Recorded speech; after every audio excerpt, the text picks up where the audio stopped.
There have been quite a few hydrothermal eruptions and small explosions in both Biscuit Basin and Norris Geyser Basin as water in the hydrothermal system flashes to steam. Curious new blue water pool formed in Norris Geyser Basin in late 2024 to early 2025 via a series of small explosions that threw out rock and excavated a small crater.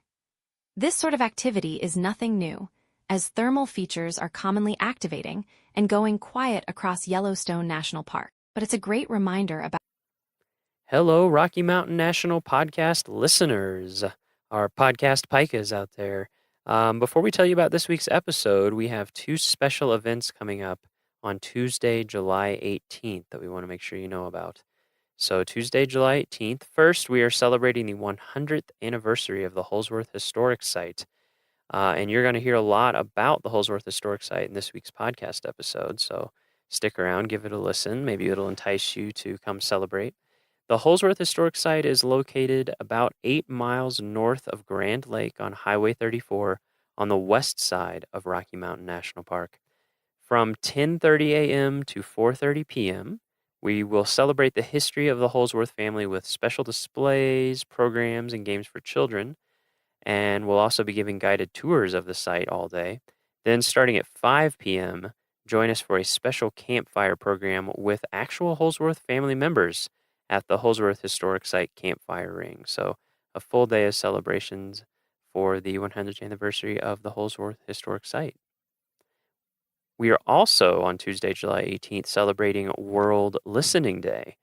From babbling brooks and thundering waterfalls to bugling elk and singing birds, the natural sounds in this park and all over the world create immersive experiences that are important for visitors, wildlife, and ecosystems. The unimpaired sounds of nature are fundamental natural resources worthy of protection, and this day celebrates that. So there will be activities, art projects, and interactive games at Fall River Visitor Center from 10 a.m. to 2 p.m. at Fall River Visitor Center again. Then you can meet in front of the Fall River Visitor Center at 6 p.m. to join Dr. Jacob Job, a scientist with the Sounds and Light Ecology team at Colorado State University. He is going to guide you on a 1.5-hour sound walk that will focus on listening to the sounds of Rocky and what they tell us about our surroundings. So again, for that walk, meet at 6 p.m. in front of the Fall River Visitor Center.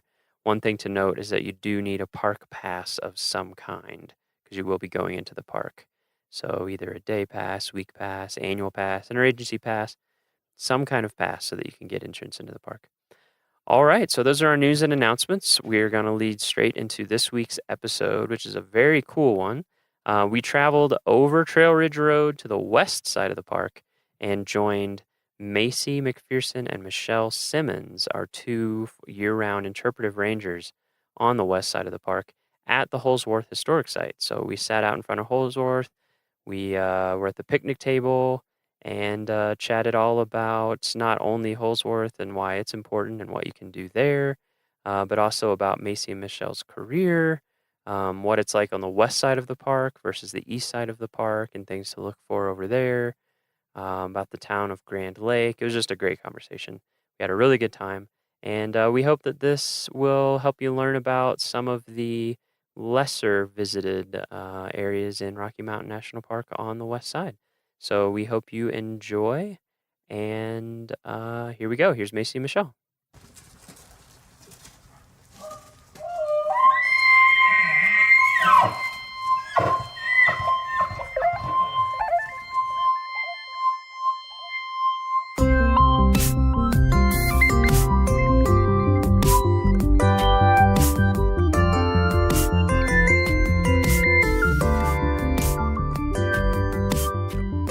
Okay, we are here at Holsworth Historic Site. Is that the full name? Mm-hmm. Yes, Holsworth Historic Site.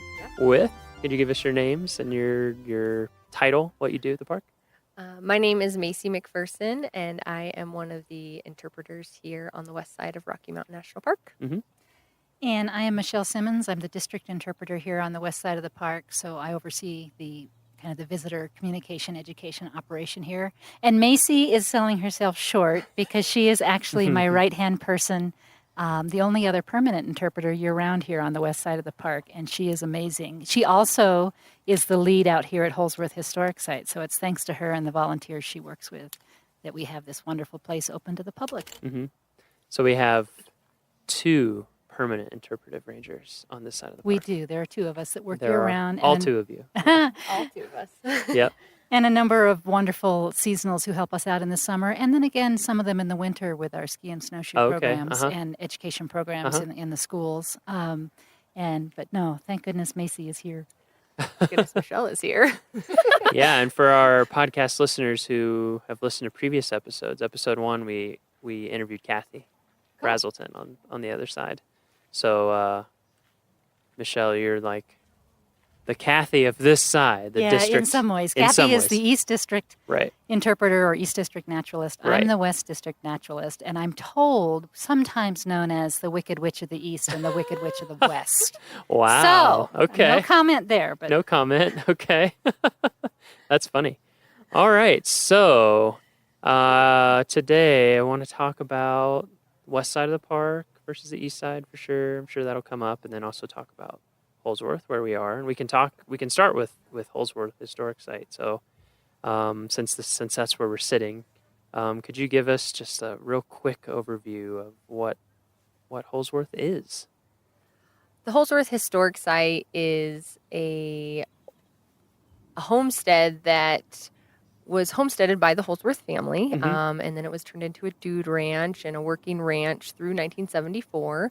And so today it gives visitors an opportunity to come and see what life was like 100 years ago. This year, the main cabin is 100 years old. It was built in 1917. Centennial. It's a centennial of the Holsworth. Yep, coming up here and homesteading. And we have a lot of family heirlooms here at the site, so visitors actually get to have a one-on-one experience with real artifacts, which you don't get in a lot of places. And they get really amazing one-on-one tours with volunteers who know a lot about the history and kind of give visitors a glimpse into the past here at Rocky Mountain. and expanding on what Macy said about the artifacts, one of the neat things about the story here is that when the site was sold to the National Park Service, actually via the Nature Conservancy, when it happened back in the 70s. The Holsworth sold it with their belongings intact. So you really do, when you walk through the cabins and you look in the cabins, you're seeing it as they left it, and you're really catching an authentic glimpse of what homesteading life was like out here. Yeah, that struck me the first time I visited here, which was 3 years ago now, I think. Yeah, you just felt like you were walking into somebody's house. It was really neat. Didn't feel like you're walking into a museum or anything like that. You're just like, oh, wow, okay. That's cool. I'm glad that they convinced them to leave all their stuff. We have a lot of visitors who say that same thing, or they say, wow, this looks just like my grandma's or my great-grandma's house. Like some of the same artifacts are in here that are in my relatives' home. So it really helps them connect, like, oh, wow, people actually did live here at Rocky Mountain. Yeah, and it was... One thing that I enjoyed was all the taxidermy, all the various projects, just because it was like, it just kind of gave you a feel for... Tell them about how that came to be. Yeah.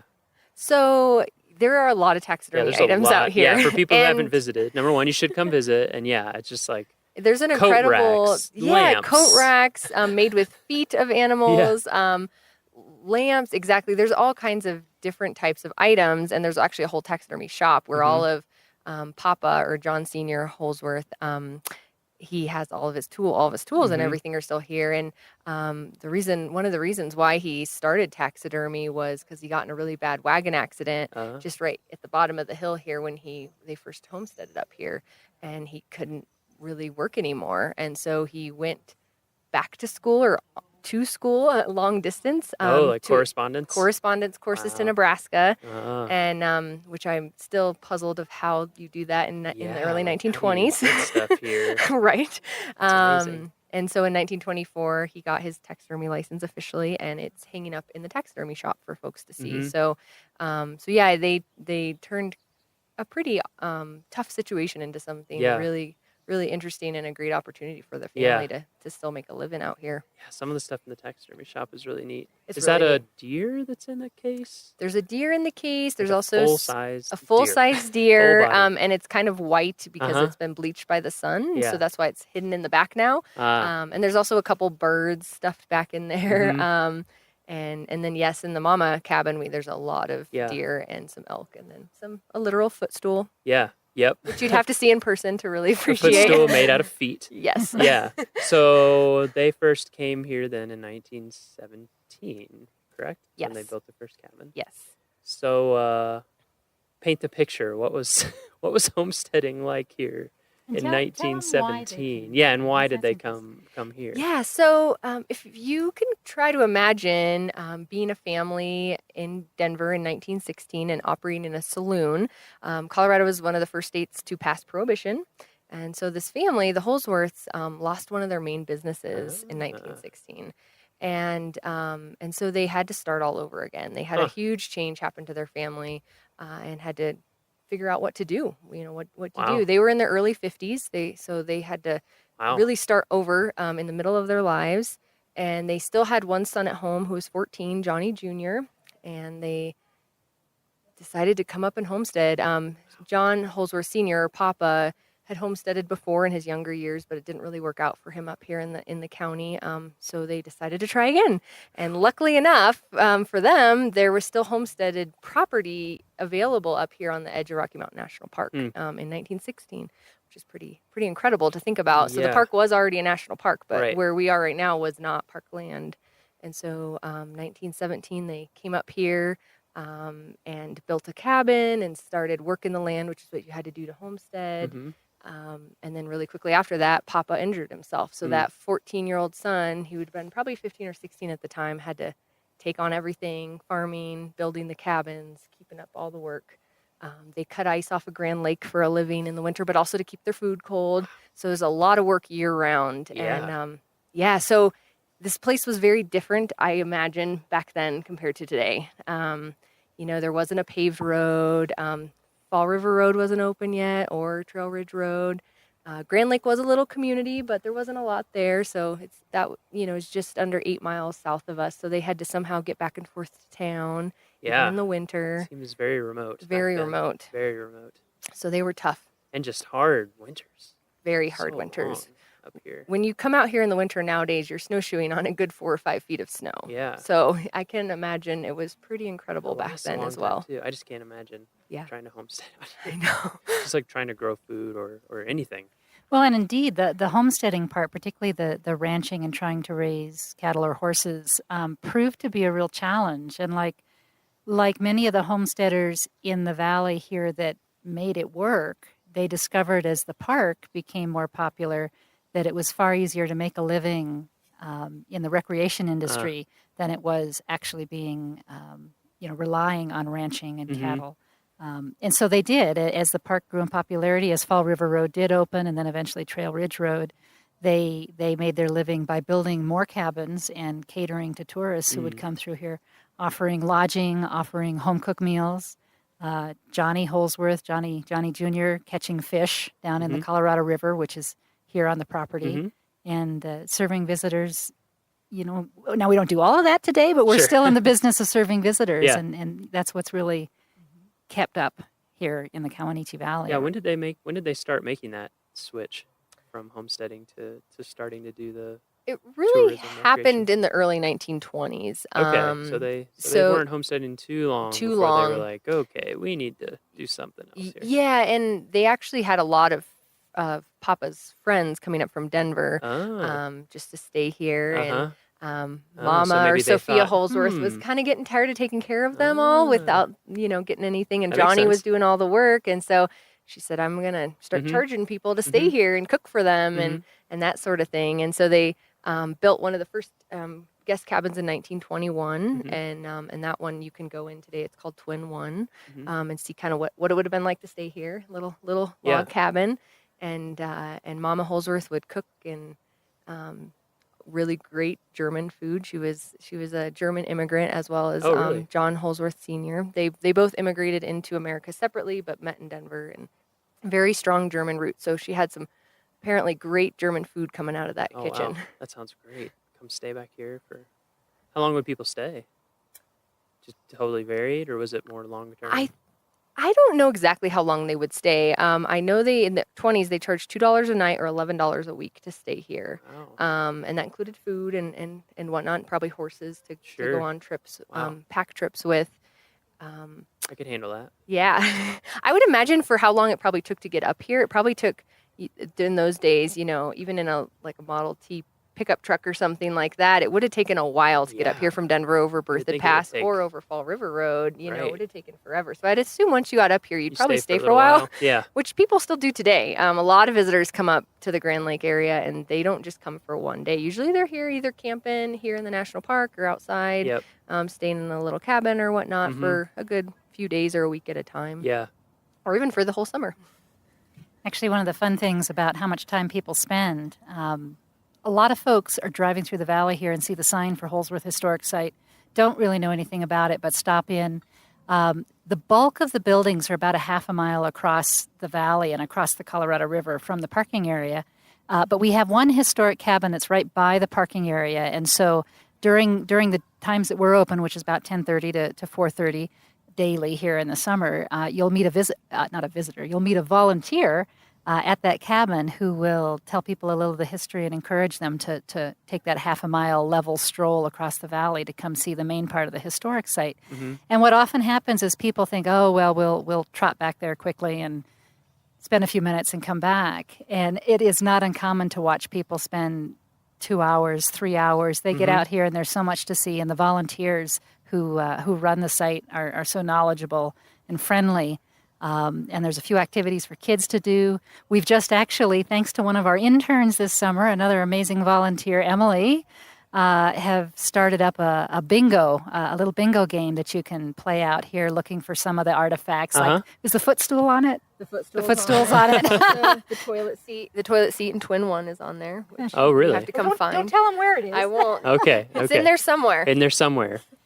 So at any rate, if you're planning on coming, give yourself plenty of time because folks really do get hooked out here. Yeah, that happens. It's a great place to stay. Yeah, the first time that I came out here with a small group of people, we were like, oh, we'll just stop in and check it. And we stayed quite a while.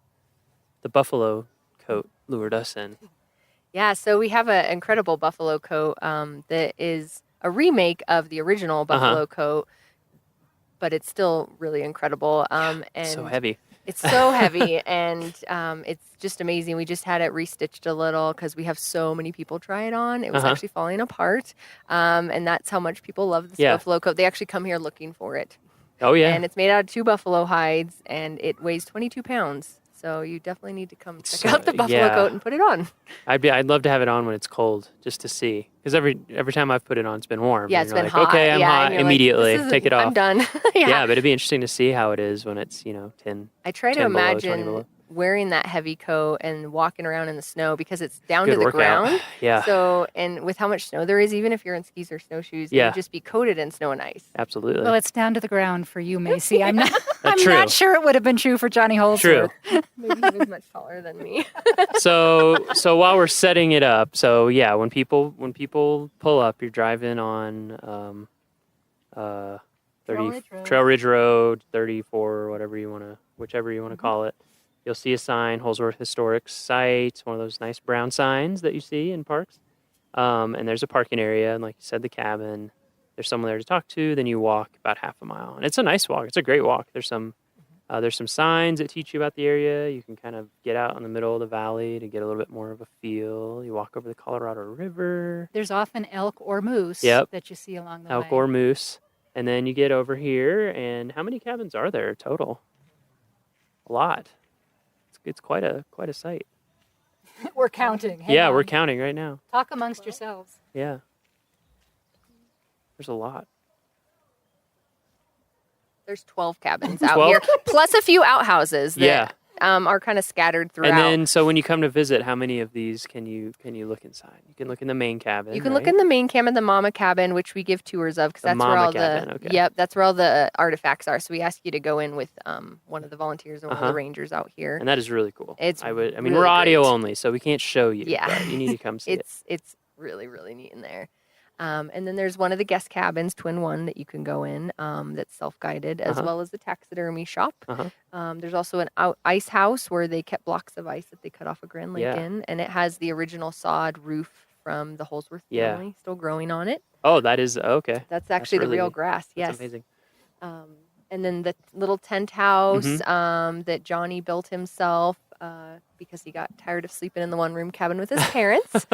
Wonder why. And those are the main public buildings. And then the one down by the parking lot as well, the Fleshy cabin, which is a little older than the cabins up here. So people can look at those. They can get, they have to get a guided tour through Mama House. Yep, Mama House. And then there's bingo. There's bingo. There's a coat you can try on. There's a coat. There's also a washing machine where you can wash like socks. A hand wash There machine? is a hand wash machine with a crank. Yeah. And wring out the socks. You can also dress up like a pioneer or a cowboy. So we have clothes for you all to try on. And you can also rope a horse and sit on a saddle. Wow. So much to do. Well, explain the horse. It's not a live horse. Oh, okay. Yeah, Miles was getting really excited. No, we do. We do have a little saddle you can sit on. And you can. Is that a sawhorse? What would you even call that horse?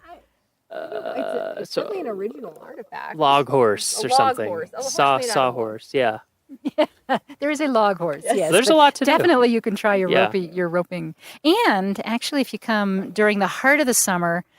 During July, and I'm trying to remember, we might even go into the first week of August this year. On Friday mornings, there is a program that we offer, a ranger-led program called A Walk Backwards, which is geared towards kids, typically kids age about 6 to 12. And it's by reservation, so you can call the park ahead of time to sign up your kids, 970-627-3471 to make reservations for that. But they actually will dress the kids up in period costumes. That's led by one of our longtime rangers, Barb King, who's amazing with children. So they get to dress up in costume and pretend that they're part of a ranch family. They come back, they get a tour of the mama cabin, and then they get to engage in a bunch of different period-type chores, whether it's mixing some biscuit dough together, or cleaning fish, or milking a cow. Wow. Again, the cow may also be made of wood, but it's a whole lot of fun. And what else? Well, sewing on buttons or making period dolls. Period dolls. They weave a little rug. They nail horseshoes. They saw wood. They do a lot of chores. Wow, how long is this? They do get to do a few games like sack races, but how long is it? The program is about 2.5 hours. Oh wow, that's a lot. That's a lot of stuff. Yeah, and it's actually, when you look at our statistics, is one of our most popular programs here on the west side of the park. Sounds fun. Which is why we ask people to reserve in advance, so that it doesn't get too unwieldy in terms of the numbers. But that's Friday mornings. I'm sure it runs through July. I think it might run through August 4th. But if you access the website that Miles takes care of, calendar. you can check the online calendar. Yeah, when you go to our website, if you look in the upper right-hand corner, there's a little icon and it says calendar.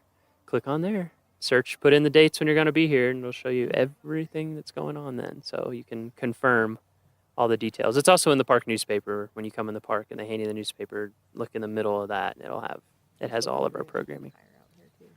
Ooh, that's right. Yeah. Another program. Another one of our really special programs that happens out here. Happens on Friday evenings. So Fridays are a big day out at Holsworth Historic Site. But Friday evenings, another one of our rangers who's worked here more than 20 seasons, Harry Cannon, does a program called Old Ranch Campfire. I have to be careful not to say Old Ranger Campfire. Wouldn't want to offend anyone. No. But come see an old campfire with an old Harry. ranger. But he does that in first-person character. Cool. When you arrive down at the parking lot down at Fleshet Cabin, he greets you as if he were a ranch hand working for Johnny Holsworth at the time that this was an operating dude ranch. And so he will lead you across that path across the valley, telling you tall tales and stories, which are very much in the style of what Johnny Holsworth was famous for. When they had folks staying out here at the ranch, they would have evening campfires, and he was known for his tall tales. So Harry tells those, and they come back here to the site. We have a campfire ring here at Holsworth Historic Site. They gather around, and it's just an old-timey, old-fashioned good time. They sing a lot of songs, campfire songs. Marshmallows are roasted, and more tall tales are told. And it's a really fun, feel-good, family-friendly type program. And again, that goes into early August, I think, on Friday evenings. And again, look at the website for the details on that. But that is not to be missed if you can help it. Wow. A lot of stuff going on over here at Holsworth. I didn't even realize. And I mean, I did, but I didn't next think of it all at once. On the 18th, Tuesday, July 18th, Yeah, that's a big one. celebrating the 100 years of the Holsworth family homesteading here. So we're going to have, throughout the day, we're going to, do our normal tours and have everything accessible. And then we will have some special booths set up and some kids games from Barb's Walk Backwards program. And in the evening, around 5 p.m., we're going to have a campfire with some of the Holsworth family members. They're going to come out and tell some stories and answer our questions. So if you're in the area on July 18th, that would be a great time to stop by the Holsworth Historic Site. Yeah, come on by. We've had a couple hundred. There's that for here, the 100th anniversary of Holsworth. And then not too long ago, we had a centennial celebration here for the whole park. So this wasn't part of, when did the Cowanechee Valley area become part of Rocky Mountain National Park? Well, it changed little by little. Slowly, the park accumulated some of the private in-holding lands and parcels. Yeah. 1975 is when the Holsworth property, which was almost 800 acres at that point. Oh, wow. I didn't realize it was that big. Yeah, they accumulated a lot of land over the period of them living here. Yeah. And so it was called the Never Summer Ranch at that period. And so the whole Never Summer Ranch was turned over to the National Park Service in 1975. So that was a good chunk of the Cowanechee Valley, but there's still, even today, are a couple in holdings in the valley, and we're still acquiring land here and there. Yeah, didn't one just recently get acquired? And Yeah, there's just a few right? private in-holdings here, people who own property since before the time that the park was established. And there was, I think it was the Johnson property. That's right. That was acquired with the help of the Rocky Mountain Conservancy just a couple of years ago. And so, these things, as they become available and as we have willing owners, there's an attempt to try and make the park whole in terms of the boundaries of the private property. So more sites that people can go visit. That particular one is kind of in an obscure location. Hard to get to. Yeah, kind of hard to get to. It's not on the main road. But what that protects it from, though, going forward, is that a private owner could sell to another private owner who could look at things like development. Whereas when it does get purchased and given to the park eventually, it ensures that it'll be preserved in a natural state for generations to come, Yeah, forever, hopefully. At least that's what we're supposed to do. Yes, indeed. So, what else? We can come back to Holsworth as things come up. Are there other key things you want to make sure we hit before we talk a little bit more broadly? I'm going to give one more pitch for the volunteer program out here, because this site would not exist in a way that was accessible to the public if we didn't have volunteers. We usually have a staff of about 6 volunteers a day that it takes to operate this place and do the tours and provide wonderful service for the public. So, moving forward year by year, we're always looking to recruit volunteers. Yeah. We even have a couple of cabins on site here that are used as housing for some of the volunteers who get to experience what it's like to live in a rustic area Sounds great. Off the main roads. With no internet and very minimal cell phone coverage. Yeah, pretty idyllic though. But we do each year. We have 2 or 3 or 4 volunteers that live up here on site and help us out 4 days a week, both at Holsworth and doing a lot of other things. So we typically do recruiting over the winter and then have everybody in place for training in the summer and to get us through the summer season. But watch volunteer.gov is the website where those options are posted, and we're always looking for wonderful people who want to share this story with the public. Yeah, I'm glad you brought that up. We recently recorded a podcast with Lindsay, our volunteer coordinator, and we were just talking about all the many different ways and programs that are just would not run without our volunteers. And I think this is a great example. We're getting sometimes now 400 or 500 people a day here at Holsworth Historic Site. And I can't remember what our visitation was for last summer. It's got to be in the 30,000. And those are visitors that wouldn't have the chance to experience this if it weren't for the really amazing volunteers who dedicate so much time Yeah. Oh, so give much back time. to the national park. Yeah, I So, remember the first time I came here. Maybe she's here today. I met someone, and she'd just been volunteering like full time for I don't even remember how many summers. Yeah, It was yeah, incredible. It was yeah. like a full-time job. yeah. She just loved it so much. And not just being out here and volunteering too, but how much I could tell people were really into it, like really into the story, and how much research they'd done and binders they'd made, and just so much love and care and support that they put into it, Yeah. and to talking to everyone. It's really nice. Okay, that's a good thing to cover. So I just want to talk a little bit more about the Kawanichi Valley and the west side of the park, and what do we mean by the west side of the park, and all that sort of stuff. So what do we mean by the west side of the park for our visitors who may not know? Well, of course, the park is divided not exactly halfway, but Yeah. pretty close by the Continental Divide, Mhm. by the main range that runs through here with all the high peaks, and so both geographically and logistically, it makes sense for the park to sort of have an east district or east districts and a west district. During the summer, to get from our visitor center and offices here on the west side of the park to where Miles is over at headquarters is an hour and a half or longer, depending on moose jams. Right. Yep. Exactly. Yep. Up over the top, and the reality is that in this high mountain elevation habitat, that road is closed most of the year. Yep. Usually from about mid-October to Memorial Day, weather dependent. Right. And so that time of the year to get from here to there is about 3.5 hours. So there is this geographic kind of separation that makes it logical to have sort of a west side of the park and an east side of the park. It's just practical for that. And so there, it's all one park. We a lot of things you'll find similar, in terms of staff and programming and things side to side. But there's also some differences. Certainly, the Estes Park, the east side of the park, being closer to all the Front Range cities like Denver and Boulder and Fort Collins, bears the brunt of the visitation. 80%. Yeah, right? well, Something like that. I think in That's terms what of you how hear. people enter, Yeah. I'm not sure. I think Right, yeah, right. That's just In terms entrance, of where- entrance that's just station. entrance, So, yeah. but a lot of those people, not all of them, but a lot of those people who enter on the east side do come all the way across Trail Ridge Road and come down here.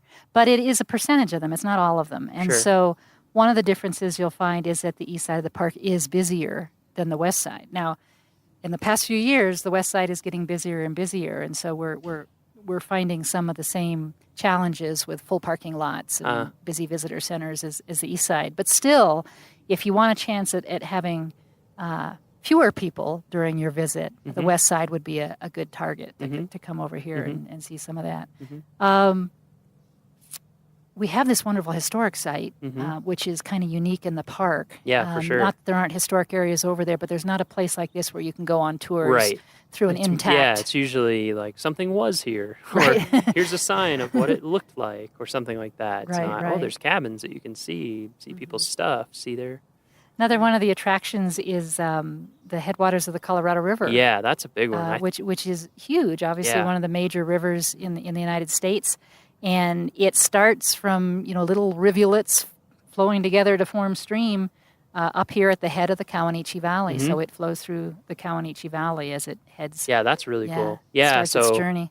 I mean, people, if they come to the park, should learn about it. It's in our brochure and everything, but the Continental Divide, like Michelle was saying, runs right through the middle of the park, and so water that falls on one side of the divide ends up eventually in the Atlantic Ocean, and on the other side ends up in the Pacific. And it's interesting how it takes that big jag here, kind of a big U-turn. Oh, yeah. One of the fun That's things an to odd do one. is to have people, when they visit Holsworth Historic Site, be standing out in the valley with these amazing views of the mountains around and say, okay, point to the Continental Divide. Uh-huh.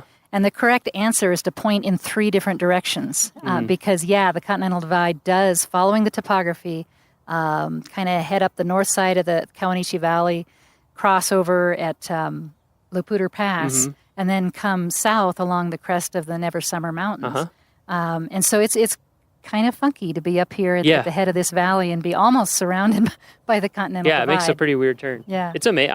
That's one of my favorite things about here, actually. It's just because if you've been in the West and been to lots of other parts of the Colorado where it's this huge, muddy, raging thing, and you're like, oh, it almost looks like a little creek. Yeah. It's really neat. Yeah. It's really neat to see where it starts. I haven't hiked all the way up. I should. Yeah. All the No, way we up to have the headwaters. one of my favorite little hikes over here that sometimes people overlook because it's a simple little hike is the Coyote Valley River Walk, which is kind of halfway down the valley.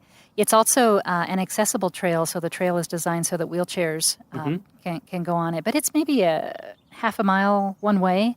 Yeah, that sounds right. But it's right on the river. You got the river on one side, the valley on another side, some scattered trees, and it's often a really good place for wildlife. Plus, there's a real pretty picnic area right there. So, if I you're like that looking walk a for lot. something short, especially in the evening, right at sunset, it's just beautiful out there.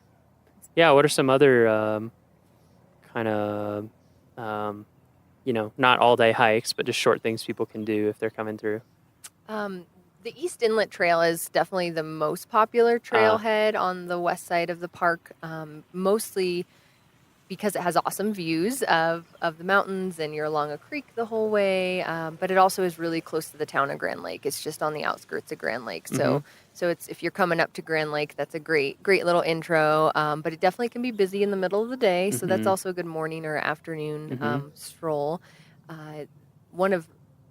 Definitely talking about the Colorado River, one of the great trails is the Colorado River Trail, and you can just stroll on that one as well. It's not a very hard hike.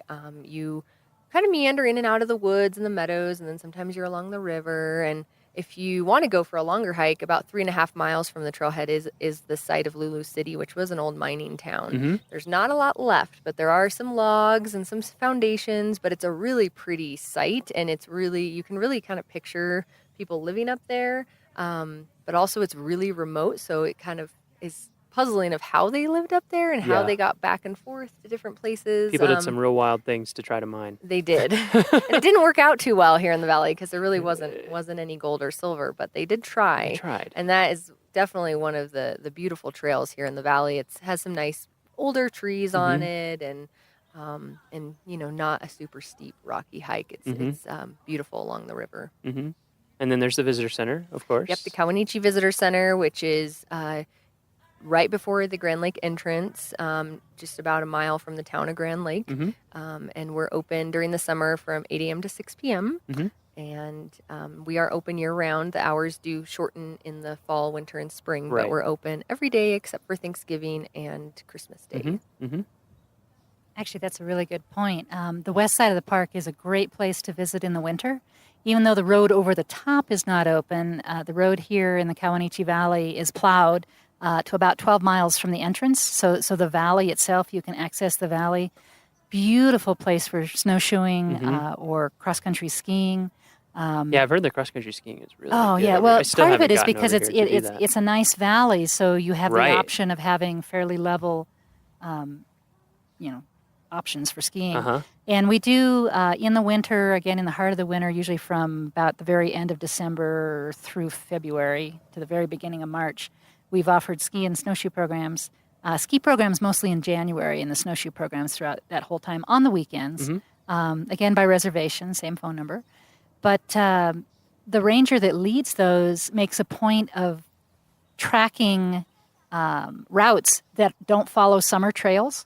So you specifically have the opportunity to get out and see parts of the valley, see parts of the park that are different from what you can easily access in the summer. Right. Because once it's blanketed with snow, you can go just about anywhere. Right. Yeah. And the snow's pretty consistent over here through the winter, too. We get lots of snow. Yeah, which that's something that's definitely different. Snow is a reality. Snow, snow definitely is a different from the east side of the park. What's weather and conditions on this side? We usually get compared an to the other side? average of about 150 inches of snow a winter. So much more than us. Yeah. With the way the storms come from the west and bump up against the Continental Divide, it drops. We're sometimes known as the better, wetter side. And so pretty typically throughout most of the winter, you'll have 2 or 3 or more feet of snow on the ground. Yeah. Usually by the time you get to late December, early January, the skiing and snowshoeing is really good for the next few months. Yeah, because I'm a pretty novice cross-country skier in terms of like steepness skill set. And so a lot of times on the east side of the park, I'm kind of like, whoa, man, I don't know. This is kind of beyond me. No, this is a good place for beginners. Yeah. And it's also, again, even quieter in the winter because without the road open, we don't get the folks that are coming through the park. And so you'll have a lot of peace and probably a fair amount of solitude if you come in the winter. What about the wind over here compared to the east side? Not so much. Not so much. Not so much. No, Calmer? no. We don't get the winds the way you do. Not that you can't have a windy day here and there, but they're not a regular feature of the climate. And cooler on this side as well, correct? Yes, that's true. Including in summer too, to some degree. Yeah, do be prepared in the winter for really... Yeah, but the nighttime temperatures are typically below zero. Yeah. 20 below is not uncommon. Yeah. The lowest I've seen it in the 12 years I've been here was minus 44. A little chilly. Yeah. Yeah. That's not when I would recommend skiing and snowshoeing. No. But the good news is it's usually sunny. Right. I mean, we obviously get storms, we get the snow, but there's usually beautiful sunny days in between. And when you have sun and it isn't windy and the temperature is 10 or 15 or 20 or 25, warm. It's really especially comfortable. If you're skiing or it's snowshoeing, amazingly really comfortable. That's one of my favorite things about Colorado is just you get that nice crisp. I worked at Black Canyon, the Gunnison for a while, and so I lived, in the winter and lived up on the rim. Yeah. And I would just, like you said, it'd be 10, 15, and you get out and you hardly need, just like a long sleeve shirt, some pants with long johns, and oftentimes even if it's uncomfortably cold overnight, it'll warm up into something that's very nice for recreation during the day. So winter recreation, West Side, don't forget. Don't forget us. Come see us. And then I'm trying to think of what else feels different on this side to me. I mean, you have the whole valley set up, which I feel like is and it looks like a valley. I mean, on the Estes side, it's a valley sort of. It's like this circular sort of basin almost, whereas here you really have that feel of... This Kawanichi Valley... going back to, we talked about the headwaters of the Colorado River, but back in the last ice age, this was carved by a glacier, the Colorado River Glacier, which extended from the head of the valley, 20 miles? Wow. Maybe more than 20 miles down beyond where the park boundary is now. But that's part of the reason it feels so valley-like, and also part of the reason that it's wide. The glacier was 1,500 foot thick, and one of the fun things here is as you stand on the floor of the valley and look up at the sides of the valley, you see these lumpy ridges up and down, and those lumpy ridges are the lateral moraines, the side of the glacier where the debris and the rocks that the glacier was carrying melted out to the side. I've never noticed that. Oh, man, no. So you can get a feeling for just how deep the ice was by looking up above you at the lumpy ridges. Yeah. And then if you head south of the park, as you head south on Highway 34, you drive alongside Shadow Mountain Lake, which is a reservoir adjacent to Grand Lake. But as you drive along Shadow Mountain Lake and get to the southern end of it, there are some lumpy ridges there and some little crescent-shaped islands. And the crescent-shaped islands and the lumpy ridge represents kind of the terminal moraine. And as the glacier receded and would pause in its melting, it would build up these little ridges, which are now the islands in Shadow Mountain Lake. So the geology, there's glacier geology on the other side of the park too, but here it's got this really nice, well-defined, it's just so big, massive it's valley. just massive. It almost, you worked up in Alaska too. Yeah, I did. Yeah, it's interesting being back down somewhere where the glaciers are pretty much all gone and being in like a post-glacial landscape. Exactly. And thinking about the two and what it would have looked like filled with this huge glacier. Yeah. It's pretty incredible. Yeah. And then the Never Summers as well, which is the range that is really prominent when you're in the Kawanichi Valley. It's to the west of the valley. I think is really neat too because it's all volcanic, correct? Yes, and one of the neat things, actually a couple things that I thought of when you were talking Never Summer Mountains, the Never Summer Range. We're in the Kawanichi Valley. We have the Tanahutu River. Good names. Yes, a lot of the names here, certainly on the west side of the park, and I know some of them on the east side too, but date back to a tour that was taken with a group of Arapaho Indians who mentioned their names that they had for some of these features. So Kawanichi Valley, the term Kawanichi refers to coyote. Tanahutu means big meadow, which we also call Big Meadow. Funny about that. Yeah. Tanahutu River runs through Big Meadow. There's Anahu Creek, which was named after actually a racehorse. The Native Americans would have races here in the valley. And there was a horse that to get warm, would back up towards the fire and the name Anahu means warms himself. Oh, okay. But when you mentioned the Never Summer Mountains, Yeah. that actually comes from an Arapaho word too, which I'm sure I won't pronounce correctly, but it's along the lines of Nichibichi, and it translates never no summer mountains. And so when whoever translated it into English, they decided to drop the double negative, and so now we have the Never Summer Mountains. But a lot of the topography over here still reflects the Native American heritage. So that's kind of neat. Yeah, that's really interesting. Yeah, the never summers are just so cool. Oh, and you mentioned volcanic. Yeah. Yeah, they are. They're definitely igneous. They were arranged that erupted as a volcano. What is it? 24 million years ago, I think is what geologists say.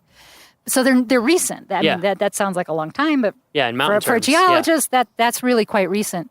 And the other really unique thing geologically about them is it was really one eruptive cycle. With a lot of volcanoes, they'll erupt, they'll erode, they'll erupt, they'll erode. You get layers and layers. This was sort of a one-time event, which gets geologists excited. Must have been a big event. But when you look at the mountains now and the beautiful rugged snow-capped peaks, most of the summer, never no summer, you are actually looking at the inside of the volcanoes. You're not looking at the volcanic rock that came out. You're looking at the igneous granitic rock that was part of the magma chambers on the inside that cooled and hardened. What's happened is that in the years since, particularly with things like glaciers in action, the lava that erupted and cooled has already been worn away. It's already so I always like to tell kids when we have school groups that you're looking at the guts of these volcanoes. You're looking at the inside. There are places you can still see a little of the ash that erupted from the Never Summer Mountains at Lava Cliffs. Lava Cliffs. Up on Trail Ridge Road. There's some places, if you know where to look across the valley here, you can see some outcrops. Just where stuff was Specimen ejected Mountain, way far away. Specimen Mountain. But when you look at the Never Summer Mountains themselves, you're actually looking at intrusive igneous rock rather than extrusive volcanic rock. Yeah, that's cool. It definitely, when you see them, hopefully that'll help give listeners a better understanding. Because when you see them, they do look different. If you pay a little attention, these versus the main mountains in Rocky, it's like, it looks pretty different. And when you drive over Trail Ridge Road, except for those few outcrops, you're looking at rocks that are much, much, much older. Right. Metamorphic rocks and other granites, but that are just way older than the Never Summer Mountains. And in terms of wildlife over here, pretty similar. We're starting to get some moose on the east side now. Yeah, we're sharing our moose with you. Yeah, you're sharing. They're exporting some moose. The moose are doing this on their own. They're exporting themselves. They're finding their way through and over the mountains onto the east side of the park. But we definitely have a larger population over here than on the east side of the park. So the odds of seeing a moose are higher on the west side of the park. I find that they're much easier, more commonly seen early in the summer. Right now, as we're recording this in early July, this is a pretty good time. June, they seem to be everywhere. Do you think they move up into the mountains later in the summer, or we're not really sure? What the time of the year I find it hardest to find them is September, October, right? And I don't know if that's because it's the rut and they're more shy, busy with that, or if it has to do with hunting season in the forest around us. Right. But certainly, I think you've got a higher probability of seeing moose June, July than late August, That's September, good to know. October. Yeah, one of the first, other than coming over here for a brief tour and going to Holsworth and stuff, one of the first things I did on this side is I hiked up North Inlet all the way and actually went up to Lake Nanita and what's the other one? Nakoni, yeah. And then up and over that saddle and then up into the upper end where there's no trail and came down through there trailless. A lot of moose sign. Yeah. Oh, yeah. A lot of moose sign up in there where there aren't any trails. Yeah. And if you come in the winter, I can just about guarantee you'll see lots of moose tracks. Whether you see moose, right? Maybe not, but you'll definitely see moose tracks. And moose are amazing. Yeah. I love moose. And of course we have elk over here. Lots of elk over here. I'm trying to think what else. Is there other things that would be unique? We see a lot of river otter signs in the winter. We don't rarely ever see the otters, but in the winter along the Colorado River, because the river is mostly frozen over, but when you're kind of standing on top of it, you can hear it bubbling underneath you. And there are a lot of river otter tracks Yeah. and slides where they're sliding down hills, and you can even see holes in the ice where they've broken through into the river. That is very interesting. Especially walking out from the parking lot here at Holsworth out here to the cabins in the winter. Cool. Wandering along the river, there are a lot of otter tracks. Wow. But we really, really actually see the otters any time of the year. I need to come check that out. I would love to see that. That'd be really fun. So, Michelle, you said you've been here 12 years on this side of the park. And Macy, you're a newcomer, right? Yes, I'm a newcomer. I got here in May of 2016, so I've been just over a year. Okay, and where were you here? Where were you before here? I was at a little park in New Mexico called El Malpais National Monument. A little different than here. A little different. Yeah. What other parks have you worked at? I've also worked at Grand Teton and Glacier as a seasonal. Okay. And then I was permanent at Great Basin and Grand Canyon. Oh, Great well. Basin. Yeah. Wow, that's cool. Yeah. That's a very cool park. It's a very cool park. Yeah, I have not gotten to go. I've only gotten to work on the map, and it made me want to go. It's really neat. There's such low visitation there. They only get like 80,000 visitors a year. So it's a real wilderness type of park, but it has some amazing features. Yeah. Bristlecone pines and really cool caves. Yeah. And it's definitely one not to be missed if you're out in the middle of nowhere, Nevada. Yeah, exactly. Yeah, that's everyone that I know who's worked there or been there. It's like, oh yeah, you definitely. It's a great park. You got to go. It's amazing. So how has the west side of Rocky compared so far to other places that you've worked? Well, I've wanted to work on the west side of Rocky for many, many years. Really? This has been a dream spot for me. What was the dream? Why did you want to be over here? Well, first time I came to Rocky, I was 16 with my family. We were doing a cross-country road trip, and I just remember being up in the Alpine. I think we were up at the Alpine Visitor Center, maybe Farview, and I remember looking down in the valley and just thinking it was just, wow, that's a really beautiful place. And for some reason, as my career went on, I just always wanted to come back to Rocky. Of your head, Yep. And this is definitely one of the most beautiful places I've gotten to work, but also one of the most fun jobs I've ever had. I absolutely love it here. It's definitely one of the best places. Yeah. What do you like? What do you like about the work? What makes it so fun? It's very The supervisor. Other than your supervisor. Of course. Of course. That's the number one reason. Yeah. Seriously though, like Michelle makes this such a fun place to work, and I think the diversity of the work is what makes it so fun. The seasons are awesome, so you have a really busy summer season, and then the fall and spring are really busy with school programs, like not as many daily visitors, but yep, we get to do a lot of school programs in the classrooms, but also they do field trips out here. And then the winter is quiet, but also I feel like I was really active this winter with all of our ski and snowshoe programs and just getting ready for summer and, playing in all the snow. It's just such a diverse park in that way. And the job is so diverse. So every day it's something different. And then seasonally I do different work. And, like right now in the summer, I'm out here at Holsworth a lot of the time. So it's just such a neat position because of the diversity of different jobs I get to do. And how do you like living in Grand Lake? Oh, I love it. Yeah? It seems like a great place. I love it, yeah. What's the year-round population of Grand Lake? Do we? Not many, I would say. I think at Grand Lake year-round maybe 500, but of course that's a lot more in the summer. Sure. There are a lot of second homes, a lot of vacation homes, summer homes up in this area. But year-round, 500, wow. That's even less than I realized, yeah. And we have the local communities, too, of Granby and Winter Park and stuff, right, and Kremling. So there are some communities in the county here, so you don't feel too isolated in the winter. And plus, people come up to go downhill skiing up in the mountains, too. So you run into those folks visiting the park as well. Yeah, and actually, while residents may be, in the hundreds, that Grand Lake, like the park, operates on recreation. And so there are lots of visitors still in the wintertime. Oh, okay. Yeah, I was wondering about that. In the forest around us is one of the most amazing snowmobile trail systems. And so that's one of the highlights for folks who come to Grand Lake is a lot of snowmobiling.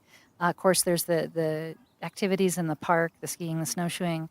But there are also 3 ski areas. No, more than that.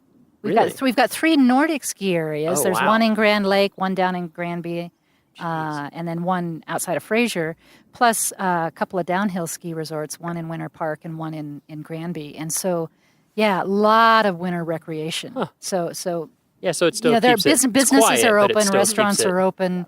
there's still things to see and do, even though the actual year-round live-in population drops quite a bit in the winter. Yeah. Does it become a snowmobile town mostly, or is it mostly still cars? Or just a mix? They actually, in Grand Lake, don't plow the streets to where they'll melt off because they want to make it snowmobile friendly. Yeah. So I'd say it's both. I mean, vehicles are just fine. Yeah. But you'll see snowmobiles pulled up at the local restaurant or whatever. So. And so you've been here for 12 years, Michelle. Where were you before? Before this, I was at Sitka National Historical Park up in Alaska. And on an island? On an island off the coast of Alaska. Off the road system? Yeah, it was funny because when they interviewed me for this job here on the west side of the park, they actually flew down the 2 finalists for this position. Wow. Because in part they were worried about the people understanding the remoteness of this area. And I was going, you have a road. Yeah. I can you drive you can get here to Denver in 2 other hours? places? Yeah. Wow. Yeah, so it was that was kind of fun. This was coming to the big city. I never got to go down to Southeast Alaska. I was always up in Alaska was amazing. Central, yeah. How long were you there? We were there about 5 years. In interpretation as well? Yes. I worked in the park there. Actually, the last few years I was there, I was the chief of interpretation. Okay. So that's kind of fun to be in charge. Yeah. And then before that was Lake Mead National Recreation Area down in the desert. Lake Mead by Boulder Dam. And Hoover I've Dam. been around there. And before that was Lava Beds National Monument in northeastern California. Oh, yeah. A hidden gem. Yeah. Kind of like Great Basin. Right. And then before that was I started as a volunteer intern right out of college at Death Valley National Monument, as it was back then. Yep. Yeah. So I love Death Valley. Yeah. Oh, one of my all-time favorite places. I got to do their map. It was great. I've talked about it before on the podcast, so I won't drone on and on. You name dropper. It was amazing. It was such a fun place to get to map. Just it's so bizarre and diverse. Yeah.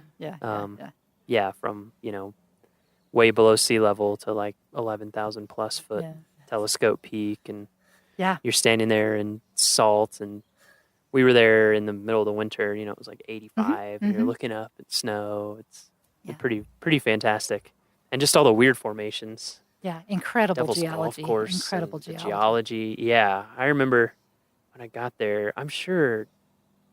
Oh, well, I shouldn't say I'm sure. I bet this person was still there when you were working there. I can't remember his name. An interpreter. He's been there for a really long time. But anyway, I was like... Yes, listeners, this is what rangers do. Yeah. Do you know so-and-so? Yep. Have you met so? Oh, you work there. You must know so-and-so. Oh, yeah.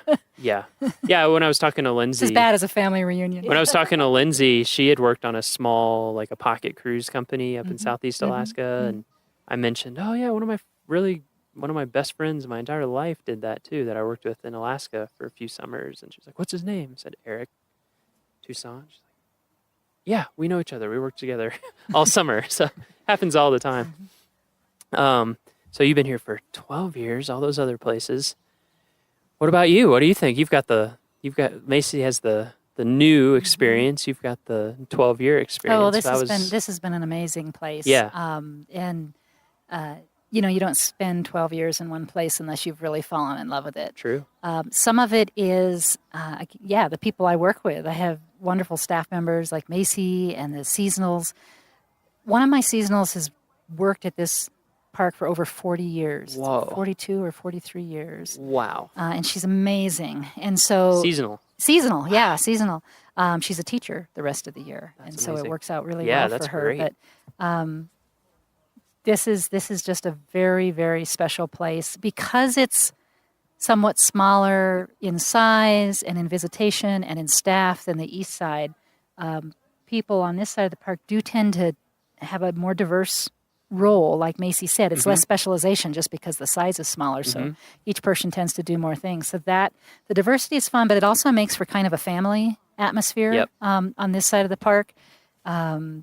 Those of us who are division leads over here actually work in the same hallway, so there's a lot of interaction between specialties, and that's really fulfilling. Yeah. The communities, are amazing, and it's my son is now 13. Oh wow! So he's kind of grown up here, and it's been an amazing place to raise a kid and have him have the experience both inside the park and in this community in this area. So yeah, happy times. Yeah, it seems like a great town. That's another thing. when people come over, Yeah. go into Grand Lake, of course, visit, has a Yeah. very different feel than like Estes and the east side of the park. Very, very different feel in a lot of ways. Yeah, it's interesting how diverse different Park Service sites are. Oh, Just- yeah. Even district to district. Yeah, exactly. Because like you said, even in a lot of the bigger parks, there's almost always one or more smaller districts that are just so much more quiet. I remember like one summer I worked in Yellowstone. I worked at Tower Roosevelt Junction right there. And it's just, it's like a little ranger station and a few people, and that's pretty much it. And yeah, exactly like you said, it becomes very, very tight knit, the culture. It's almost like one big family. Definitely different feel on the east side of the park. It's just there's just way more you got to people. see them both. There's Yeah, just you so gotta do much both. going on. Yeah, you have to experience both. to Haven't see what the experienced difference is. Rocky Mountain National Park till you've seen both sides of the park I agree. in multiple seasons. Yeah. Yeah. See, I haven't come over Yeah. in the middle Yeah. real winter here. Yeah, I really need to do that. I mean, autumn is spectacular. We haven't talked about autumn, but Oh, yeah. when the colors usually peak around the third week of September, Uh-huh. and generally you've got the elk doing the elk rut and bugling at the same time. And again, things can be sometimes gridlock over on the east side of the park, Mm-hmm. and over here it's a much more, I don't know, less crowded viewing experience Sure. for those kind of things. So. Yeah, I remember we came over last year to film and take some pictures of some of the fall colors, and it was beautiful. Yeah. And significantly earlier too than our side of the park, at least last year. I mean, I'm sure every year it varies Yeah, somewhat. no, I think but that's true. We're a little higher. Yep. And we're a little higher. Little and higher so elevation. Things start faster. Winter comes. Winter comes comes sooner. quite a bit Spring sooner. comes later. Yeah, definitely. Do you get when do you usually get your first snowfalls? Early? Usually around Halloween. It can happen Okay. earlier. I mean, Yeah. it can Sure. happen any Sure. time of the year. But the first ones Somewhere of around Halloween. significance usually around Halloween. Yep. This is one of those communities where you design your Halloween costumes around being able to be worn over a big coat. My fiance and I joke about that because she grew up in Wyoming in Douglas, and for a while when I was growing up, I lived in Iowa, in southwest Iowa, and we actually, believe it or not, we would have snow. It'd be pretty cold in end of October, and yeah, we were just like designing your costume around exactly or a huge coat. We would often do like a huge coat with a trash bag over the top and a mask or something, so you Yeah. didn't freeze. So we'll start getting snow consistently usually around then. We don't typically have enough to be really good skiing snow until Yeah, mid to late December. yeah, But we certainly yeah. will. Kind of typical pattern around here. Takes a little bit into Yeah, the, to into get the the winter. get the base built up a little Sure. bit. Great. So we've covered Holsworth, talked about what you can do out here, talked about the Centennial event that you should be at, which is next week. Fridays, big days, County Valley. There's also one thing we didn't mention. I mean, it kind of goes without saying in Rocky. Tons of hiking. Oh, yeah. I mean, so much hiking. It's Yeah. beautiful Yeah. from this Yeah. side. I feel like a lot of times the approaches are longer, longer. to get up into the mountains. If you want to get to a really nice lake over here, you're probably going to have to go at least 5 miles. Yeah, you're in for a um, longer day for sure. It's But beautiful. there's some waterfall. Well, the Adams Falls you talked about already is real close. But there's other things that are, in between 3.5 miles and 5 miles, there are some really nice destinations on Yeah. most of the trails. So great hiking. And don't be afraid to come any time of year. There's Yeah. great stuff all year round. And It if you doesn't come- shut down in the winter. You No, can't it go over does Trail not. Ridge. It does not. You can't go over Trail Ridge. Trail Ridge does close, but park stays open, town stays open. There's tons of stuff to do. Absolutely. And if you do come in the summer, and we'd love to see you, actually tell us if you listen to the podcast. That would be fun. But Yeah. if you do come in the summer, similar guidelines now as to the east side of the park. Plan to come early in the morning or later in the later afternoon or evening if you want That's good. to be sure that you can get a That's a parking good spot. thing to cover. Yep, it's getting busy everywhere. Early or late. Mm-hmm. Okay, so our final question. Uh-oh. that we've Here, been a- Macy. We've been asking everybody this. Your answer doesn't have to be profound or whatever, but we've been asking everyone. Good. It's a very general question, so you can take it wherever you want to go. What does Rocky mean to you? People have given us a gamut of answers, in terms of professionally and personally. So, I would say, honestly, that Rocky means to me home. This is one of the, national parks that I feel at most home in. Mm-hmm. And there's always something exciting going on, and it makes it a really fun home to have. Mm-hmm. Did you grow up around here?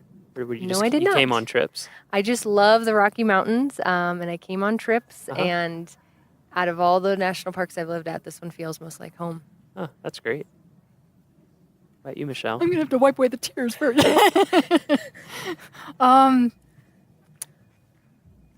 I think I'm actually going to steal something I learned from Barry Sweet, who is our wilderness wilderness backcountry system coordinator. But he talks about Rocky Mountain National Park as being a place where people can come and remember how to be their best selves. How when you get out of the everyday routines and you get out of the, whatever business or whatever pressures you have, and you come and you spend time in this place, whether it's, touring the road and seeing the scenery from the road, or whether it's getting back on a backcountry experience, a wilderness experience, it gives us time to kind of reflect on who we are and what we're about, and remember our best selves. Mm-hmm. And I love that. It's true of our national parks in general, and it's really true here at Rocky Mountain National Park. You can come to Holsworth and you can learn about how people overcame setbacks and persevered and created something wonderful here. You can spend time in the natural world and contemplate what things were like if you were standing under 1,500 foot of ice. But yeah, I think it lets us remember some of the good things about who we are, about the country we live in, about what we can be. Great. All right. Thank you guys so much.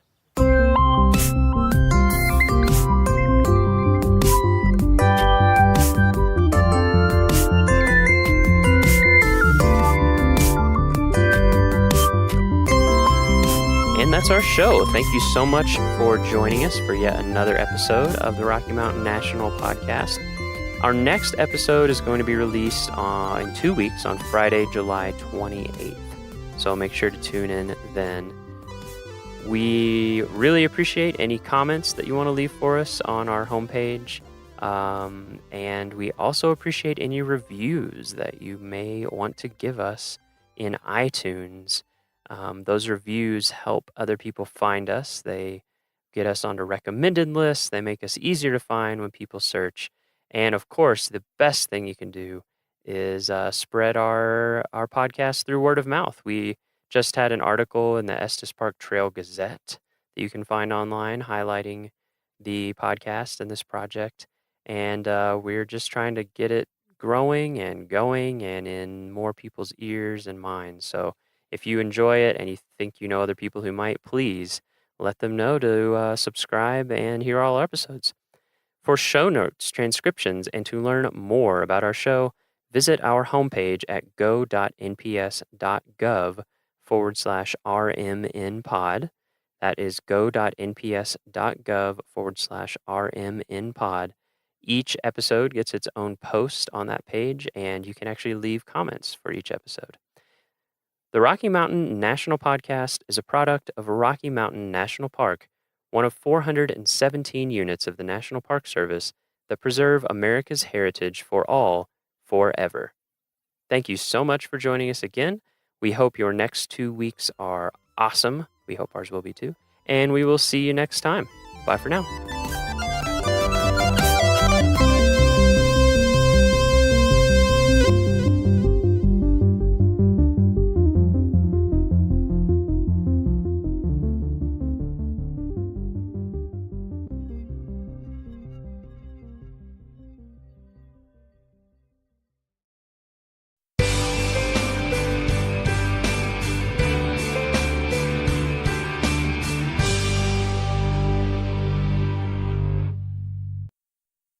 Hi, we're Al and Kay Aguilar, and we're hosts in Apgar Campground, Glacier National Park.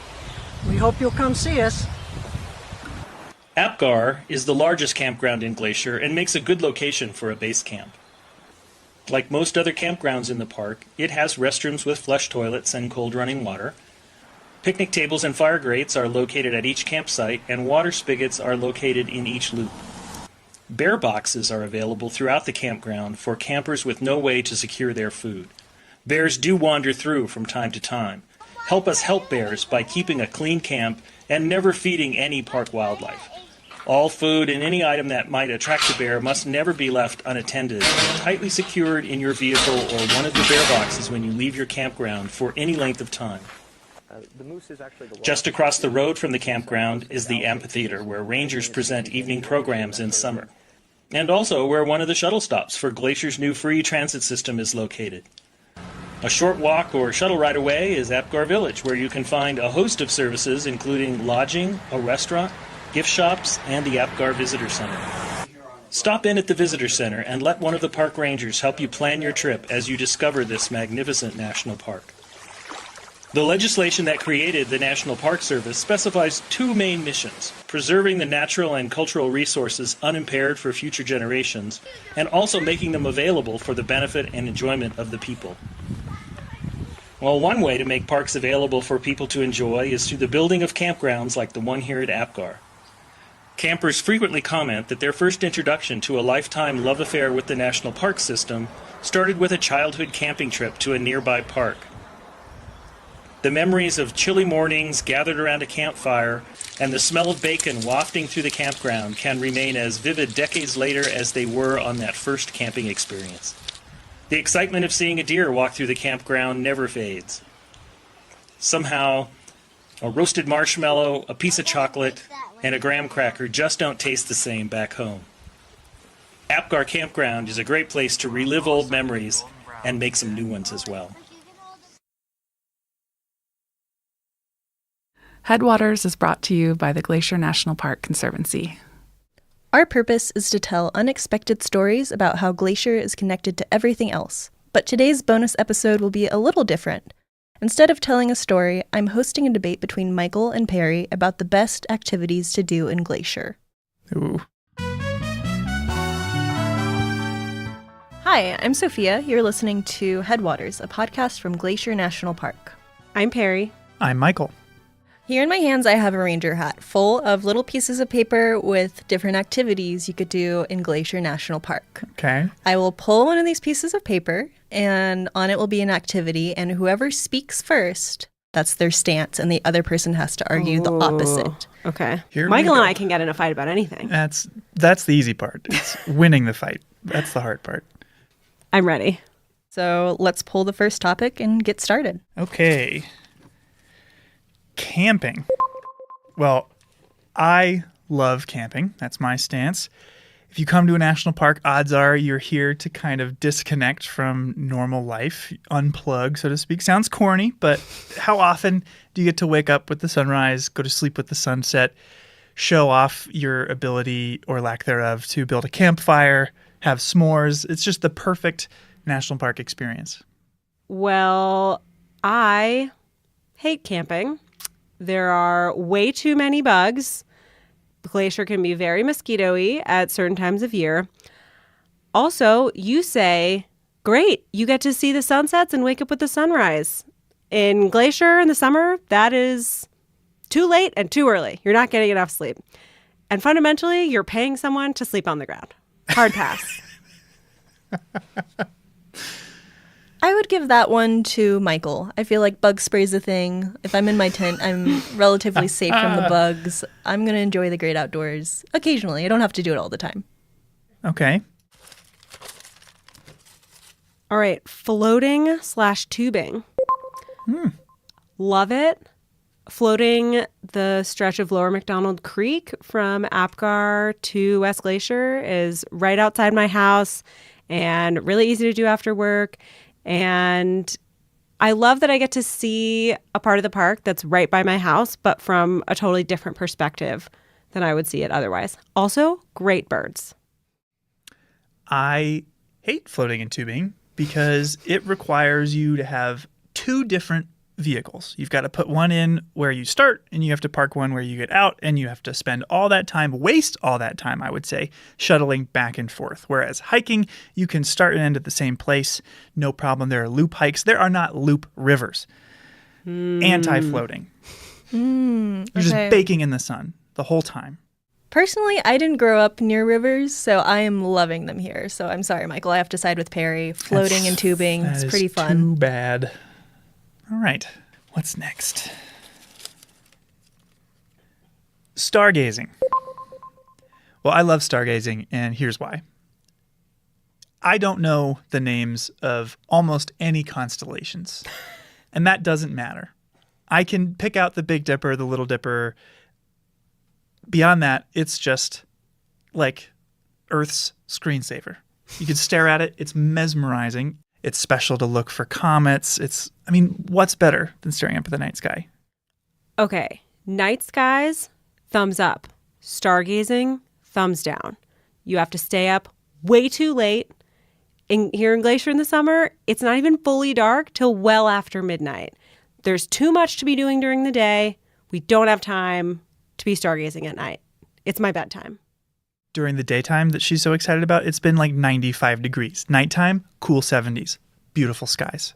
And also, coffee exists. So I'm siding with Michael here. Yes! Yeah, love the stars here. You could see the Milky Way in Glacier National Park, which is pretty special. Yeah.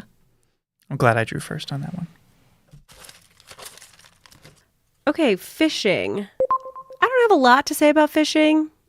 Those who've listened to season 2 will recall that the last time I went fishing, I was 6 and an alligator ate my bobber. So it's just adding work to another activity I'd rather be doing. Like, I'm floating down the river on a boat.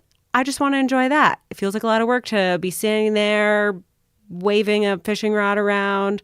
Or if I'm like fly fishing, standing in the shallows, like I could just be swimming or eating or picnicking, I don't need it. Well, I love fishing. It is one of the most meditative ways to gain a deep understanding of an ecosystem in Glacier. The park only encourages you to catch or touch one type of animal in the park, and it's fish. You're allowed to catch them. There are some that you aren't, but it's just such a unique experience in the park to be able to get to know the aquatic wildlife and have an excuse to just go stand in a river for 2 hours. Michael, how many times have you been fishing in Glacier? Twice. Maybe I need to become a fish girl. I've never been fishing before, which is surprising for being from Texas. But your argument's pretty convincing, Michael. I know you can find out more information about fishing regulations on our website. So if anybody else is interested in hopping on the fish train, check it out. Fish train. No.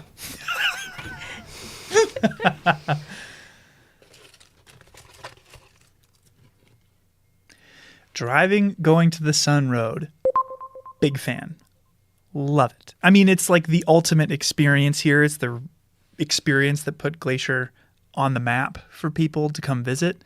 It's where I would say 90% of the pictures of the park come from. Is from driving, going to the sun, maybe 75. And that is because you get to witness 3 different distinct ecosystems in one 2-hour drive. You get to have incredible wildlife sightings from the safety of your vehicle. From bears, the bighorn sheep, mountain goats, you get to drive to over 6,600 feet. What's not to love? Here's what's not to love: driving. What if you take a shuttle so you don't have to drive going to the Sun Road? You can see all those things, but you can spend way more time actually looking at them instead of having to spend all that thought and energy looking at the road, avoiding other cars and said bighorn sheep and mountain goats. And if you just sit on a shuttle and let someone else do the driving, you can appreciate the scenery. It's type 1 fun. There you go. Honestly, the shuttle sounds pretty nice to me. Or being a passenger, I would say. Yeah, I'm siding with Perry on this. All right, one more. Birding. Oh. I love birding. I love trying to figure out who they are, what they look like, who's singing. And you may not get to see a grizzly bear when you come here. I'm sure you won't see a mountain lion. A few of you might, but I never have. But almost everywhere you go in Glacier, you'll find birds. You can come at any time of year and see birds. And especially if you come in the spring, they're constantly singing and calling and just making this place richer and more beautiful. Well, here's my hot take on birding. I love birds. I mean, they are the soundtrack to our mental image of nature itself. But as you said, they are everywhere. I could see birds where I grew up in Ohio, and I can ID them and have a very similar experience. If I wanted to see a grizzly bear, I'd have to go to the zoo. So, birding in Glacier? It's fun to hear birds as you go out and hike, but it's not an activity in its own right. Birds are the background to experiences you could only have here and that people are coming from across the country to have because they can't have it at home. So that's my hot take on birding. I'm never taking you birding again. Honestly, Perry, your passion for birding speaks to me. There's hundreds of birds you could see here, and that's a very special experience. So I have to side with Perry here, Michael. Okay. I disagree, but it has been decided. It's okay. I won. You just accept it. I feel like we covered a lot, but there are so many other activities that we didn't talk about. What's another activity? I would say berry picking. Yeah. I love picking huckleberries. Classic. It's an iconic part of a glacier summer. Just wouldn't be the same without it. If you are trying to plan a trip to Glacier and interested in what sort of activities you can find here, check out our website at nps.gov/GLAC, and it can help you plan a great trip. We're hard at work on the next season of Headwaters. Stay tuned for bonus content like this and more episodes about your favorite national park. Headwaters is made possible with support from our nonprofit partner, the Glacier National Park Conservancy. We are so grateful for all that they do for us. Check them out at glacier.org.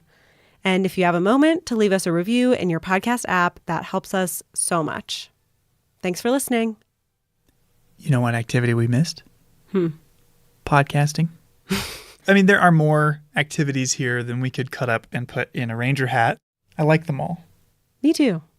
Despite everything.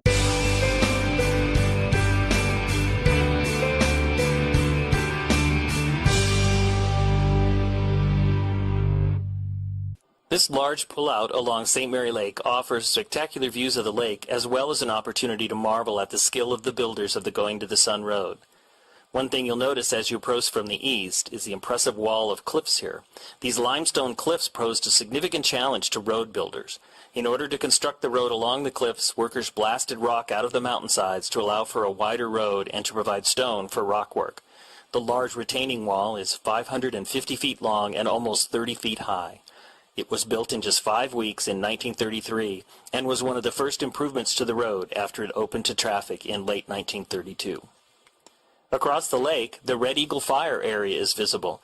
Just last summer in August of 2006, this fire, of undetermined cause, burned over 32,000 acres in the park and on the neighboring Blackfeet Indian Reservation, despite immediate efforts to extinguish the fire.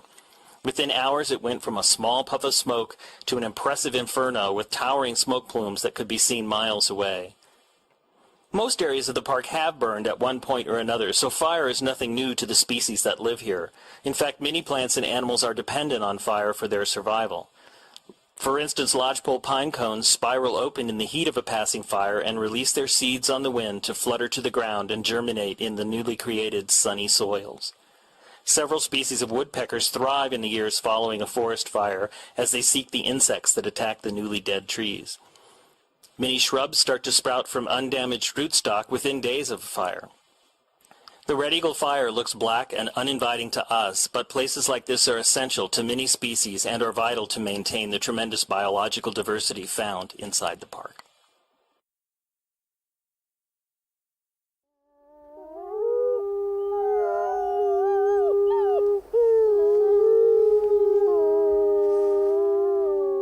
From Yellowstone National Park, this is what we do. I'm Brett Rayburn. And I'm Jake Frank.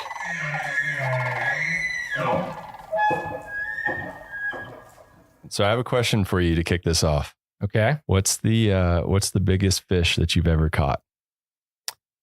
The biggest fish I've ever caught, I used to live in Alaska and I went halibut fishing and I caught like a 40-pound halibut. Okay. That's the biggest I've ever caught. That's way bigger than I thought you were going to say. I was expecting, and that's like a much less impressive size. Well, that's a fairly unimpressive halibut. Okay. So for that species anyway. All right. Well, you've got me beat. Are you big into fishing? No, about the only fishing I do is when I'm fishing through the freezer for frozen cod that I get from the store. So that's about as much as I do. Before you cook it, do you like hold it out way in front of you and have someone take a picture so it looks bigger? I have been known to do that. All right. Yeah. Follow my Instagram for all that content. So you've caught some pretty impressive fish. It sounds like. Not really. If you turn over that paper in front of you, there's something on there that I would like you to try to pronounce. You have not seen this before, so this is. Joe, right. Let's see. Can I sound it out? So, Oncorhynchus clarkii lewisi. Was that how I was way off? I actually don't know. This is like one of those trivia questions I don't even know the right answer to. So sure, you did well. All right. That's better than I would have done. But my guess is that this is the binomial name for the Yellowstone cutthroat trout? Yes, that is the scientific name for the West Slope cutthroat trout. The West Slope, not the Yellowstone. Yep. Okay. All right. And so today we're going to talk to somebody who probably can pronounce it better than you just did. Although I still think that was a pretty good guess. Our guest today is Pat Bigelow, a fisheries biologist who spends a lot of her time on the waters of Yellowstone National Park. So welcome, Pat. How's it going? Hey, Brett, and hey, Jake. It's going great. It's a beautiful day today. Yeah, it is. And you did pretty good, Oncorhynchus. Oncorhynchus. All right. So I was in the wheelhouse. Yeah, I loved the Lewisy Clarkey. Is that how you say it? Or is it a long I? That works. Lewisy Clarkey. Yep. That's awesome. All right. I wonder where that came from. I don't speak a lot of Latin. So I guess we'll just jump right into it. How long have you been working as a fisheries biologist? Well, as any job, how long have you been at Yellowstone National Park? I've been here in this job for 23 years. Wow. I've been working in fisheries for 36 years, probably. So fresh out of middle school. Yeah. Exactly. Yeah. I was really fortunate that I got some great opportunities early in life. Very cool. And so how did you get your start here 23 years ago? Actually, my first fish job was here in 1979. Wow. Okay. I was in Bozeman working a summer job, and I went down to the unemployment office to see, if I could just get something better. And there was a poster up on the wall for Young Adult Conservation Corps in Yellowstone National Park. And I jumped at it. It sounded interesting. I came down here. We had I don't know if you guys are familiar with the Yak Camp, but when we were actual Corps members, we had a girls' dorm, boys' dorm, and a dining hall. And 6 Corps members to a room. You each had a bunk bed, a foot locker, and half of a clothes locker, and no dividers or anything like that. You definitely felt like you had just been recruited into some kind of institution. Some ways it is that, maybe. Yeah. But it was great because we had 100 Corps members who all worked for different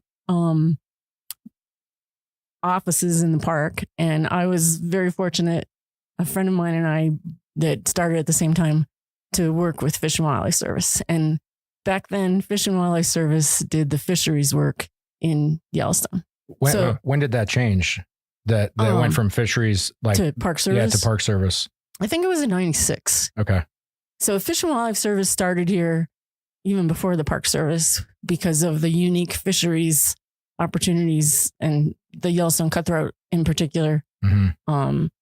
And then they established a research station in the 50s. They had a hatchery here early on, early 20s, 30s, into the 50s. And then after that, they kind of went more to a research station. And then they had a management office, which is who I worked for, that advised the Park Service, kind of like a fish and game agency, advises the state on how to set their regulations. Fish and Wildlife Service kind of kept the Park Service up to date on their and And my history is not great, but if I remember reading, it's even before the National Park Service, there was like the predecessor to the Fish and Wildlife Services who stocked the lakes and did a lot of the fishery stuff in Yellowstone. Correct. U.S. Fish Commission back even as early as 1889. Yeah. We're doing some stocking in Yellowstone National Park. Wow. Yeah. A lot of history. Yeah. Yeah. Fisheries history in the park is really kind of a reflection of fisheries management history for the country. Really. Mm-hmm. Wow. Yeah. That's awesome. So when you started, did you know, it sounds like you kind of just saw a poster and got a little lucky in that way. Did you know that there were jobs where people worked with fish in national parks?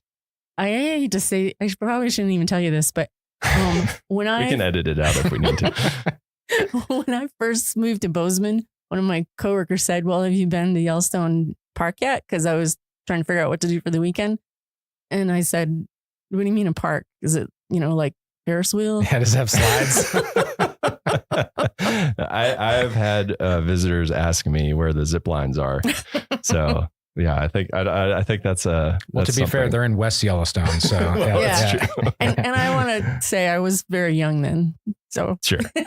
Lots to learn. Yeah. So you hadn't, you were pleasantly surprised that there were actually jobs where you could do that. It was awesome. Cool. And one of my first full weeks working for the Fish and Wildlife Service, they were doing their annual survey on Yellowstone Lake of the cutthroat trout. And so it meant spending a week on a boat gill netting on the lake. And we spent a night in the Park Service cabin on Peel Island because we were doing work in that area and we wanted to stay close to it.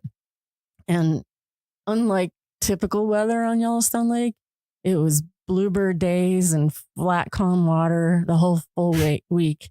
And then the cutthroat that we were catching, if you haven't ever seen a cutthroat trout, they are a beautiful fish. Can you describe them for those of us who haven't seen one? So they're called cutthroat because they have a red slash on either side under their jaw. And they, kind of a typical trout. They have, the same, body form, and then black spots more on the tail, and you get less as you move forward toward the head. But they can get really brightly colored. They tend to be olive, yellowy, brown, and they can, especially during spawning season, they can get these brilliant red sides and opercular plates and stuff. They're just beautiful. That's cool.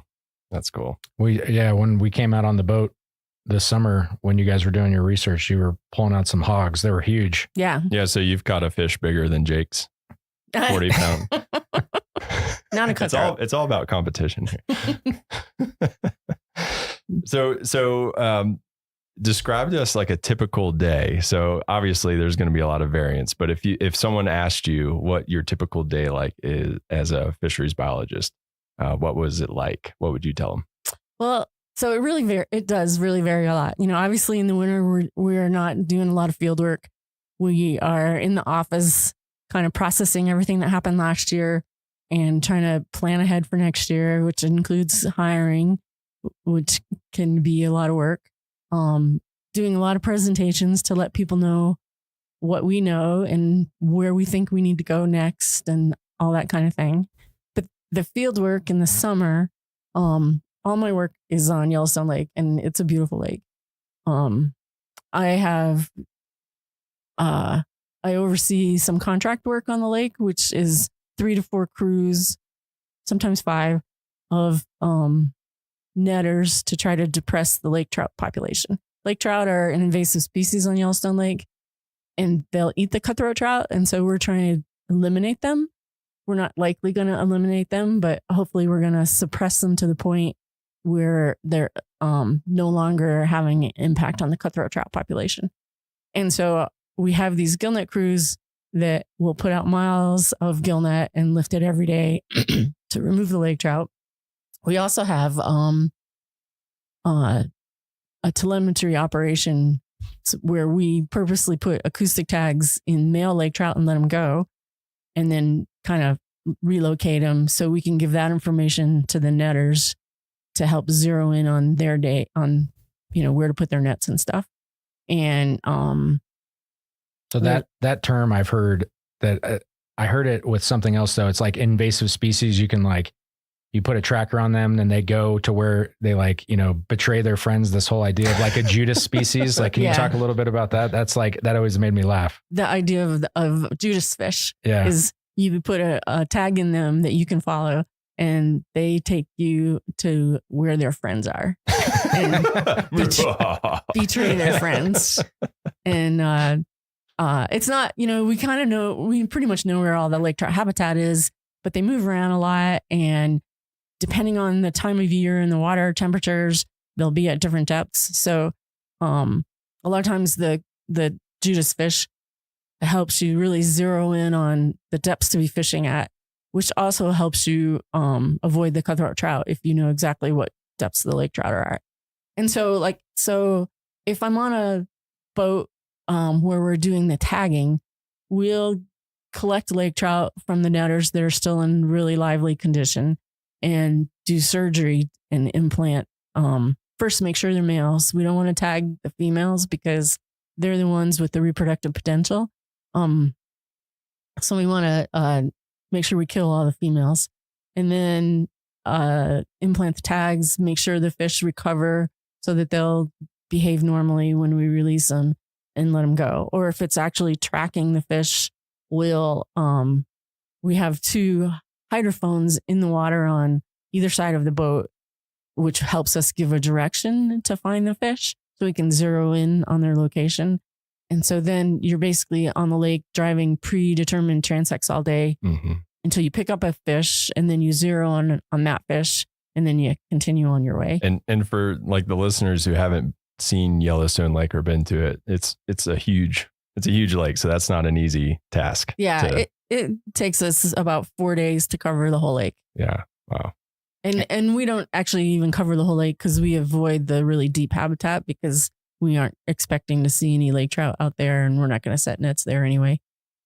And then I think like good backstory is like we talk about lake trout being invasive versus the Yellowstone cutthroat. I mean, I guess is there a reason why we like as managers prefer one over the other? Like why are we trying to get rid of lake trout? So the cutthroat trout, Yellowstone cutthroat trout, like I've said already a couple of times, they're just beautiful, but they are the native species in Yellowstone Lake. Yellowstone Lake is the most important population of Yellowstone cutthroat trout for that species, and just sheer numbers. And they evolved with only one other native species, which is the long-nosed dace that is, gets to maybe 6 inches and is very much along just the shorelines. That's the fish I would catch. So they're just, the cutthroat trout are naive when it comes to larger fish predator, piscivore. And the lake trout are native to the Great Lakes area, and they're also beautiful fish, but they are a voracious predator. And so you take a really naive fish and then a really excellent predator and put them together, and it's just not good for the cutthroat trout. Mm-hmm. And the lake trout, I think the oldest one on record was 62 years old. Lake trout? Not from Yellowstone, but just species wise. So if we weren't out there taking out the lake trout, nobody else would be either. They reside deeper in the lake. They live longer. They get bigger. They have a lot higher reproductive potential than the cutthroat trout. And if left unchecked, they would decimate the cutthroat trout population. And when you say like no one else would get them, you mean like other predators, right? Like bears and fish or bears and birds and otters and all that kind of stuff. Right. Like birds and otters, most predators tend to target the fish when they're shallow, and the lake trout don't spend much time being shallow. And then when the lake trout get big, they're too big. Like an osprey might try to grab a big fish, and then I haven't seen this personally, but one of my coworkers has seen an osprey grab even a cutthroat that was too big for it, and then it couldn't fly off, and it actually drowned. Oh wow! Because they have a hard time letting go of a fish once they get their talons through it's it. like the monkey with the banana. Yeah. in the barrel situation. But yeah, lake trout. Well, they're impressive in their ability to eat other fish. They can eat a fish. The only thing that stops them is how wide they can get their mouth open, and they can eat a fish 2/3 their own size. Holy moly. Yeah. Can you do that, Jake? No. Yeah. It's like a 150-pound fish. Burrito. That's a big burrito. Yeah. So you obviously know a lot about fish. And so that's an important skill to have as a fisheries biologist. What, aside from that, or maybe not even aside from that, what do you think is the most important skill for someone who thinks that that's a really cool job and might be interested in applying for jobs like that? It's probably similar to most jobs. I think the most important thing is to have a passion for what you're doing and a positive attitude and be flexible in what you're doing day to day. If you want to actually go into fisheries, a Bachelor of Science is an important aspect of your education. Typically, you're going to want to end up going back to school to specialize and get a master's degree.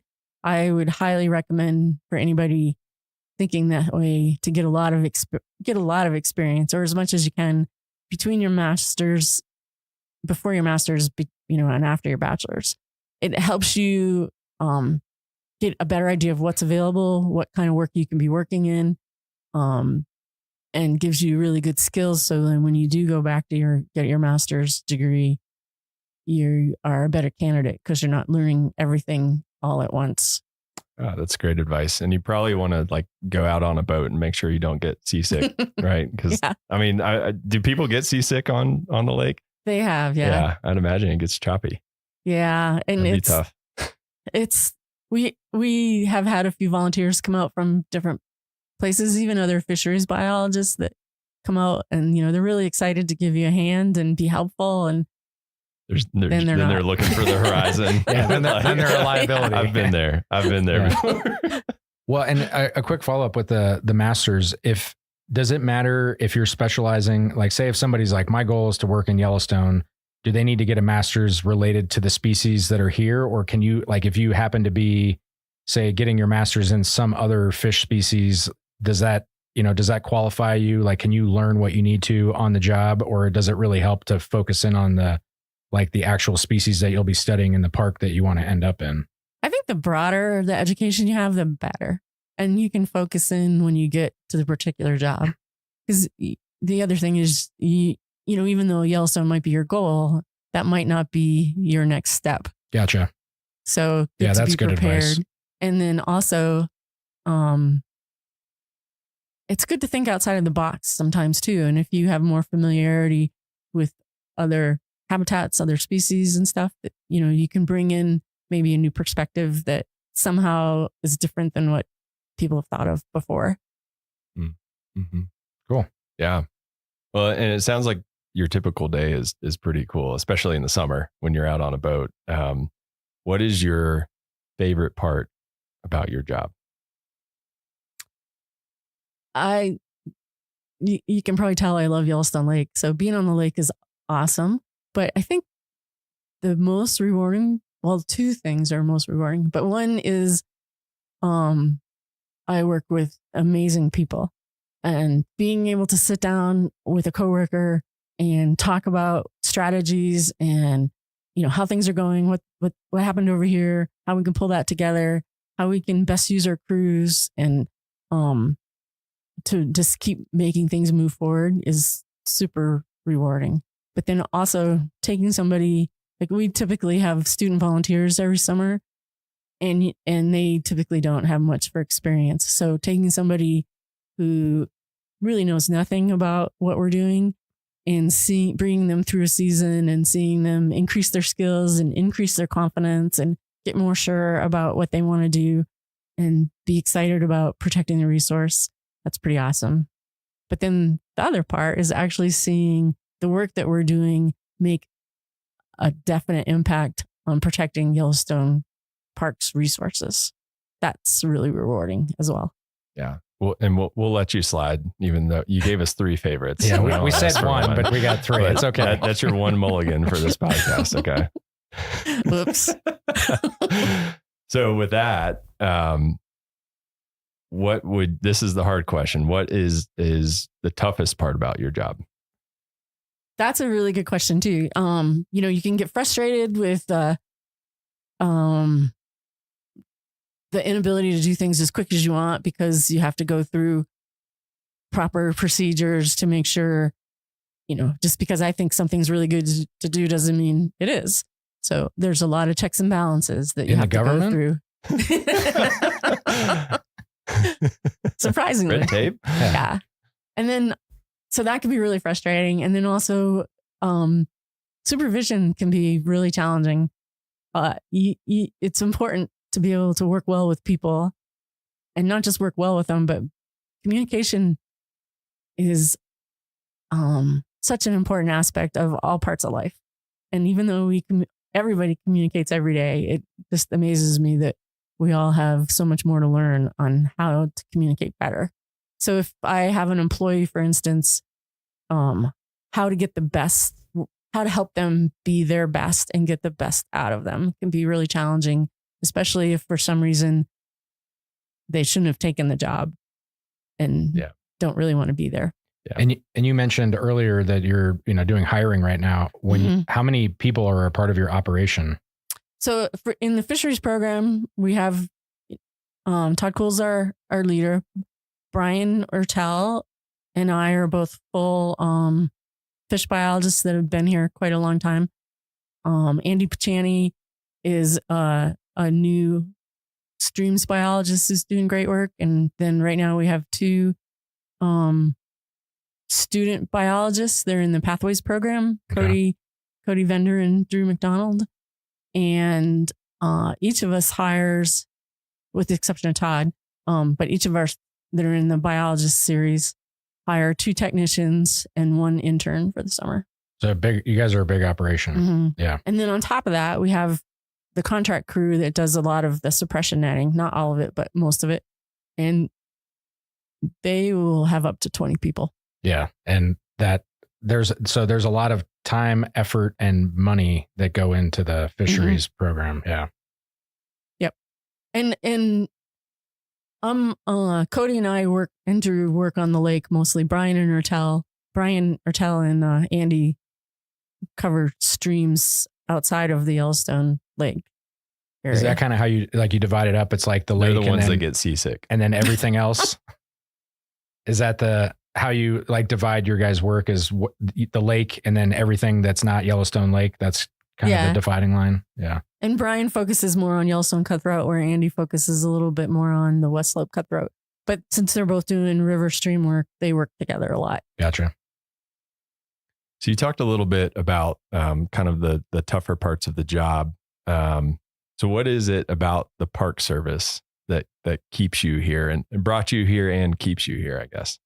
Well, just the protection of the natural resources, keeping the environment as intact as possible, and just the ecosystem function and all that. Those are all great buzzwords, but it's the beauty of everything working together that really draws you in, and it makes you really enjoy it. Yeah, and some of our listeners might not be super familiar with the National Park Service mission. We all had to get it tattooed on us when we took the jobs, and Jake's is on his lower back, I think, right?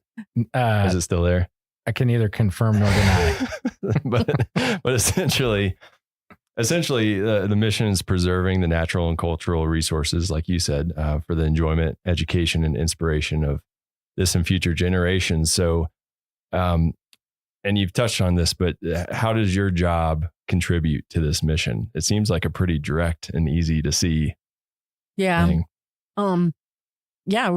We're spending a lot of time and effort suppressing the lake trout population so that the cutthroat trout population in Yellowstone Lake can thrive. And because that's the major population for that species of fish, it helps that whole species thrive. And it's a beautiful fish. Did I say that already? Yeah. You can say that one twice. That's okay. And then what I've learned here, not being a big fisherman or person who fishes, I don't know what the non-gendered version of that is, but people love to fish. It's like crazy how many people are here in the summer. So it's and the whole idea of being the homeland of the Yellowstone cutthroat trout. I mean, it's like this is like the world's largest population of that fish, right? Mhm. So Yeah. people come here to catch that, and it seems like, protecting it, and then people have that direct enjoyment. I mean, it seems like everybody appreciates being able to get out there and catch that big fish and put it on the gram. Yeah. And not only, I mean, think about going out on Yellowstone Lake. This is a huge lake, and there's, 3 buildings on the entire lake. I mean, maybe a couple more, depending on how far away from the water you want to measure, but it's just spectacular. Yeah. Yeah. You're out there. Mhm. You're out there. All right. Well, before we wrap up, we're going to get into what we call the nitty gritty here. So I don't want to scare listeners away. This is a fair warning. There's going to be some government jargon, but fear not, we've got your back. So we have an introductory episode, along with some links that we're going to put in the show notes that will explain all this in detail. So that said, for people interested in this type of career, and you've kind of already talked about the education aspect of it. So if I want to be a fisheries biologist, what's your job series in USA Jobs, series and GS level, and all that nitty gritty? So my GS level is GS 11, and my job series is fisheries biologist 0482. And then, like a lot of the seasonals that we're hiring this summer, they are biological technicians, parentheses, fisheries. And because there are a lot of different biological technicians, and they're all in the GS 0404 series. Awesome. Cool. And aside from the education aspect, is there any other formal training that someone needs to have to apply for this position, or? Not formal. A bachelor's is great. But like I said, the more experience you can get with different agencies, different areas, the better off you're going to be. Sure. Yeah, that makes sense. Do you have any other advice for people interested in that career path aside from what you've said already? It's a great career. It's really fun. I've worked, when I left here from my first 4 years that I was here with the Fish and Wildlife Service, I did some work with the state, Wyoming Game and Fish. I worked with Fish and Wildlife Service in California, Northern Idaho, Washington. Every job I've ever had has been really fun. Come work with Pat, is what she's saying. All right. Well, before we let you go, we like to ask everyone that comes on the podcast one final question. This one's my favorite. So what is your favorite story or memory in a national park? It doesn't have to be in Yellowstone, although you've been here a while. So there's a good chance it will be, but it doesn't have to be. It can be, a trip you took during annual leave or something. But do you have any defining story or memory from a national park? There's so many to choose from. This one's really fish related though, so I'll share it. We were doing a snorkel survey on the Olympic Peninsula, and we were snorkeling Chinook salmon, which get quite big. Spring Chinook salmon in particular, they like to hide their head. They're kind of like a little kid in that if their eyes are covered, they think you can't see them. And so when you're snorkeling for them, you got to really look at the root wads and things, because they kind of stick their head in the root wad, and then you might miss them if you're not really looking closely. So I was coming down this stretch of stream that was actually pretty wide and flat and no cover. And the spring Chinook, I could see him. He was just in the mid-water column in front of me over this gravel bar. And he saw me, and he just sunk down and sat on the bottom. And I was getting closer because I was coming downstream. And as I got closer, he got as close to the bottom as he could. And then he actually rolled over and laid on his side. Until I did. Yeah. Until I went by, and then he just took off. That's awesome. If he was wearing a turtleneck shirt, he would have slumped into it. It was just so funny to see him actually trying to hide where he had nothing to hide. That's amazing. And you'd never heard of that type of behavior before, or is it just something you hadn't seen before? I had not heard or seen it. So it just made me laugh. That's awesome. So you're making scientific observations on your vacations even. Actually, that was work. Oh, that was work. Well, work, vacation. Yeah. Sometimes the line gets blurred. Right. Can I tell you my favorite question? Yeah. That you've ever been asked, you mean? Yeah. Somebody once asked me why all the Civil War battles were fought in national parks. That is a great question. What is that? That's a causation. What's the whole thing? Correlation, not causation. Yeah. What was your answer? I honestly thought they were kidding, so I started laughing. So you just laughed. And I said, "Well, people were very civil back then." And then I could see by the look, he wasn't kidding, and so I got real apologetic real fast. I think that happens to all of us. You get caught off guard with the question because people joke with us all the time. Yeah. They ask us silly questions. So, well, and especially like the people with dry humor, that's like really hard to tell. It's like, I don't know what to do with that. Yeah. Well, awesome. Well, Pat, thank you so much for joining us. It was really cool hearing about your job and learning a little bit more about fish too. So I'm excited to go fishing. I think when the season starts. I think I am also excited to fish, but I have this weird, I like the touching of fish. I don't know how hard to grab them or not grab. I feel like I'm like strangling them. Yeah. And I don't want to like mess their slime up, but then they know when I'm not holding them tight enough, and then they flop around and then I drop them. So I just what's the safe hand? Can we get an extra credit question here? What's the safe handling for someone who's fishing? What do you wear gloves? Do you not wear gloves?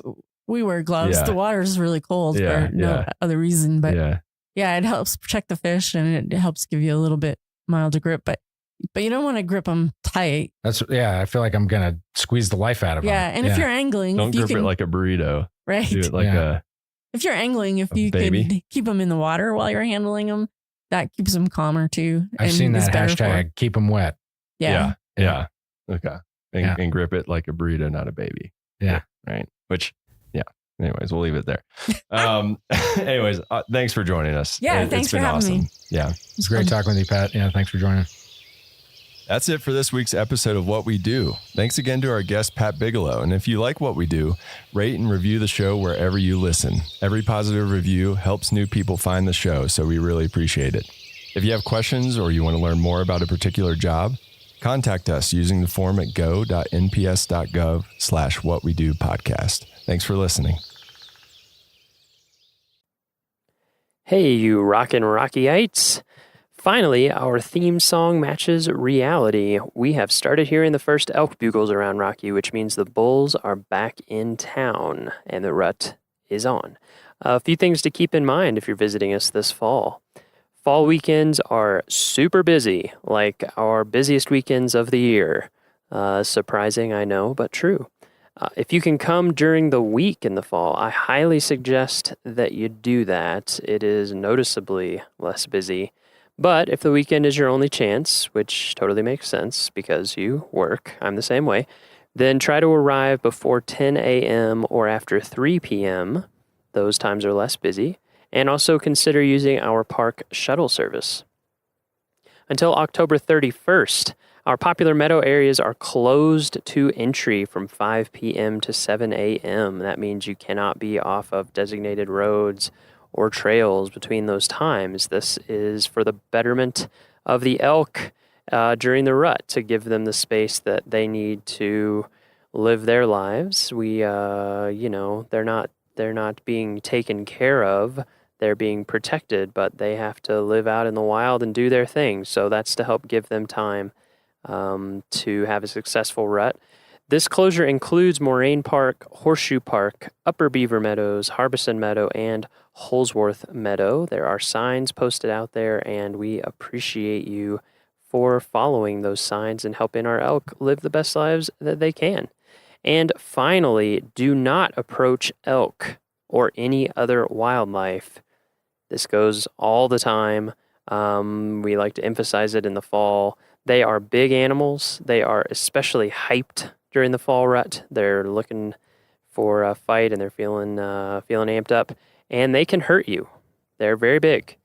The minimum legal distance is 25 yards. That's about 2 school bus lengths, so you need to stay at least that far away. But any distance that causes an animal to change its behavior is too close. So if an animal starts moving when it wasn't, or because of your movement, or starts staring at you, or just starts acting differently because of how close you are too close. So thank you for keeping those things in mind. It will help keep you safe, and it will help keep our elk safe. And now let's go on to today's episode.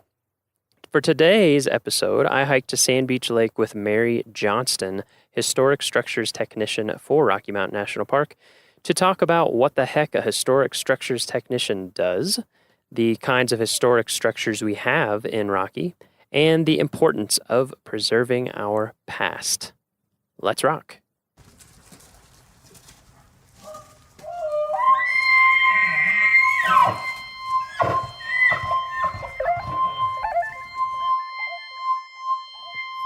And we're recording. Set this over here.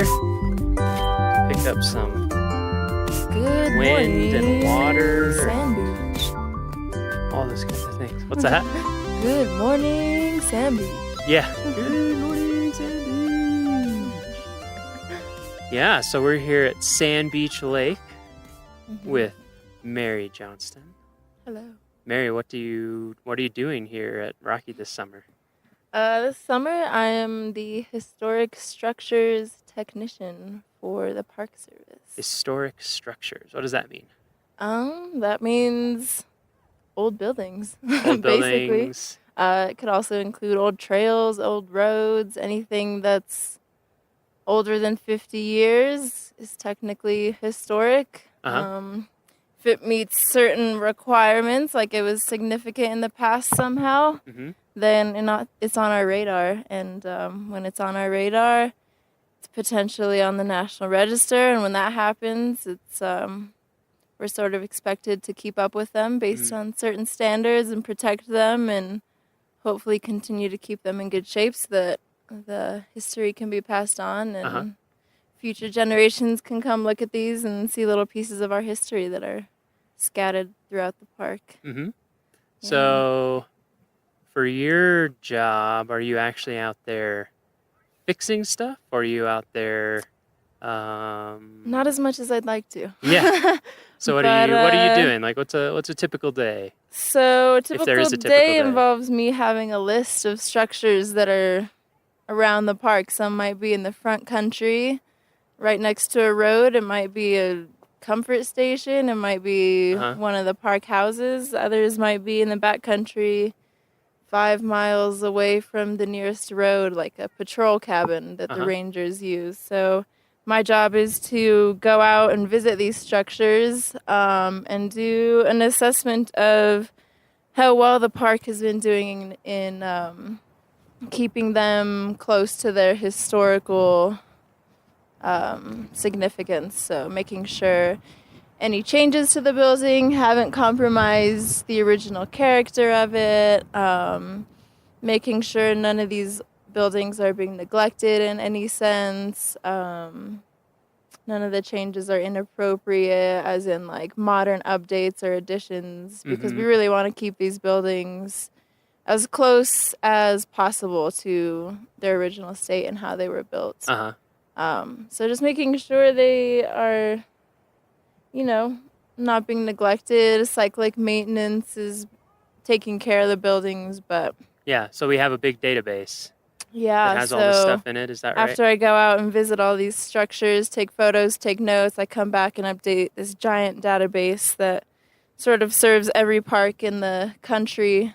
Oh, really? Yeah, every park in the country has their own set of structures, and all of these are in this database. So that's nationwide. Yeah, wow. Like anybody from the parks or even individuals can go onto the site if they have a specific structure in mind, or if regional offices need to know more about certain buildings in a park, but they can't go out and visit them themselves, they go into this database, and based on the work that myself and other structures technicians have, based on the information that we've put in there, it's pretty much a comprehensive timeline and update of past conditions, current conditions, any work that's been done on them, what the building looks like now, what it used to look like, A lot of different divisions could use this as a resource. So it all goes into this nationwide database, and then anywhere in the country, anyone with access to it can see what's up. Yeah, so obviously, if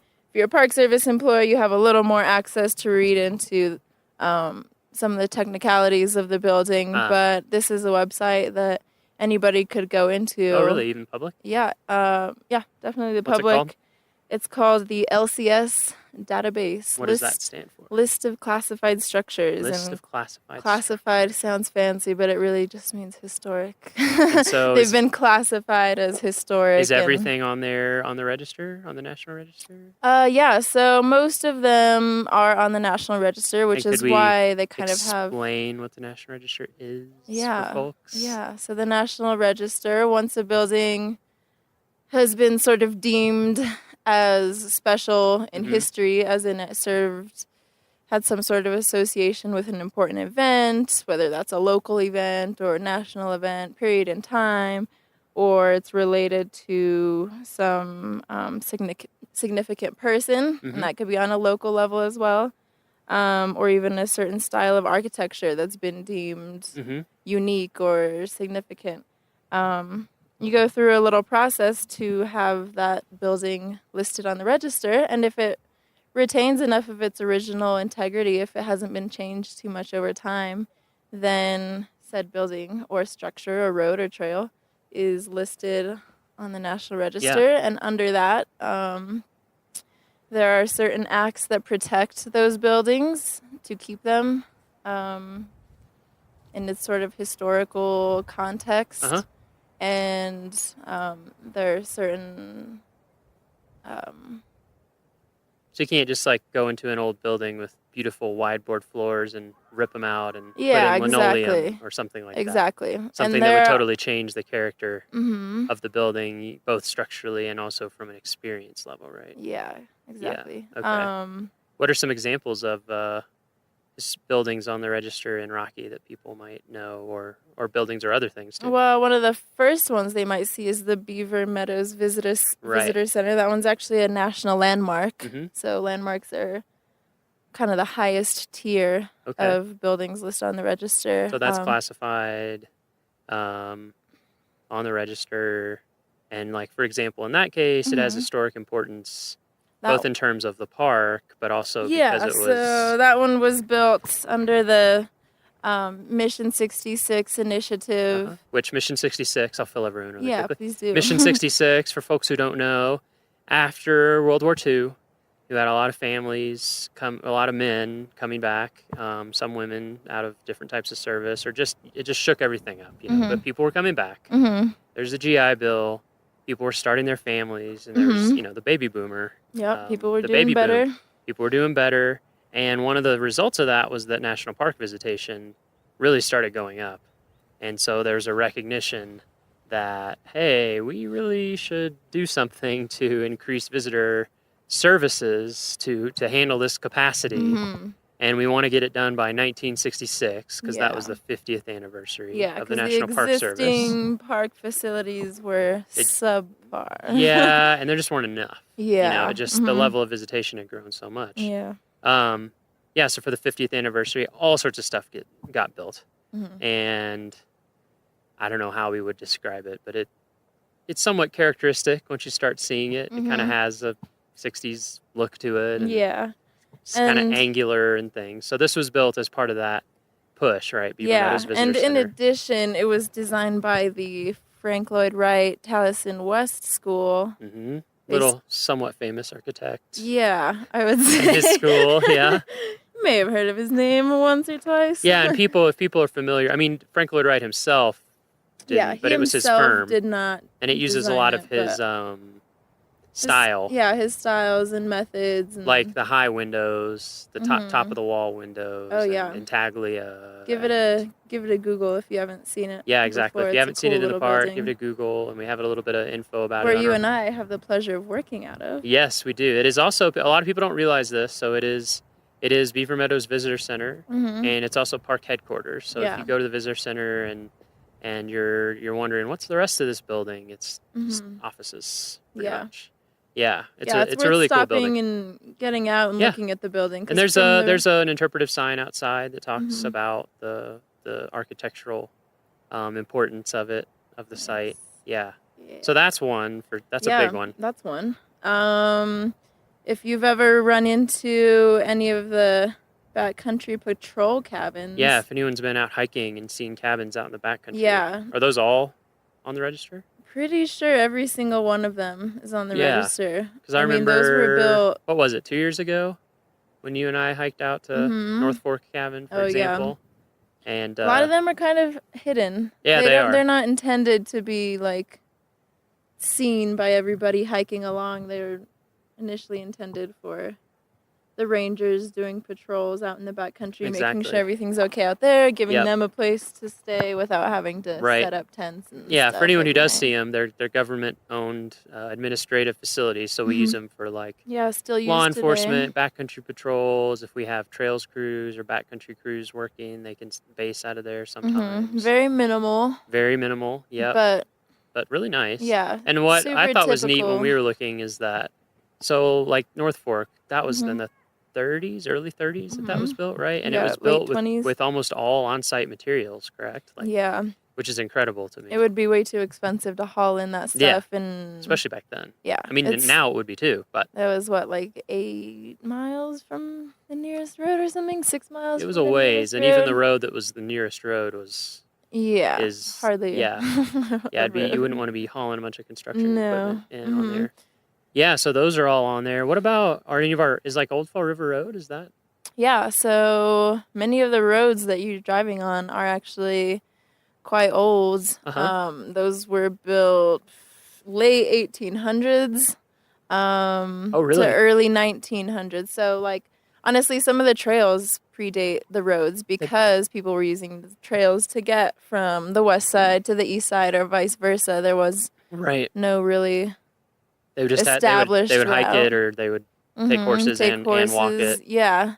And a lot of the trails were actually established because people who lived in Estes Park or Grand Lake wanted to take tours up there. They wanted to take people out there. So even before it was a park. Yeah, the fact that they had people wanting to get out into the park, they're like, oh, well, maybe we should just clear these ourselves then and get out there. Of course, a few of these trails were used by Native Americans, obviously, to travel from the west side to the east side, crossing over the Rockies. And to get up into the mountains for hunting. Yeah, things like so those sort of laid the baseline for where trails would go. Later people would start to clear them a little more. And develop we them. talked to Cynthia Langeth at Alpine Visitor Center a little bit about Trail Ridge Road and how a lot of it is like exactly where the trail was that Ute and later and Arapaho people would use later, and early people even before that. So I think that's pretty cool that a lot of the routes we still use have. I mean, they make the most sense, as that's what we talked about with her. One thing that surprised me when I first went out with you on one of these trails was just that a lot of the trail work itself, like rock work, so like the rock walls that people see when they're hiking that support elevated sections of trail, or some bridges, or bog walks, which are elevated either dirt or wood, or something through really marshy areas that help you hike through them without getting your feet soaked and mucky and boggy. Those also can count, right? Because those were created using, they're historical. They're using old techniques. A lot of them were built back in the 30s, and you can kind of start to see... CCC, right? Civilian Conservation Corps. They had a really beautiful way of building some of those little rock walls that hold up the trail. Yeah, I remember when you showed me some of the details. I was like, wow, you're right. This is pretty if you're immaculate. On a ledge where there's a bunch of stacked rocks below you and lichen and moss growing on them, it's pretty likely that those are some of the original. It's amazing how well they fit together. Yeah. You know, that they're just doing like dry. They're sort of characterized by, no cement or anything, nothing like that, just dry laid stacked rocks, but you can tell each course, so it's in layers, and they kind of squared them off like chisels at the rocks to make sure they would fit Wow. together really well, and just so it's like amazing. really nice and tight. And yeah, some of those. Yeah. I'm continually features are amazed awesome. as I go to more and more parks and work in different parks and my career goes on, how essential the Civilian Conservation Corps was to the parks. Yeah. Like, we still rely so heavily on so many things that were built during that time. Yeah, We're and basically we're kind just of repairing and we're just upkeeping kind of those. repairing and maintaining them. Mhm. But without them, They pretty much laid a huge amount of groundwork for tons of parks, even Yeah. parks that you wouldn't think of. I remember, like, I did the map for Andersonville Prison, which was a Confederate prisoner of war camp in Oh, wow. gosh, it's in Georgia. It's kind of near Americus, if people know that town. It's kind of near Plains, which is where Jimmy Carter is from and where he still lives, and he has a historic site. Anyway, it was this horrific prisoner of war camp, as most of them were at that time. But even there, we were walking around, and there were some trails and some retaining walls and some just things that had been built to kind of shore up and make sure things would last. Yeah. And there's a plaque, It's CCC. kind of amazing how long these things have lasted, considering like They were just built so the weathering and carefully. They were built with such care. Yeah. And it wasn't because I mean, I don't know. I just always figured because it was an employment program, and the whole point was to have jobs for people to do. That it was like, we're building this rock wall. We want it. Yeah, you don't We want it to expect be it to fantastic be quality. so- We want it to last forever. Do what you got to do. Yeah. And they're using natural materials, Mhm. so you don't have the material cost. And so I think it was just like, let's make this incredibly nice so that it'll last Oh yeah. for 100 years or Mhm. more. Definitely you know? built to last. And a lot of them are getting close Mhm. to 100 years, and Yeah, and they look that's- great. That's the point of all of this, is to keep these things intact so that there is evidence of it down the road, and that other people and our kids and grandkids and Yep. all those people down the line will be able to see these things. Because honestly, the older it gets, the cooler it becomes. Well, that's the thing. and- That's what I think a lot about with historic things and things on the register, is that there's this weird in between point. It's almost like fashion or something. Yeah, There's yeah, this yeah. weird in between point, like when it was like in the early 90s or something, you're like, oh, the 80s, that was lame. But now people think 80s are cool because they're old enough. Yeah. And I feel the same way with a lot of historic things, just like a rock wall on a trail.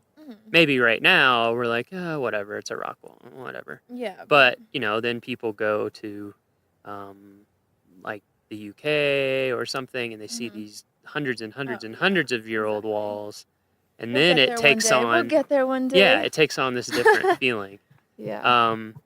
Okay, that's so the- we have a giant national list of all this stuff, Mhm. and you are here at Rocky in the summers Yep. to go around Mhm. and basically look at all of it. Yep. And Document keep track of it, keep document track it. of the condition, Yeah. and make recommendations for how the park could Yeah. be doing better, or how they're already doing great, Yeah. and ways that they can sort of mitigate any problems that I see. A lot of times there's one issue that's sort of affecting a lot of different buildings, Uh-huh. where it's like, Yep, they just need to, just something we need to work on. yeah. hmm Um, And it's so cool to me how there's so many specialized techniques for maintaining these things. Like, I Yeah. remember some of those, what were they, joists or Logins? logins? Yeah, the Mhm. logins on a cabin. Oh, yeah. And you were showing When me, they- and you were like, oh yeah, this has been cored out and filled with foam. I was like, what? Yeah, And yeah. you're like, yeah, A lot of little well, ways we don't to- want to replace the entire thing. Mhm. And so it's more the best structural integrity if it starts to Yeah. rot out is And that's to, the thing, you always are trying to like figure out ways to repair it. what's the best compromise? Yeah, you try never to replace something unless it's absolutely Unless you necessary. absolutely Because have you to. want to keep the originals, and if just part of it has to be repaired, then Yeah. just fix that Like, I don't know part, if but- people realize, maybe they've seen it when they go around the park during certain construction. Like the first time I came here a few years back, Mhm. up on Trail Ridge Road, they were doing some road work and repairing some of those walls Oh, yeah. that are up there. So And yeah, I don't know if meticulously. people realize, like, they take those, they photograph Yeah. very meticulously, take Photograph them the apart, wall. they number every Yeah. rock. Uh-huh. And keep diagrams, and when it's Yeah. done, they put every rock back, and they use Back the where it same used to be. techniques. And we even have you might know this. It's it's a training area and like a facility that the Park Service has that's specifically for learning techniques for maintaining historical structures, and then they send crews out for really hard specialty jobs. Yeah. It's called like the PAST program, I think. Something. Yeah, I'll have to look it up. Yeah, they send different like historians and preservation crews to different parks just so they can learn. Like, hey, this is how we're doing this, and you guys could learn from this and implement it in your park. Yeah. So we survey things. You survey things. We keep track of them, and then who is actually going out and doing the work to maintain things or to So Rocky things? has its own preservation crew. They're called the Special Projects Crew, I believe. And they specialize in all the work done, maintenance work and rehabilitation work on historic structures. That's so super they're cool. separate sort of from building maintenance crews where they sort of go in and do their thing. But the preservation crew specialized in working with old buildings and sort of using these special techniques to not alter anything or do these repairs rather than replacements of building features. And they're a really experienced crew. I know Bob Maitland, the crew lead, he's been in the park for ever. What? Yeah, he grew up in this park. Life. His dad worked in the park, so he grew up here. Yeah, he's a multi-generational ranger. Yeah, grew up in some of the old houses that he's fixing up today. So he's it's really good to have someone so knowledgeable. People probably don't even realize, like, even a lot of our park housing is historic. Yeah. And so there's more than enough for that crew, that specialized crew, to do all year round. Yeah, like too exactly. much, really. Yeah. So what kind of training do you have to come out and assess historic structures? Well, my education is in architecture, and I personally had taken quite a few courses in historic preservation. How'd you get interested in historic preservation? Well, it was always kind of like a personal moral thing where I was into sort of preserving old buildings before building something, like before building strip malls and stuff. I'm like, well, why aren't we fixing up these old buildings that we already have in like city centers? Like, we have this infrastructure and everything. We should be using those before we're using all these resources and wasting resources by tearing buildings down. So you felt like that even before architecture? Or is that what led you into architecture? Hand in hand, yeah. I really wanted to do architecture because I hated the way these suburbias were just being produced with these cookie cutter houses, and it kind of like got to me. So I was like, well, how could I get in there and do something about it? So that's interesting. That's sort of, where are you from? I'm from Albuquerque, New Mexico. Albuquerque, New Mexico. Yeah. ABQ. Big ABQ. Born and raised? No, sort of. Raised in southern New Mexico, but I do love New Albuquerque. Mexico, Yeah. Land of enchantment. Yep. Yeah. Such an enchanting, beautiful place with a lot of history. Yeah. So we do have a lot of old structures down there. Yeah, really old. Like some of the oldest in the U.S. Yeah. Outside of like Florida. Dating back to the Spanish. Yeah. Right. Exactly. Before Anglos even got in on that game. Yeah.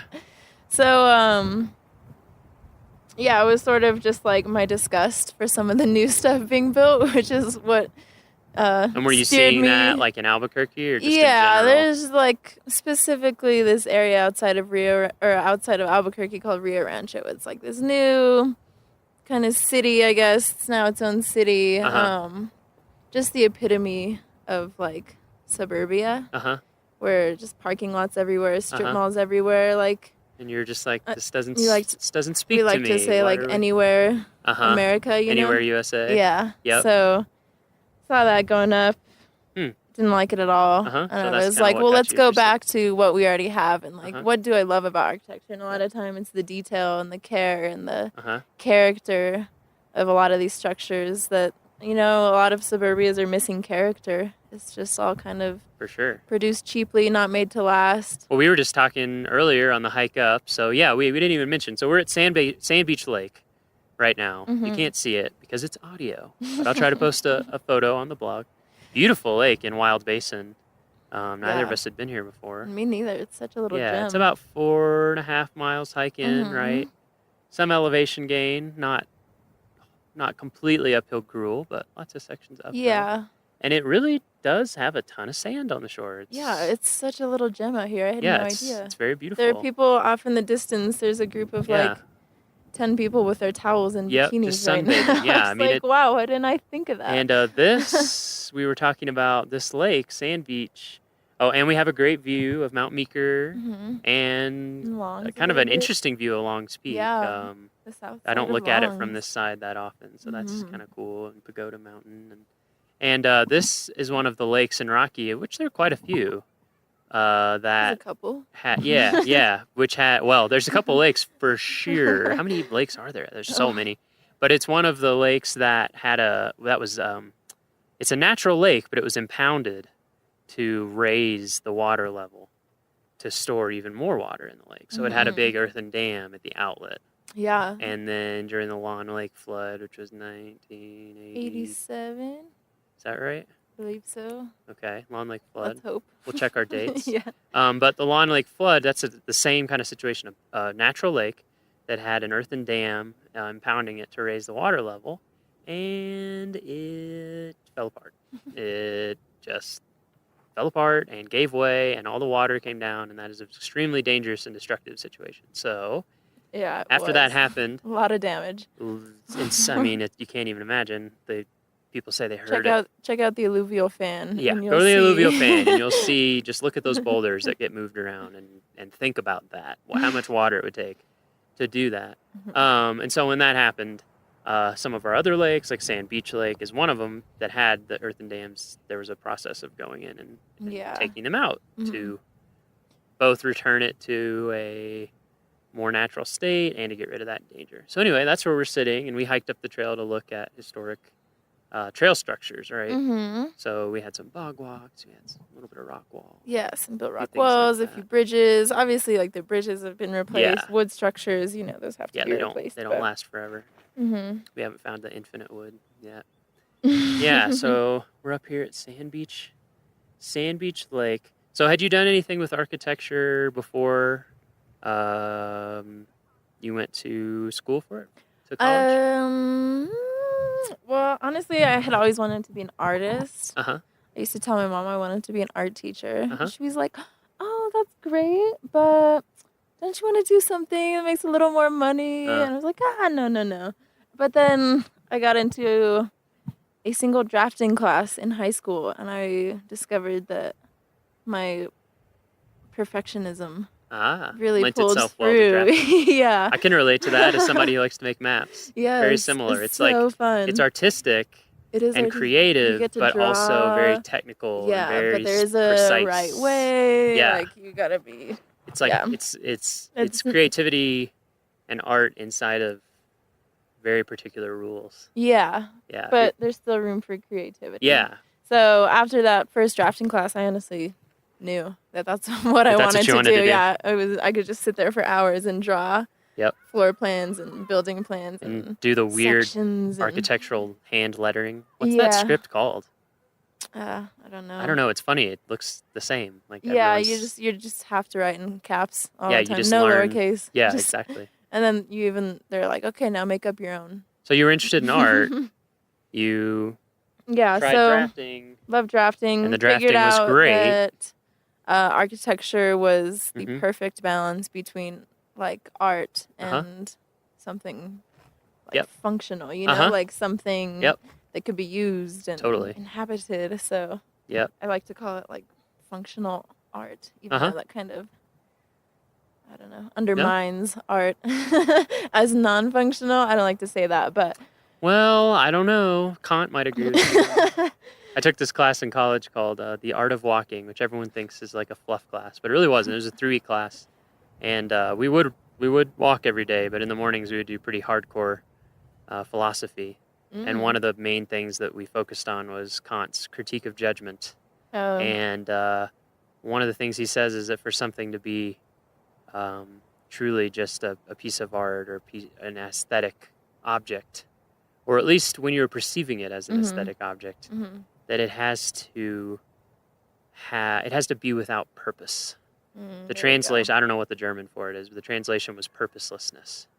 So in his opinion, only one very extremely famous and important philosopher's opinion, that if you're thinking of something in its functional way, it isn't like art in the same way. Yeah. I mean, it is, but it's not the same. Yeah. So anyway, I don't think you should be. That's feel always bad. the challenge, though, is like trying to like mesh a beautiful form with its like basic function or something like. Well, and especially in architecture. Yeah. Because I mean, you're dealing with appearance and form and how you want it to look and operate on an aesthetic level.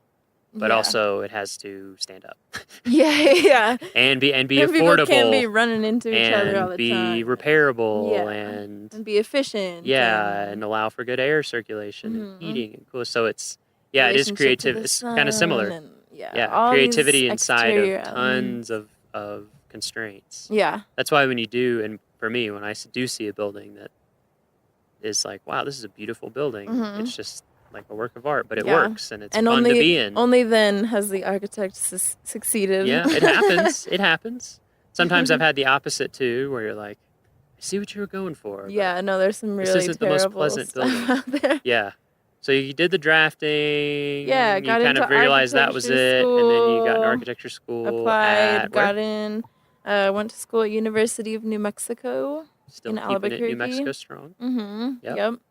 Was on a budget, so Hey. in-state was the man. way to go. No, it was a really great school, though.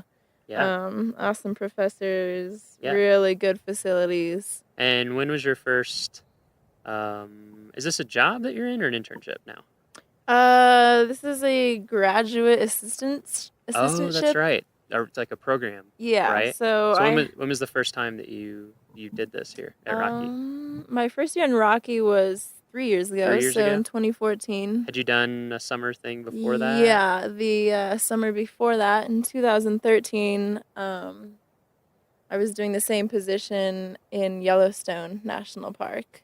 Nice. So it's really interesting to see the difference in areas, difference in parks, like both the magnitude Just of the the size, structures, the quantity. Yeah, I mean they're 8 times bigger in area. Yeah. Than us. Exactly. So it's yeah, just crazy. and how even much- just like here, maybe a little like more than Rocky doesn't have any hotels or lodges or anything in the Yep. park, whereas Yellowstone has a ton of Yes, those and they're in big. the park, and a ton of restaurants and a lot of concession-run facilities. Yep, whole other scale. Yeah, so definitely different, like entire little towns in the park. Yes. Where here, Yeah. we've managed to keep those out. Yeah, the of towns are park. the towns are at the entrance. Yeah, you're right. In Yellowstone it is. It's like a few really small towns. Yeah. Although Grand Canyon not Grand Canyon. Old Faithful, not that small, but yeah.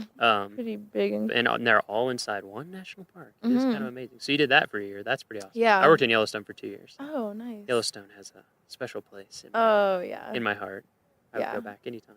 Could really only explore like Oh yeah, it's a 50th of the park It's in crazy. one summer. It's huge. Yeah, I mean, my first summer there, I was a room attendant for Zane Terra. Oh, at I'm Canyon. sorry. I'm just Yeah, it was kidding. okay. It was chill. It was laid back, no stress. Yeah. So I would just make up rooms, and sometimes you'd have to wait for bison to move off of porches. And things Yeah. Like that. But the nice thing was, because it was no stress in terms of like, it was not a lot of thought went into it. Yeah. We just hiked Oh, all the yeah. time on the weekends. Those are the kind of and people after who get work those and- jobs. yeah, exactly. That's why Like, we're what all else there. are you doing there? Yeah, if not and going so around hiking and being I hiked outdoors? around a lot, like all the time, and yeah, I saw just a fraction. Yeah. It's so big, Mhm. including like some areas like the southeast and southwest corners, Mhm. where you're never going to see them unless you have time to hike, 50, 60-mile Yeah. round trip, Mhm. because it just takes so long, like the thoroughfare, getting down in there. Yeah. Or, Isn't it like one of the most remote places? I think that somewhere way down in south Just east. in terms of being farthest from roads. Yeah, and I think stuff, somewhere like, way down in southeast Yellowstone is Yeah. the spot in the lower 48 that's the farthest from any Mhm. road. I don't know if it's paved road or town or something, but I think it's Mm-hmm. by some measure, the Yeah. most remote spot in Yeah. the lower 48. Right. And then the one up in One Alaska, point. there's one up in the one in Alaska is on a whole other scale. Oh, yeah. It's like 300 miles from the nearest thing instead of 30. But Yeah. that, They win by a that's long different. shot. But yeah, Yellowstone's huge. Yeah. So you did that, and then you came Yeah. here Mhm. year 2.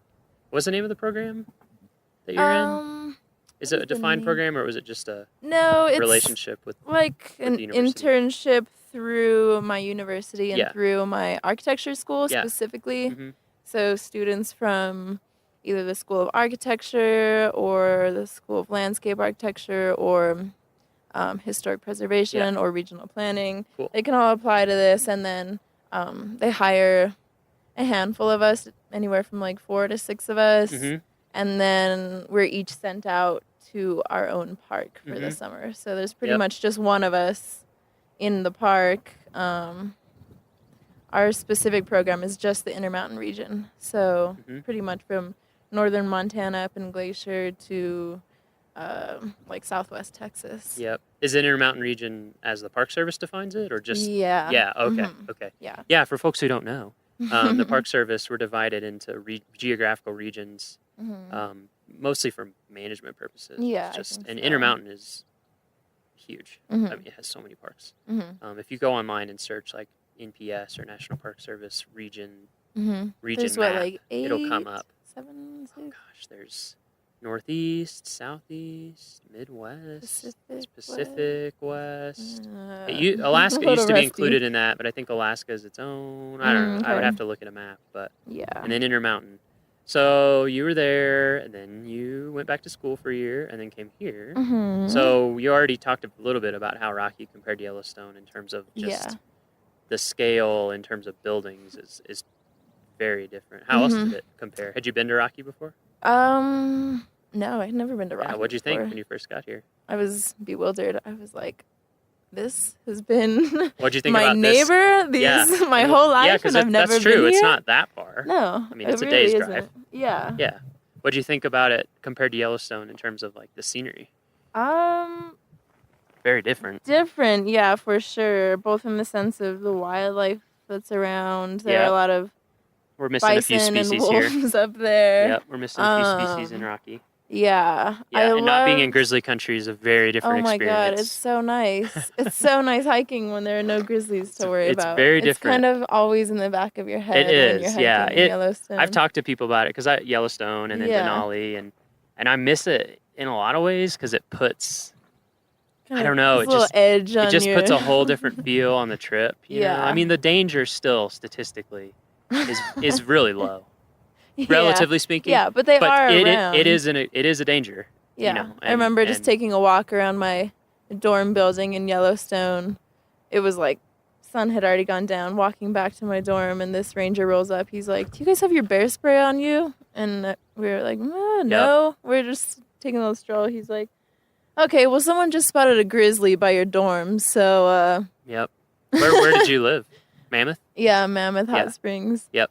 So that was a fun Yeah, walk you home. I always had bear spray on. Yeah, from then always. on, you're like, Just- okay, it's worth it. Because It's- even like when I it's was in worth the peace of Denali, mind. even walking to the hangout spot for all the employees, Yeah. even there you would see Because bears. they are around everywhere. They're They're like, everywhere. yeah. They can go wherever they want. They and they can do whatever they want. Exactly. And no that's one what can say That's what puts a boo. different feel on it. Is when you're Yeah. out there at some level, you're just like, Mhm. okay, yeah. So that's definitely a big difference. Also, there's, I would say, over 1,000 historic structures in Yellowstone. Wow. Whereas here, there are probably around 300 total. So still a lot for the size, but Yeah. way less. Yeah. And a lot of them way smaller. Mm-hmm, Because exactly. like Yellowstone Lodge, that counts as one, right? Yeah, that took me like a whole day and a half That's to huge. take It's photos an of amazing and building. take notes of. Yeah, really cool. Yeah, I can't believe that when who's the architect on that? Oh gosh, I'm forgetting his name now, but he was Oh, so Yellowstone young. Lodge. He was so young when he designed that. It's just kind of mind blowing. Anyway. Yeah. And then the other thing that surprised me when I went to Yellowstone for the first time, because I'd never been out west, Uh-huh. so I had this thing in my head of just like mountains, and Yeah. there are mountains for sure. Yeah. There's a lot of mountains, Mhm. but there's a ton of it that is not.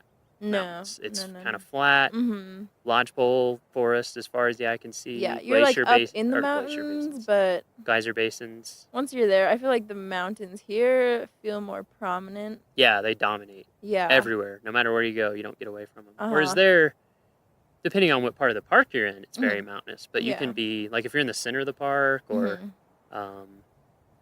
down, like, southwest corner, Mhm. it's not mountain. Yeah. And I love the alpine country up here. Yeah, It's one of my favorite parts Yeah, about it's the beautiful. park is just Yeah. the hikes through the Yeah. alpine country. So this is your third year Third year here. doing this. Yes. What keeps you coming back? Oh, everything. Yeah, everything? Have you seen Rocky Mountain I National have seen Rocky Park? Mountain National Park. I definitely have. It is very amazing. Yeah, I don't know. It's a blessed place to be, Honestly, for sure. if you study architecture, you're probably going to end up getting a job in a city, Sure. Yeah. in an urban area. Vast majority. So just the fact that I get to come out here and be surrounded by wilderness and Yep. forests and lakes and stuff, like I consider that a rare opportunity. Uh-huh. And the fact that I get to sometimes come out and look at old trails Yep. for work and go into the yeah. backcountry and find these little cabins. Sometimes I'll go find little cabin ruins that nobody has really looked at for years just because it's not something that the park maintains, Mm-hmm. but we sort of have to keep account of those things. Like, so just, it's a combination of Mm-hmm. all those things, and then being able to stay on this little historic ranch called Oh, that's right. Good Old McGraw. You live at McGraw, don't you? Yeah, it's this Oh, wow. historic dude McGraw ranch is amazing. made for, or rehabilitated for researchers Yeah. to stay in when they need to come into the park Mhm. and stay for a week or Mm-hmm. 3 months or something. Forgot that you live out there. Yeah, Oh, so so nice. it's It's so peaceful. yeah, gives me a good appreciation for all things natural and built and just how those interplay with one another. And Mhm. it's also interesting just to note that this park has really pulled back in the amount of built structures in the park. Like, I would That's a say good point. now it probably has maybe a third to a quarter Of what it once had. of what it once had. Yeah, I don't think There people is- realize. I didn't realize that when I came here, that there were Yeah. tons of lodges and Yeah, and real big facilities. lodges, restaurants. In Moraine Park, there used to be a golf course and 9-hole some golf course, swimming right? Swimming pool. pools. Yeah. Yep. So And over time, the park has acquired those things. And there's removed just a them. period of time too when it was, fortunately, pulling back from all of its developed areas and realizing, hey, we need to really protect this and sort of convert it back to its natural state, which is why it's so beautiful and undeveloped today. Mm-hmm.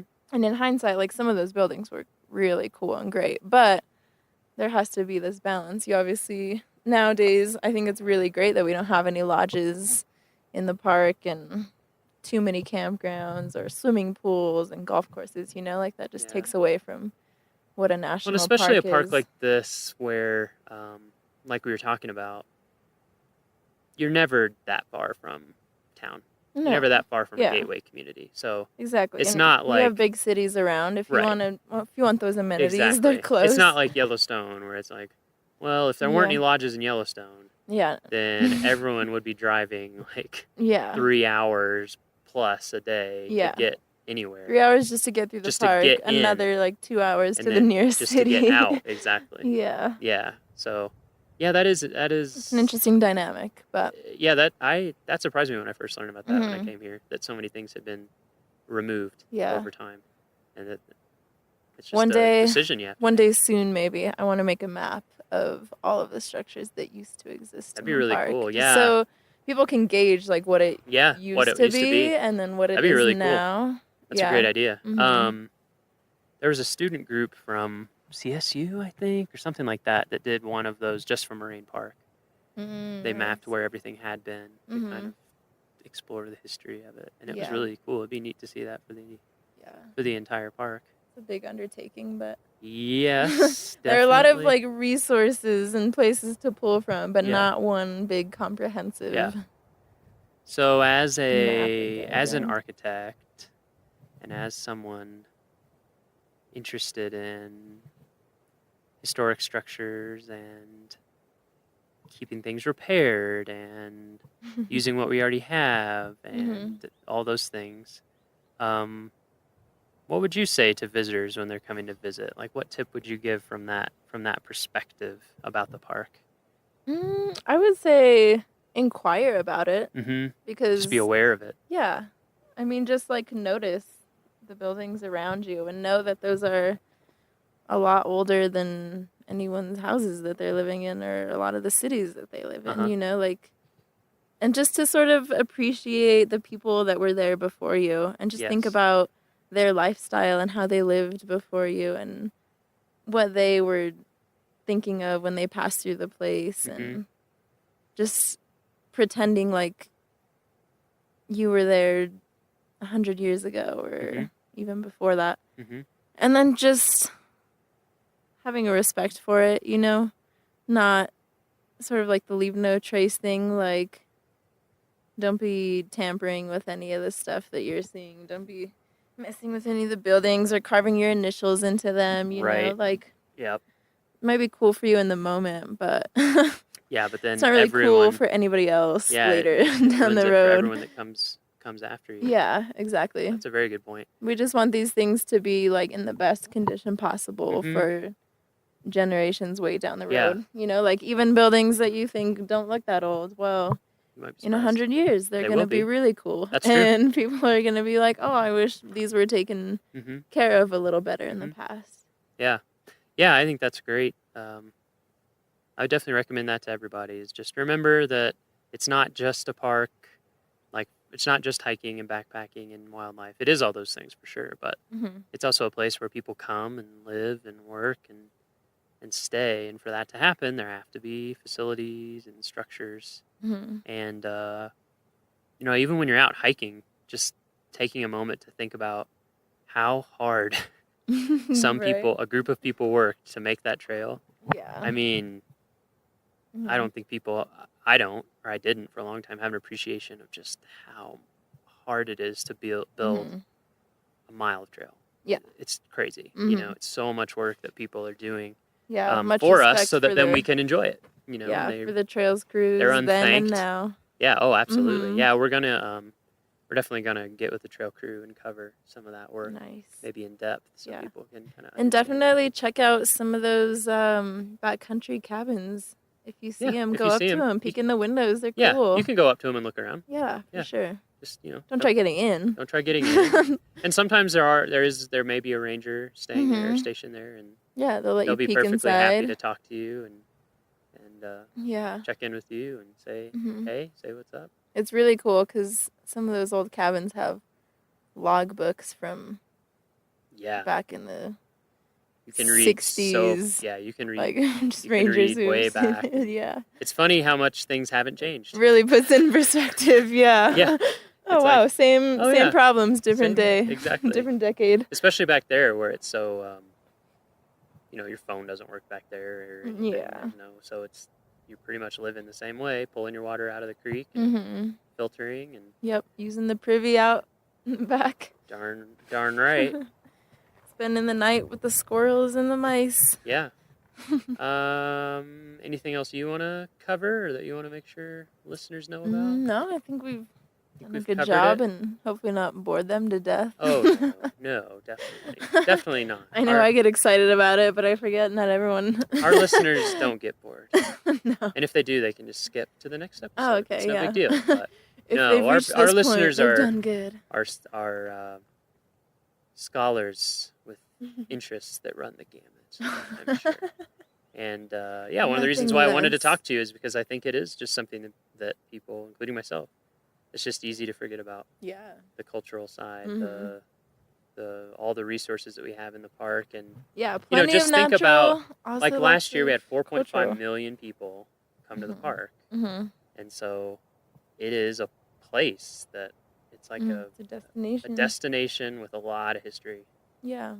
So a lot just of history. Think about that and remember it, and think of our cultural resources folks who are out there surveying and working on things and maintaining things, so that hopefully they'll be there, 100 years from now, 200 years from now, 300 years from now. hopefully forever. At least that's what we're going for. That's our goal. You have to have high goals. Yeah. So one final question before we sign off from Sand Beach Lake. We've been asking everyone this question. Oh. It's a pretty open question. Okay. What does Rocky mean to you? Oh my God. Yeah. Like in your life or... Rocky has honestly become like my second home. I don't know if I'll be back next year because the work I'm doing is kind of getting wrapped up this year, but it's kind of where I feel. And you recently graduated. Yeah. I kind of just feel like more human out here. Yep. That's interesting. Yeah, I feel more human when I'm around less humans. For some reason. I can very much relate to that, and we've heard that from a lot of people already on the podcast we've talked to. They're like, I don't know, I just feel more myself, or Yeah, you just like. It's very introspective. It's inspiring. It's humbling. Just the scale of the mountains around you and the vastness of the trees and the power of the water that you see, like, really puts you in your place as a human. Like, we tend to get on our high horses and just get stuck in the bustle of the city and think that whatever we're doing that day is the most important thing in the world and nothing else is as important. But then you come out here and you're like, this is what's really important. Absolutely. It snaps you out of it. Yeah. Like you don't have a choice. If you get out in it, it's going to happen. Yeah. And I love feeling like less powerful than nature. And like, I don't know, at nature's will. The mountains are really good at that. Yeah. So Rocky has become this place that I think about all year until I get to come back. And do you think that your time here, even if you don't come back, is going to influence your career and life going forward? I knew like nothing about the Park Service until my first year as an intern. And I was like, oh my gosh, there's that much that goes on. Like there's people doing this stuff and entire divisions dedicated to this. So it really opened my eyes and gave me a new respect for the Park Service. Like I always tell my friends, like, okay, I'm going out to my internship for the park. And they're like, oh, you're a ranger?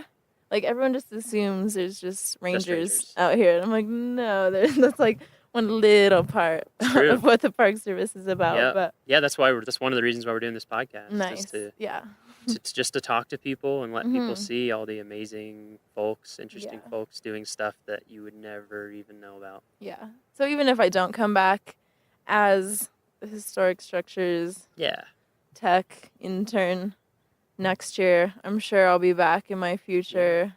We'll always be here. Yeah. Rocky will always be here. Aw. Great. Yep. Well, thank you so much for talking to us. I guess we'll pack this stuff up, and doesn't look like thunderstorms, so that's good to go. We'll pack up and head back down the trail. Yep. Great. Thanks. Yeah. Thanks, Miles. Bye, Mary. Bye. Easy. I love that. Isn't it fun?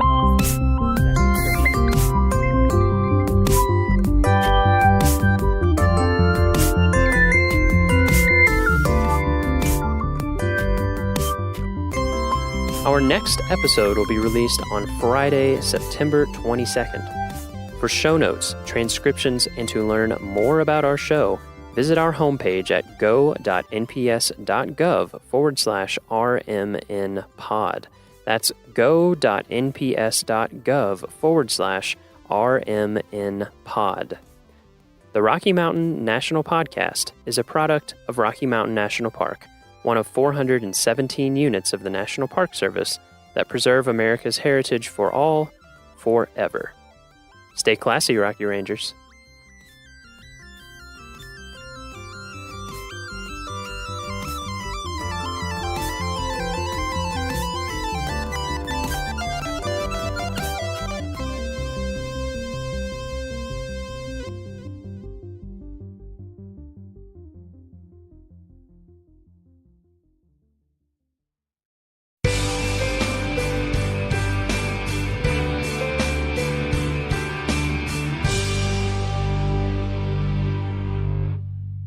Goats. They're the very symbol of Glacier National Park, and there is almost no better place in the park to see them than at Oberlin Bend. This section of the Going to the Sun Road travels along the cliffs and past the waterfalls just west of Logan Pass. The rock ledges and abundant vegetation provides ideal habitat for the shaggy white mountain goat. Watch for the little ones skipping about the rock cliffs in areas that would terrify most humans. Within days of being born, they are following mom up incredibly steep slopes. Sometimes the goats wander right down to the road or through the parking lot, however, so please remember that all park wildlife is wild. Although they may seem tolerant, they can also cause injury. Do not feed or approach them. Please help us keep wild goats wild and visible for years to come. Oberlin Bend also provides one of the best views of the Going to the Sun Road. Park your car and take the short boardwalk to the viewing platform. The sweeping vista of the garden wall with the Going to the Sun Road snaking along its cliffs is impressive.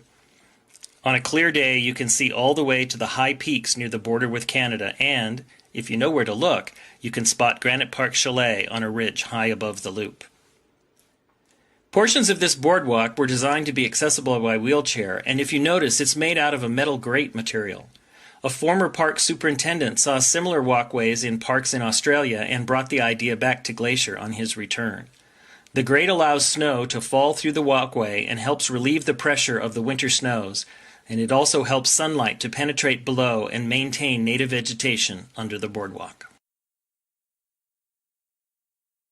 Headwaters is supported by the Glacier National Park Conservancy. Have you ever met somebody for the first time, introduced yourself, and had a nice conversation, only to walk away and immediately forget their name? I have. It feels like one of the great shared human experiences to have that guilty conversation with yourself. Was it John? Jim? Shoot. Which makes it all the more surprising when you meet someone who seems to be immune to that phenomenon. Someone like Chuck Cameron. My name is Chuck Cameron. There's a squirrel. There's a little squirrel. All right, one more time without the squirrel. Without the squirrel. My name is Chuck Cameron, and I'm a wilderness ranger here in Glacier. Chuck has been a ranger at Glacier longer than I've been alive, and he's a bit of a local legend.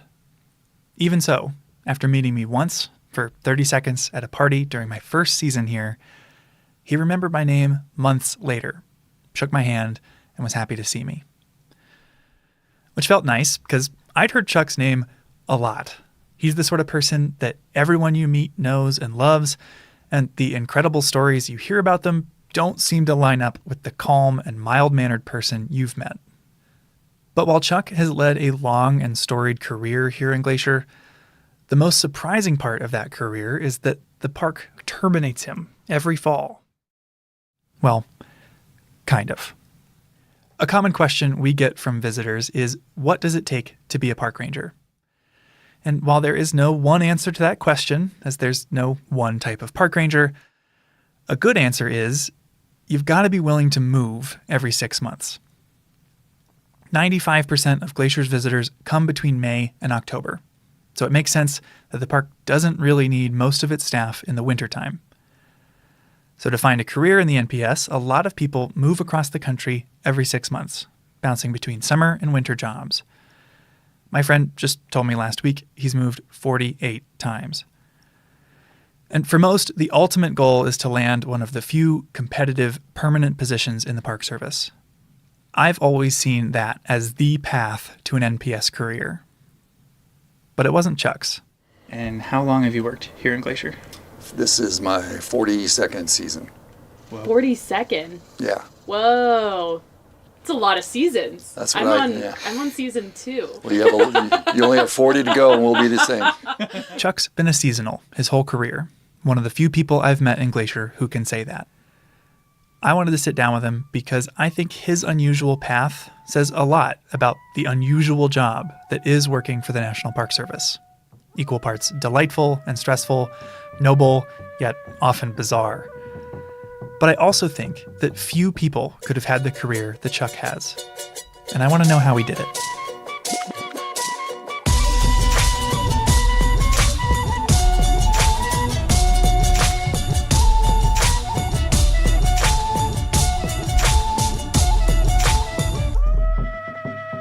You're You're listening to Headwaters, a show about how Glacier National Park connects with everything else. I'm Michael, and today I invited lifelong Glacier Ranger Chuck Cameron over for dinner. Yeah, let's go to the porch. Yeah. Chuck's a laid-back guy, very tall, with a warm smile, and he's easy to get along with. You can tell just by looking at him. He showed up to dinner wearing an Aloha shirt, cooler in hand. Serve yourself. We've got pulled pork and coleslaw sandwiches. The plan my fellow producer Gabby and I came up with was to sit around the campfire with Chuck and share stories. But unfortunately, a much larger fire had just started. A wildfire 7 miles away. So we were under a strict burn ban. No campfires. So instead, I made pulled pork sandwiches and we settled down on a porch with a view. Thank you. That was delicious. You're a wilderness ranger now. What was the first job you had here in the park? I worked on the trail crew as a laborer in Many Glacier in 1982. Was that the first time you ever came to the park? It's the first time I'd ever been to Montana. Whoa. Really? Yeah. From where? Well, I worked actually at Rocky Mountain National Park in 1980 and 81, right out of college. But I was looking at the map and I saw Glacier National Park, and I liked the sound of the name. It just sounded cool, and it was in Montana, and I've never been here. So I threw in an application, and they called me up and offered me a trail crew job. There are 745.9 miles of trail in Glacier. And each year, the park hires 50 to 60 people across 12 different crews to maintain all that mileage. They clear dead and downed trees, brush the trails to minimize how much thimbleberry and thistle you have to walk through, dig drains to move water off, and make steps.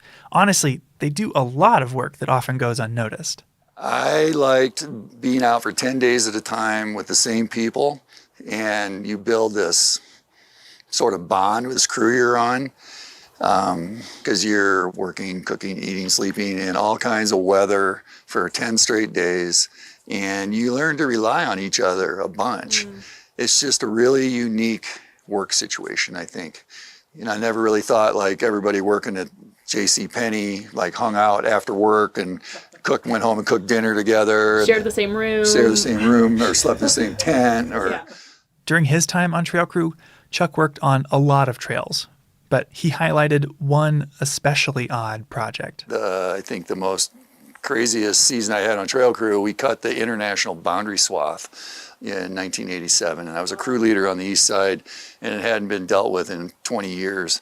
Glacier's northern boundary is the U.S.-Canada border, and since the 1860s, there has been a swath, a gap through the trees to mark where it is. It marks the international boundary, and has monuments, steel obelisk monuments spaced out the entire 5,000-mile international boundary.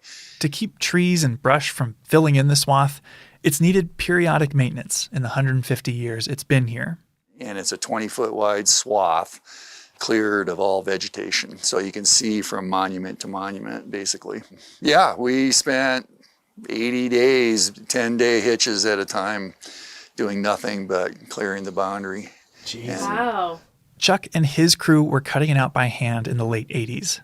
But I'd heard a rumor that in the 60s, someone decided to use Agent Orange to clear the swath, the infamous ingredient used in napalm.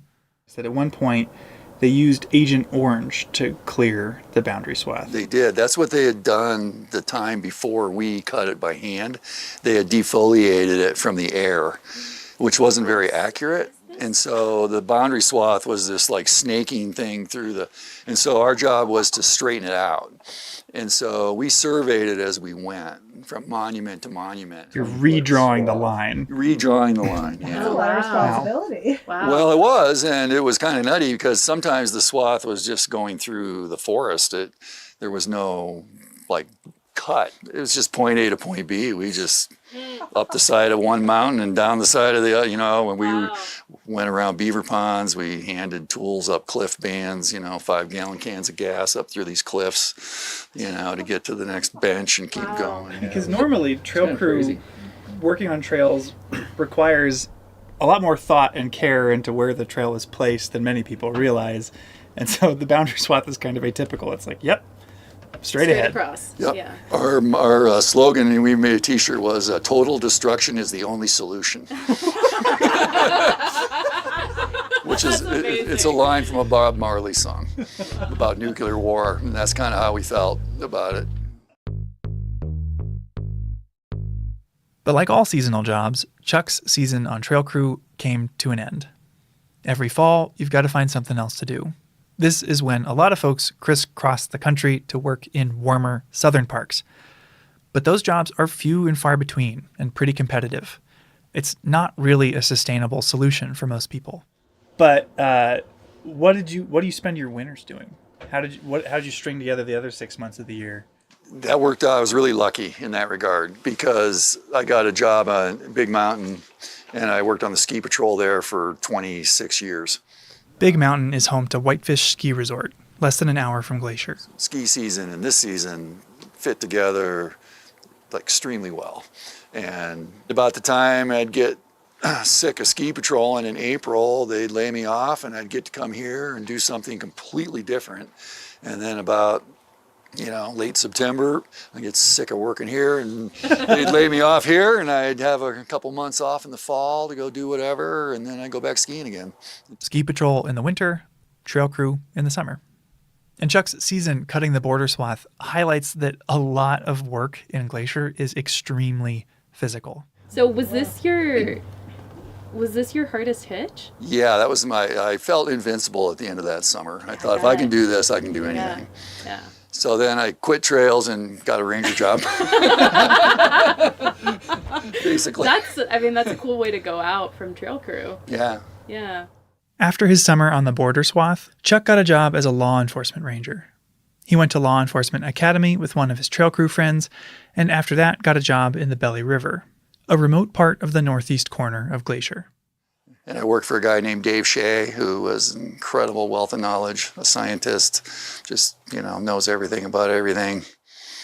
And yeah, great guy to work for. My first year in there, so that was awesome. He started here in 67, I think, or something. Was that intimidating to have your first ranger job kind of? No, it was great. He's so humble and just so knowledgeable and not afraid to share knowledge, he would just take me out and show me all these things in Belly River, the old wagon roads, the old cabin sites, the tracking and birds, and just, yeah, he's amazing. He just took me under his wing, and I spent the whole summer with him. This is the sort of job I feel like most people picture when they imagine being a park ranger. We patrolled every day because that's why you're there. We were up one valley or the other, into the campgrounds, talking to all the visitors, checking permits, digging out fire rings, cleaning pit toilets, just making sure everything's still working. If you want to learn more about life as the Belly River Ranger, we interviewed Laura Funk, who has that job now, in our last episode. We'll have a link in the show notes. Laura learned from Chuck, and Chuck picked up the tools of the trade from his mentor that first summer. It was great. And then, unfortunately, at the end of that summer in 1988, we're sitting around behind the ranger station having dinner, and he said, "I just want to tell everybody this is Vivi and my last summer here." I'm just like, "What? I just got here. You can't leave. This is my first year. I want to keep working." I was going to plan on working with him for a long time. It was good for me. I got the lead ranger job in there, and spent the next 9 years in there. But it was hard for me to adjust from being trail crew, the kind of the renegades of the Park Service, right? You're kind of out there out of uniform doing whatever, digging in the dirt and then to a law enforcement ranger. Yeah. Wearing a uniform. In the uniform, in the campgrounds. People come to the ranger station when they're in trouble or need something. Mm-hmm. And so the typical day can be very atypical very quickly if somebody shows up at 8 o'clock at night. To hear Chuck tell it, there was a bit of a learning curve to becoming this new type of ranger. I was hiking back down from Helen Lake, I think, and I got to the foot of Elizabeth, and there was a beargrass flower in the trail, the whole stalk and the flower. Right. And I thought, that's kind of weird. And I just walked by it, and then there was another one, and then another one, and another one, and I'm like, this is not natural. So I started picking them up, and I had this huge bouquet of beargrass flower stalks in my arms. I don't know that I could have carried 150 of them, but I had 100 of them, I'll bet, in my arms. Following the trail of beargrass flowers, Chuck found a Boy Scout troop at the nearby campground. You've had the entire trail time to just get angrier and Everyone I picked up. A lot of work on trail crew is physical, but working with the public, keeping people in the park safe, can require a lot of empathy and patience. Chuck's known for his people skills today, but all skills take practice. So I walked in there, and I'm holding these things, and I didn't handle it very well because I was taking it personally, which is a huge mistake when you're a law enforcement ranger. You cannot, I learned that. This was a good lesson for me then. Don't take it personally. It's not about you. It's about, education. And, I've learned that. But then I'm like, does anybody know what these are? And this kid looks at me and goes, yeah, that's beargrass. I said, yeah, and it used to be alive till all you guys killed it all. And I look over, and this kid has got his jackknife out, and he's carving his initials in the bench he was sitting on in the campground. And I'm like, can you knock it off? Can you quit doing that? And he looks at his buddy, and he goes, I don't think he likes us. Very astute. For ripping up 150 beargrass flowers, the troop leader got a $50 fine. Chuck's the first to say that he took that incident personally because he cares about the park and the Belly River. He was essentially its caretaker, after all. We saw some great northern lights over the years, the stars, the full moon. It's magical sometimes. It really is. Yeah. Never got tired of it. It feels kind of like romantic. Do you remember it that way? Did it feel that way, or was it sort of tougher and rougher than what we imagined? No, I think the anticipation was always really great. It's just like, wow, first trip up to Elizabeth Lake or up to Helen or wherever you were going, and knowing nobody'd been in there maybe since October. Stuff like that just made it really adventurous. Yeah. What I liked about it. Yeah. But despite all the things that kept Chuck there for 9 summers, he couldn't stay in the belly forever. All this to say, what pulled you out of the belly? Life. So I was in there. I left there in 96, but I got married in 94. I had bought land in 89, and by that time in the mid-90s, I was starting to try to build a house, and my wife got pregnant. And so I was in Belly River with a pregnant wife trying to build a house outside of Whitefish, and it just wasn't working out that well. For context, the Belly River Ranger Station is a 3-hour drive and 6-mile hike from Whitefish. It was too hard to do that. And so I decided to leave after the summer of 96 and work on the house. And our son was born in January of 97. But my wife and I climbed Mount Merritt while she was pregnant with our son. So that was pretty cool. That is unbelievable. Yeah, I have a really good picture of us sitting on the summit of Mount Merritt. Now that he was closer to home, Chuck moved on to another position, bear crew.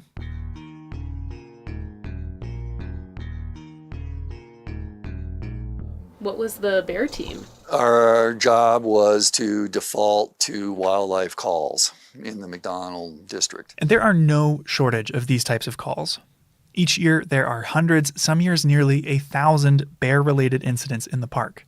That's everything from bears causing traffic jams on roads to more serious incidents, like getting into improperly stored food. The bears get all the press, but we did all kinds of wildlife stuff, goats and sheep and marmots and skunks and bats and, anything that anybody was having an issue with wildlife, the bear team would get to go deal with it. Do you have any memorable, specific wildlife encounters from that time? Yeah, lots. One of the funniest ones, if you want to hear a funny one, was the auto shop called one day and said, we have a marmot in our auto shop over here. If you don't know, marmots are big squirrels, Montana's version of the groundhog. And this marmot had crawled up into the engine well of one of the road crew trucks and ridden all the way down from Logan Pass and ended up in the auto shop. Oh, wow. And I'm like, okay, I'm on the bear team. We'll go get this marmot. So it was in their break room over there. They had it trapped in the break room, and it was behind the refrigerator. Well, so I had a live trap, And I thought, okay, we'll pull the fridge out and put the trap down. The marmot will step in it like they should, and it'll all be done. Well, the marmot had no interest in leaving the back of the refrigerator. So we pulled the refrigerator out, and I was on kind of leaning like up on top of it, sort of poking down there with a stick, trying to get this marmot out of there. But he had gone in under the compressor of the refrigerator, like there was no back on it down by the floor, and he'd gone way up in there, he or she. Gave the trap to this guy, and I put on leather gloves, and I reached in there, and I grabbed this marmot by the hind legs, and I started to pull him out from under the refrigerator, but this marmot grabbed the refrigerator with his front feet, and he would not let go. And he's squealing like crazy, making some god-awful noise. And so I'm yanking this marmot out, and finally he lets go, and I just stuffed him in this live trap and slammed the door. And oh my God. Did you drive it back to Logan Pass? We let him go at Packer's Roost. It's like, I'm not going all the way up there. You're just going to climb in another engine. Unbelievable. Marmots are strong. I don't know if you know that, but marmots are really strong. So far, Chuck's career has focused on, among other things, physical work and people skills. Bear Crew required getting to know the park's wildlife up close and personal. So was it in college or in law enforcement academy when you learned how to wrestle a skunk or like talk down an aggressive bear? Like, how do you learn how to do this? Trial and error. Never going to do that again. I don't know. You get thrust into it and you just sort of do it, figure it out. I wasn't afraid to ask questions. If we had something that I needed to talk to the biologist about, I would certainly go talk to the biologist about what do you think we should be doing here. But I didn't go to school for wildlife biology or anything. I have a liberal arts degree, so I wasn't college training by any means. It was on-the-job training, basically my entire career here. Finally, I wanted to ask Chuck about climbing. He has a shout out in the Climber's Guide to Glacier National Park, which is essentially the local mountaineering Bible. When did you climb everything? Because it seems like you've climbed a lot. I tried to climb every peak in the Belly, and I didn't quite get there. But yeah, well, when you're in there 9 years, you have a lot of time to climb, right? Actually, my boss in there told me that if you don't climb Mount Cleveland this summer, you're fired. Mount Cleveland is the tallest peak in Glacier, and it's been the site of some infamous accidents. He said that visitors are climbing these mountains. They're going to get hurt or disappear. You need to know the routes. You need to know where they're going. So you need to get out there and start climbing all these peaks. I said, great, I'll do that. Chuck has a lot of funny stories from his time in the park, but there were a lot of serious days too. Thanks to his knowledge of climbing routes and the park landscape, Chuck started helping with search and rescues, and he was good at it. Good enough that the park asked him to get certified as a helicopter manager. And he's been helping with search and rescues on the ground and in the air ever since. Had you had interest in going into search and rescue, or was it sort of just like a function of being law enforcement in a national park? No, I like it. It's a really interesting part of my job. I enjoy it. And so I was more than willing. Unfortunately, search and rescues happen every year here in Glacier. In the last 3 years, there have been over 200. And they're not just climbing accidents. Folks get lost on trail and are reported missing by friends and family. Others wind up in trouble from exposure to heat or the cold. When you worked search and rescue, what were the outcomes that you expected? Especially when there's like those low percentages of finding. It's based on areas. time, right? How long has this person been out there? And what was their plan, if we even knew what their plan was? Searches often include huge teams of people covering all the places that person might have been. People can survive for pretty extended periods of time based on the weather, what kind of shape they're in, if they have any food with them. But if they fall 500 feet off a cliff, they're not going to survive. And so if you can search an area really thoroughly, day one, everybody's like, we're going to get this person. Day two, we're going to get this person. Day three, they're still viable. We know this person can still be alive.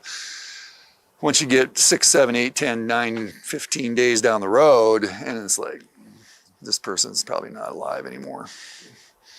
You never want to feel that way. You know, you always want to know that they're still alive. You can find them. It drives you crazy when you can't. You know, it's like, where are they? They still could be alive. Now, where are they? I came across an incident that a guy, he was trying to get to Longbow Lake in the North Fork. Oh, yeah. Oh, you knew who it was? I found him. Yeah. Yeah. He was a baker at the Pole Bridge Mercantile, and he went on a hike to Longbow Lake and never came back. And so we started looking for him. And we had ground teams, and Longbow is above Akakola. It's off trail. We had a helicopter in the air. Chuck was actually assigned to a ground team with the subject's nephew. And they sent us up on the ground, up this creek drainage. Oh my God, it was horrendous bushwhacking. And we're just beating the bush, going up this creek and yelling this guy's name. And we're out there yelling, thinking, you know, he's not out here. This is stupid. And then we hear, all of a sudden, hear a voice up in the woods.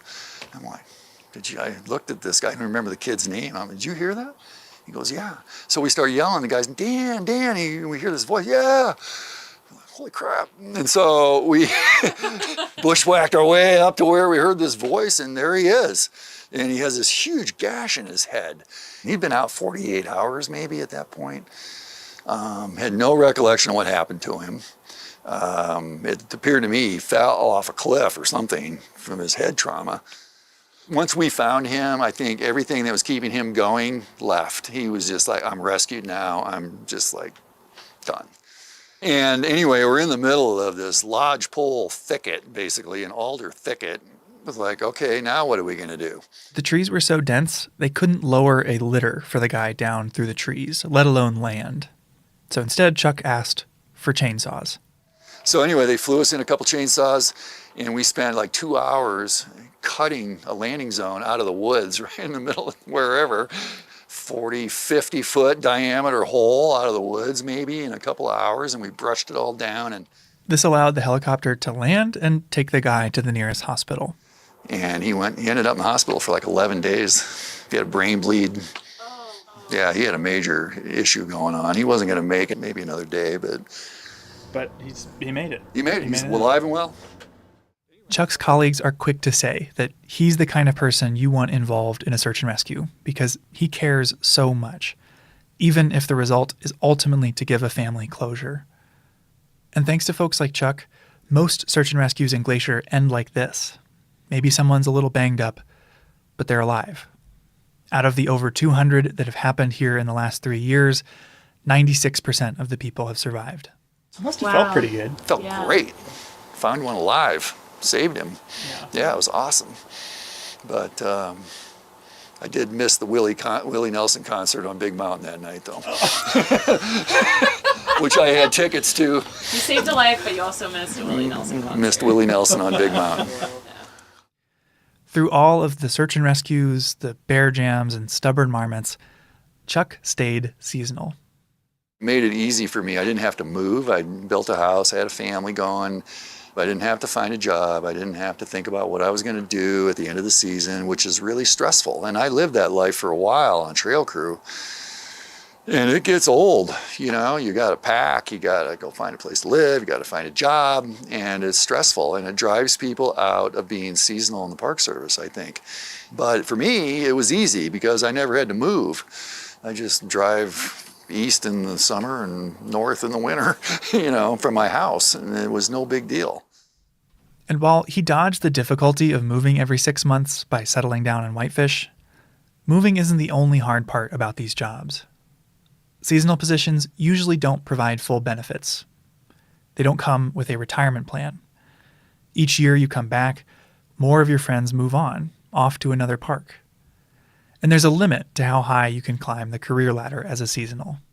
We talk about seasonal turnover and like how hard seasonal life can actually be.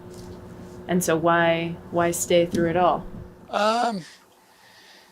I don't know, you know, I've never really been, I'm content a lot. I'm not necessarily the grass is greener over there kind of person. I've never even applied to another park, ever, since I started working here. It's worth noting, Chuck has support and stability at home. His wife has a year-round job in fire communication. But at work, Chuck points out that as you move up the ladder, you can lose a lot of the duties that drew you to the job in the first place. Yeah, I like being in the field. You get a permanent job here, and not all of them, but in the ranger division, if you go permanent, you're going to be pushing paper a lot more than you are when you're not permanent. Of the rangers I've known who are longtime seasonals, all of them had a permanent career on the side. Teachers and professors who have the summer off, or even a lawyer who can choose their own caseload. All of them found some way to squeeze in being a seasonal ranger. All of them except Chuck. I tell people I made a career out of not having a career. Basically. I wouldn't trade it for anything, though. No regrets. You know, there's some great permanent jobs here, don't get me wrong, but there's just the way overloaded people working here, and it's just, you see it, you know, and I just never wanted to try that. Yeah. But I'd say if Chuck has a secret to how he stayed seasonal so long, it's how much he loves this place. And all of it, too. The scenery, the wildlife, the plants, and the people. No, I just like it here. I just like the whole persona of what Glacier is. Always have, from the minute I got here. And don't get me wrong, I've had some bad days here. You know, there's been some days where I'm just like, oh man, I got to get out of here, you know, but that just doesn't last long, you know. Yeah. We owe it to the park to take good care of it and do the best we can. I really firmly believe that. And so whether it's small world stuff or big world stuff, and there's big world stuff going on like climate change and all that, my world's very small world. You know, I pull weeds, you know, I clean out fire rings, I pick up trash, I educate visitors. That's a huge part of it, super important part, building advocates for the Park Service. If I can get somebody to like buy into the idea of the Park Service and advocating for it, you know, success. Well, I think that is a nice segue into the rumors I've been hearing about this maybe being your last season. Is that true? It is true. It's not a rumor. I'm wrapping it up. It's not called retiring when you're seasonal. What is it called? Quitting. They're going to try and hire me back, and I get to say no. Chuck loves Glacier, and it's clear Glacier loves him right back. He invited us to his retirement party, which happened a couple months after our interview, and we arrived to find every parking spot full, cars lining the road to the venue, and people from every stage of his career who'd shown up to celebrate. Here are just a few of the nice things they had to say about him. He's humble. He hates leading, but everybody looks up to him. He's trusted. He spends more nights out camping in the park than his colleagues half his age. He's a mentor, a moral compass, and he never forgets a name. And over again, we're going to miss him. Chuck's career captures what it's like to work for the Park Service, and he's been a role model for a lot of the people who work here today. Our last question for him, what comes next? You know, I've been stuck in the glacier rut for so long, I've never even been to the Cabinet Mountains. You know, there are all kinds of little mountain ranges around Montana. We got like 54 state parks. I've only been to like 3 of them. I just want to go look around and see what else is out there, you know, and maybe just have the time to do it and feel like doing it. I guess on the same question of reflection, was your career everything that you expected, or? I don't know that I had any expectations. I think it was just this new adventure to Montana. You know, we'll just go check it out, see what happens. Headwaters is a production of Glacier National Park and is supported by the Glacier National Park Conservancy. We could not make this show without them. You can learn more about what they do at glacier.org. Headwaters is made possible with help from Lacey Kowalski, Melissa Slottick, and so many people throughout the Glacier community, especially the natural and cultural resource teams. We're grateful for all of you.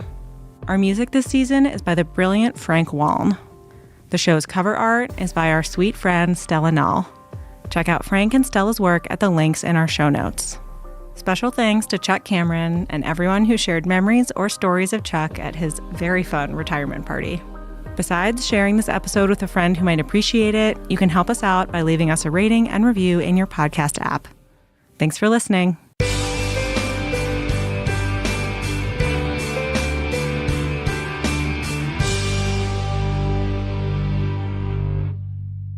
Ready for a backcountry experience? The Gunsight Pass Trailhead is the starting point for one of the best two-night hikes in the park. This 18-mile hike has always been a great trip, but in the past, getting from the end point of the hike at Lake McDonald Lodge on the west side of the park back to your car over here has always been a hassle.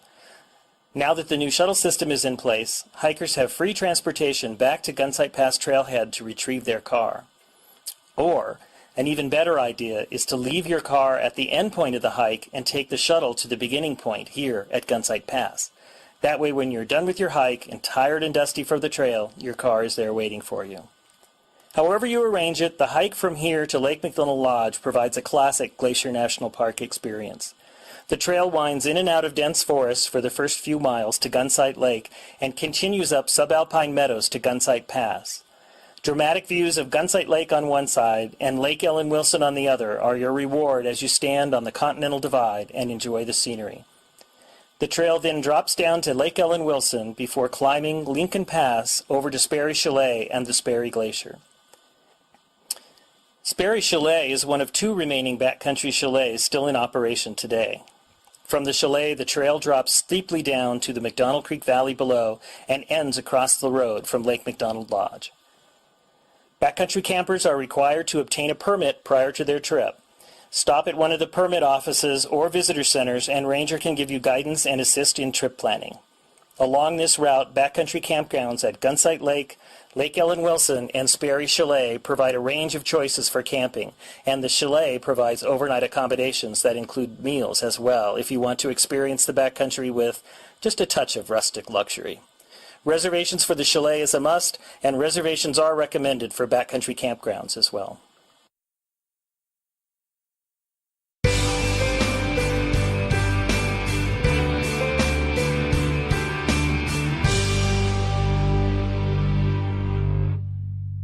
Nestled among the hemlocks and cedars on the northeast shore of Lake McDonald is one of the smaller and more intimate of Glacier's campgrounds, Sprague Creek. Its 25 sites and proximity to the lakeshore make this a prime spot for campers in the know. Several of the sites overlook the water and offer spectacular views. Due to its small size and the narrow loop road, trailers and other towed units are not allowed, making this the ideal spot for tent campers. Its proximity to the Going to the Sun Road might allow for more noise during the day than other campgrounds, but nighttime traffic is minimal. A picnic area next to the campground provides day use access for those just passing through. It's a great place to stop, enjoy a snack, and play on the lakeshore as well. Directly across the lake from the campground is Howe Ridge. In August of 2003, Howe Ridge was the scene of one of the most spectacular fires in Glacier's history.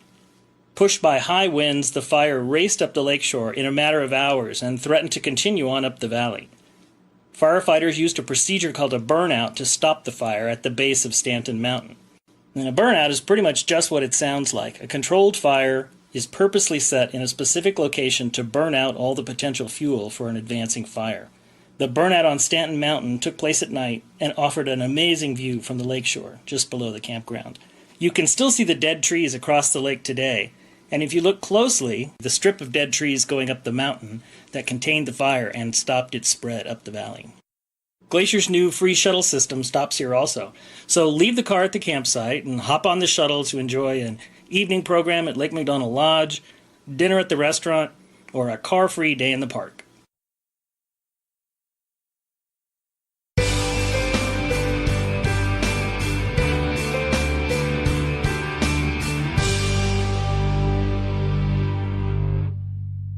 Surrounded by carpets of wildflowers in the summer, Lunch Creek flows down a natural rock staircase from the striking backdrop of Pollock Mountain.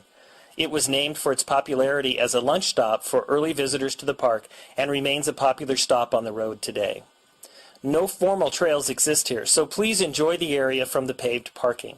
Over time, park visitors have continued to venture off the road and up the creek, exploring the area, and in the process have created a network of social trails into this sensitive and fragile habitat.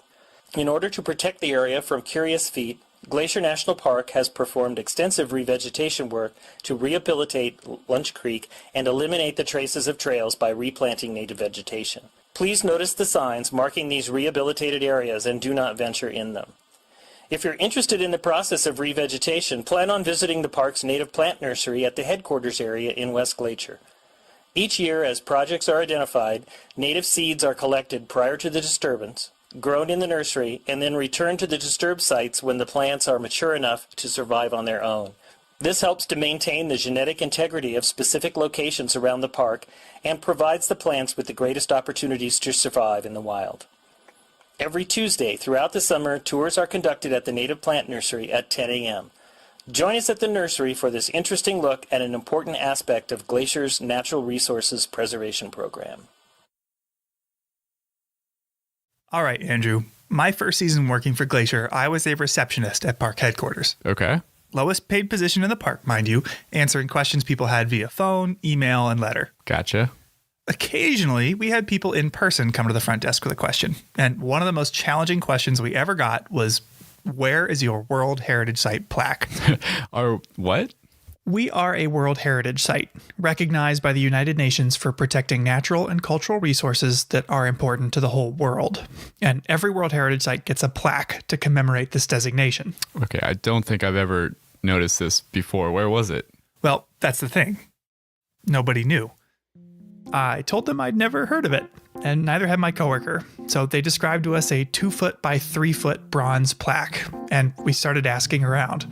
We asked our boss, who coordinates exhibits around the park. He didn't know. We asked facilities management. They didn't know. We asked the superintendent. Nope. We asked everyone in headquarters and started calling all over the park to see if anyone had any idea where it might be. And then it turned out it was in Canada. Oh, that explains it. Glacier National Park's northern boundary is the 49th parallel, also known as our border with Canada, and right across the border in Alberta is Waterton Lakes National Park. And the World Heritage Site plaque was displayed at a pavilion in Waterton. So I wanted to call up somebody who works there. You know, that's a great question, and I don't know that I fully know the answer to that. We've recently redone the pavilion in Waterton, so I don't know if that plaque is actually still visible there or not. That's something I'll have to go look for now. Exactly. That's Natalie Hodge. My name is Natalie. Who works for Parks Canada, the Canadian counterpart to the NPS. I am the interpretation coordinator in Waterton Lakes National Park. Waterton, a literal stone's throw away, has been Glacier's neighbor since the very beginning. Yeah, Waterton was actually created in 1895, and it was originally titled the Forest Park Reserve. 2 years before Glacier was established as a forest preserve in 1897. Wow, that's really early. Not to mention that Parks Canada, the Canadian counterpart to the NPS, also beat us to the punch. Parks Canada was actually founded in 1911, and it actually became the world's first National Park Service. Predating the National Park Service by 5 years. The two parks, administered separately in their respective nations, oversee a contiguous landscape that doesn't recognize the political boundary that separates them. There's many jokes about animals not needing a passport in order to go back and forth between the two nations. We've seen black bears go back and forth across the border with no issue. Sometimes same with moose as well. Now, that elusive plaque that I mentioned. Yeah.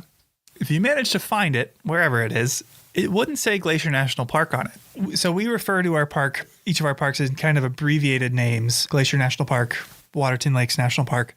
But what is the full name of our parks together? The full name of our parks together would be Waterton Glacier International Peace Park. Our two parks share more than an international border. Waterton and Glacier National Parks agreed that this incredible landscape deserves our cooperation, setting aside political divisions to cooperate in the management of everything from invasive or endangered species to wildland fires. For example, if there's a fire in Waterton Lakes National Park, often fire crews from Glacier will come down and help, and then vice versa. And while there are over 100 international or transboundary parks and protected areas today, back in 1932, we were the first ever international peace park.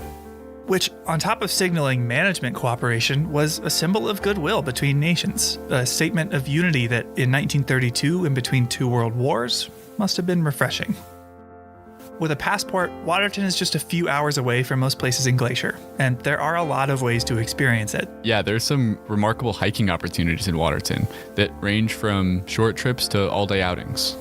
And a personal favorite of mine is to visit some of the phenomenal restaurants in Waterton townsite. Yeah, we don't have quite the same variety down here.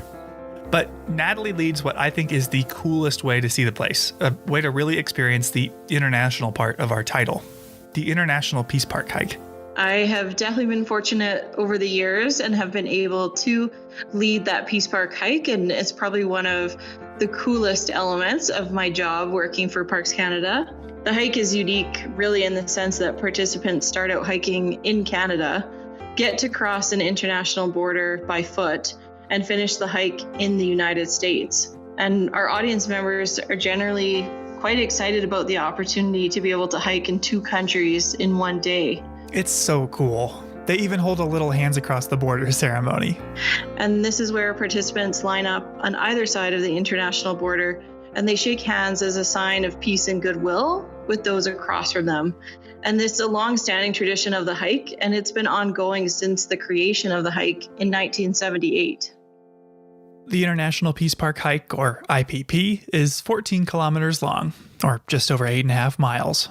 You essentially walk the length of Upper Waterton Lake to wind up back in Glacier, where you'll finally catch a ride on the International, a 200-passenger boat that's ferried people across Waterton Lake since 1928. Yeah, and from having taken that ride myself, it really stands out as one of the most unique experiences anywhere in either park. Yeah, I agree. Even just looking into the other country, let alone getting to hike or boat into it, is powerful.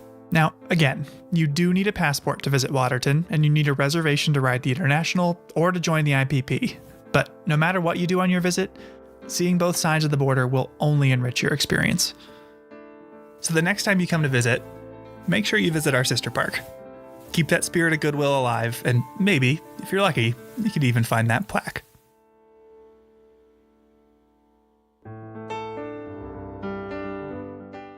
Welcome to Headwaters, a Glacier National Park podcast, brought to you by the Glacier National Park Conservancy and produced on the traditional lands of many Native American tribes, including the Blackfeet, Kootenai, Salish, and Gillespie people. We're calling this season The Confluence, as we look at the ways that nature, culture, the present, and the past all come together here. I'm Michael. I'm Andrew. And we're both rangers here. Now, we've mentioned so far that Glacier has a lot of titles. National Park, World Heritage Site. But today we're going to focus on just one of them, International Peace Park, an agreement between the NPS and Parks Canada to cooperatively manage our shared resources. And no place better represents the International Peace Park than Goat Haunt, one of the most remote and least visited regions of Glacier. Okay, real quick, what's with the name? Goat Haunt? Yeah, it's kind of an archaic term, but a haunt is a place where someone or something hangs out. So essentially, Goat Haunt is a place where the mountain goats like to hang. Oh, I see. Well, odds are, even if you've been to Glacier before, you probably haven't made it to Goat Haunt, and for good reason. Yeah, there are no roads leading to it, and the shortest hike to get there is 22 miles. Shortest hike from the US, that is. So you could either backpack for a few days south of the border, or you can drive to Canada. Yeah, Goat Haunt sits at the southern tip of Upper Waterton Lake, one of the largest lakes in either park, which stretches across the border into both Canada and the US. Meaning Goat Haunt is just about 3 miles from the Canadian border.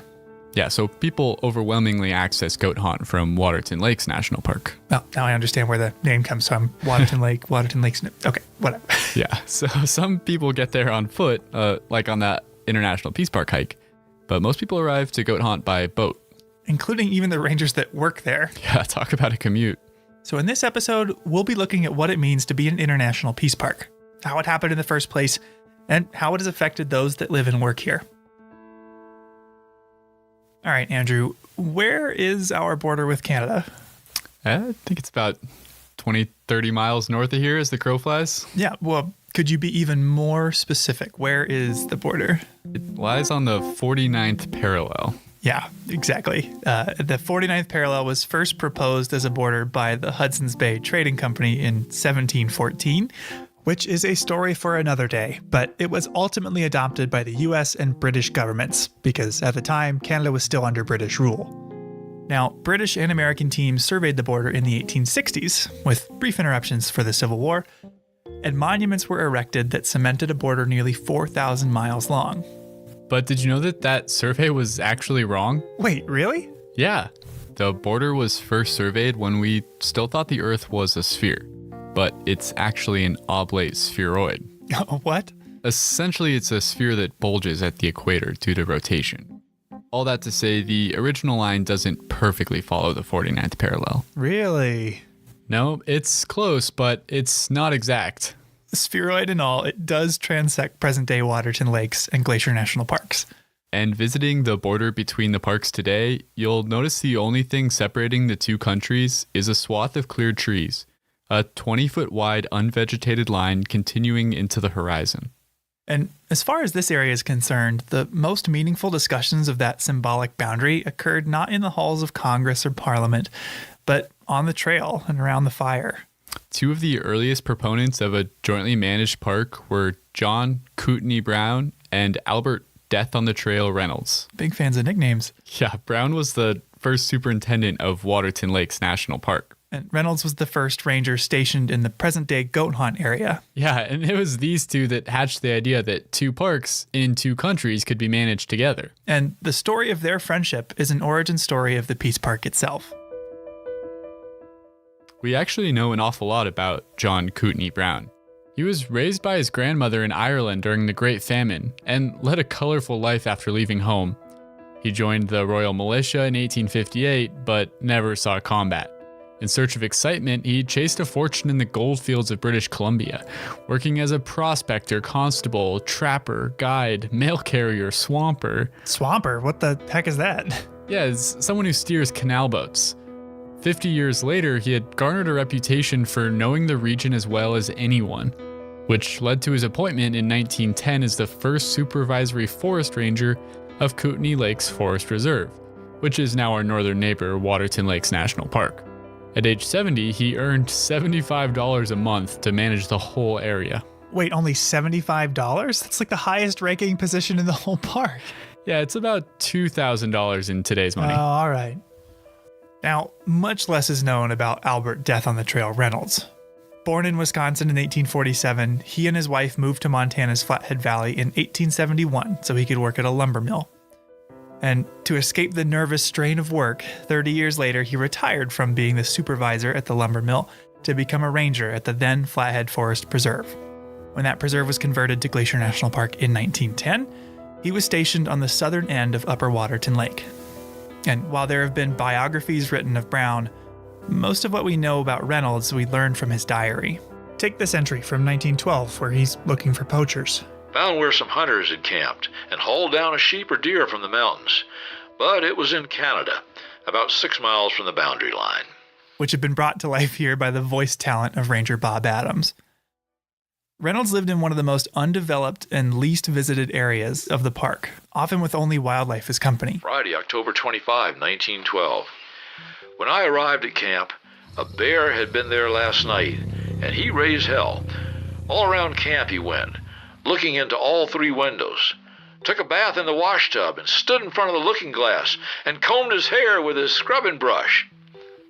His nickname Death on the Trail was self-ascribed, and his disdain for horses led him to walk everywhere. He regularly walked 17 miles south to get his mail. Wow.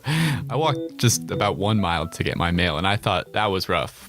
But Reynolds would also walk north to visit Waterton, where he befriended Brown. Yeah, he walked the full 12-mile length of Upper Waterton Lake, which starts in Montana at Goat Hunt and ends in Waterton Town Site in Alberta. Walking that whole way to visit his friend Kootenai Brown, unless he could catch a boat ride. Sunday, October 20, 1912. Left at camp 7 a.m. in one of Mr. Hazard's boats. Went as far as Weeks Landing, where I walked to the post office, got some mail, then went to Mr. Brown's. His duties as a backcountry ranger included looking out for poachers, forest fires, and other, quote, threats to the park. Okay, so what constituted a threat to the park? Well, in the early years, the Park Service was guided by a fundamentally different understanding of ecology than it is today. And Reynolds' writing illustrates this really well. Early park managers were especially eager to protect ungulates, like deer. He would actually follow deer in order to chase them towards better foraging habitat. Left camp as soon as I could. Went up the trail that the deer took up the mountains. I located them up on a high bench, almost to the top of that mountain. I managed to get above them. There were about 40 of them. I got above them after a hard struggle. The snow was deep. He thought he could get them to go somewhere where they'd be happier and safer if he could only jump out and surprise them. Some went one way, while others took my trail and went down. Last of them that I saw was about 2 miles and still going. They're safe. I think if I did that in a uniform today, people would think I was totally crazy. And on top of chasing deer around, he would actively hunt and kill anything that could harm them. To kill coyotes, he even enlisted the help of his friend Brown, the superintendent of Waterton. I went to one of Mr. Brown's baits for coyotes, and I found that a coyote had been there this morning and had taken a meal out of it. I followed his tracks for nearly 2 miles, and he did not show any signs of the poison, so I left. Canadian poison is no good. In the years since, we've come to understand that predators like coyotes, wolves, and mountain lions play essential roles in the ecosystem. The practice of poisoning them has long since been abandoned. It's not part of our job anymore. No, it's nice that attitudes have changed in that respect and decided that all animals have a right to be here, and not just the ungulates. That's Tracy Weiss. Yeah, my name is Tracy Weiss. I've been working here at Belly River for the last 16 summers. The Belly River Ranger Station where she works is one of the northernmost in the park. In fact, to hike in to meet her, I parked at the Canadian border, spitting distance from the customs office. And while Tracy and her husband Bruce work here in the summer, Reynolds worked and lived near Goat Haunt year-round with only a wood-burning stove for warmth. It was 12 below freezing this morning, and now 6:30, it's 10 below. Even on holidays. I made a bread pudding for dinner and took a cup of cold water. That was my Christmas. I honestly cannot imagine the rangers that spent winters out here in that kind of cold and that kind of wind. Yeah. It must have just been phenomenal. But rain or shine, Reynolds would travel north to visit Brown. December 27, 1912. The snow was deep and soft. The wind was awful. Took till 4 p.m. to make Mr. Brown's. From what we can tell, the two were fast friends. Even though Brown, who wrote poetry and spiritual musings, never seemed to write much about Reynolds. Yeah, and Reynolds, in the journals of his that we have, he doesn't write about his friendship with Brown either. His journals are really utilitarian, the simple summary of what he did that day, often signing off with the number of miles he had traveled. But even still, Reynolds wrote often about his trips to visit Brown. Wednesday, December 4, 1912. Left camp 9:15 a.m. with Mr. Brown. He went as far as Weeks Landing with me to see if I got safe over the river. I had to break ice about 100 feet before I got into the main stream, but I made it okay. They collaborated for work, they shared notes, they sought one another's advice, and they socialized. And as you know, Andrew, the winters here can be pretty drab. Yeah, cold, gray skies, socked in. Which, by all accounts, gave them plenty of time to discuss the philosophical facets of their jobs, like the artificiality of the lines separating the two parks they were sworn to protect. One person who met Brown and Reynolds was Samuel Middleton, an Anglican reverend in Canada. And after meeting the two rangers, he wrote about their discussions of the boundary. Emblematic of the trouble with dividing the two parks was Upper Waterton Lake, which lay partially in the United States and partially in Canada. Reynolds suggested that geology recognized no boundaries, and that as Waterton Lake lay in its glacial cirque, no man-made boundary could cleave its waters apart. It'd be better then to accept nature's creation by removing the boundary line and acknowledging one park, one lake, in its own territory. And Brown agreed. He said that since the lake could not be physically divided, it was senseless to divide its management. This was a powerful idea at the time. A subtle suggestion, through the lens of a landscape, that a political boundary could not divide us. This idea of theirs to jointly manage the two parks would not come to fruition in their lifetimes. Of all the days I ever saw, today has put the cap sheaf on them all. Talk about wind. It has been a corker. I had to face it every step of the way, 18 miles.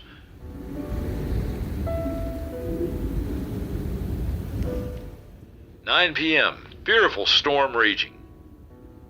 Don't know where from and can't open the door to look out. Snowdrifts all through the house.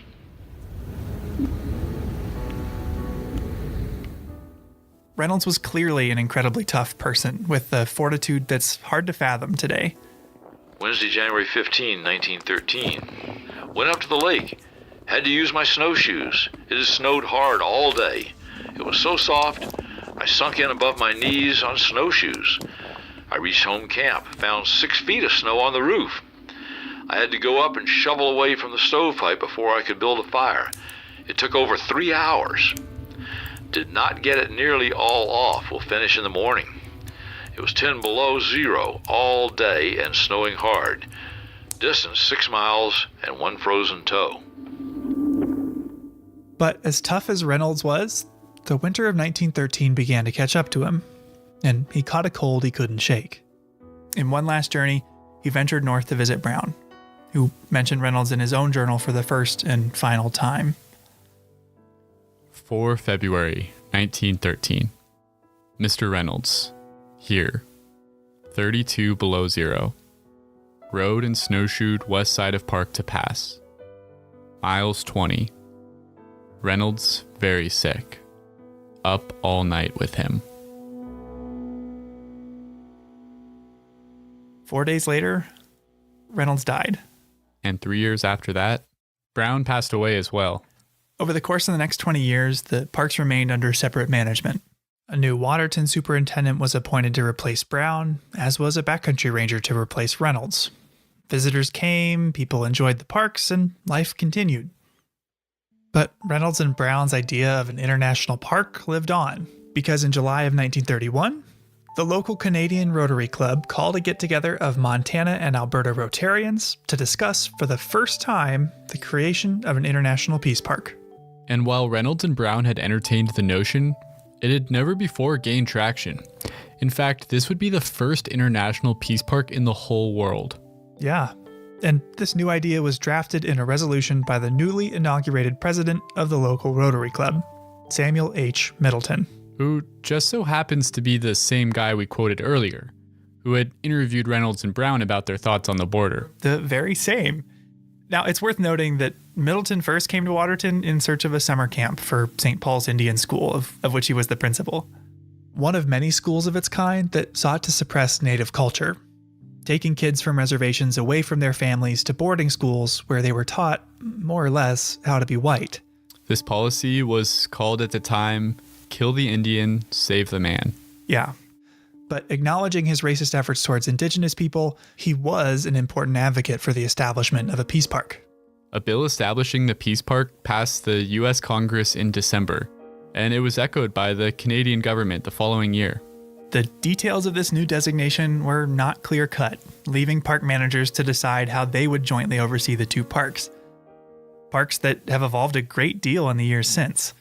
In his day as a backcountry ranger, Reynolds hardly ever saw anyone. But Tracy, the modern backcountry ranger working along the border, she says her main job is to work with people. I really see the main part of our job as educating people in the backcountry. Today, more people visit Waterton Glacier on an average summer day than the parks used to see in a whole year during Brown and Reynolds' time. But that hasn't changed why they're protected or why they're important. People that do come here, and they're more all the time, they're looking for something real. To go backpacking, to reconnect with nature. That's what these parks are all about. And I think every day that goes by, they're more important than they've been in the past. But throughout the last century, with all the changes it's brought, the two parks have strived to work together. So whenever our two parks share wildland firefighting resources, whenever we lead cross-boundary hikes or boat trips, you know who to thank. A couple tough old curmudgeons with an idea. Sunday, December 29, 1912. Oh heavens, how it does snow and blow. A person can't see 200 feet, and it is coming harder and harder. I wish I was back in Helena.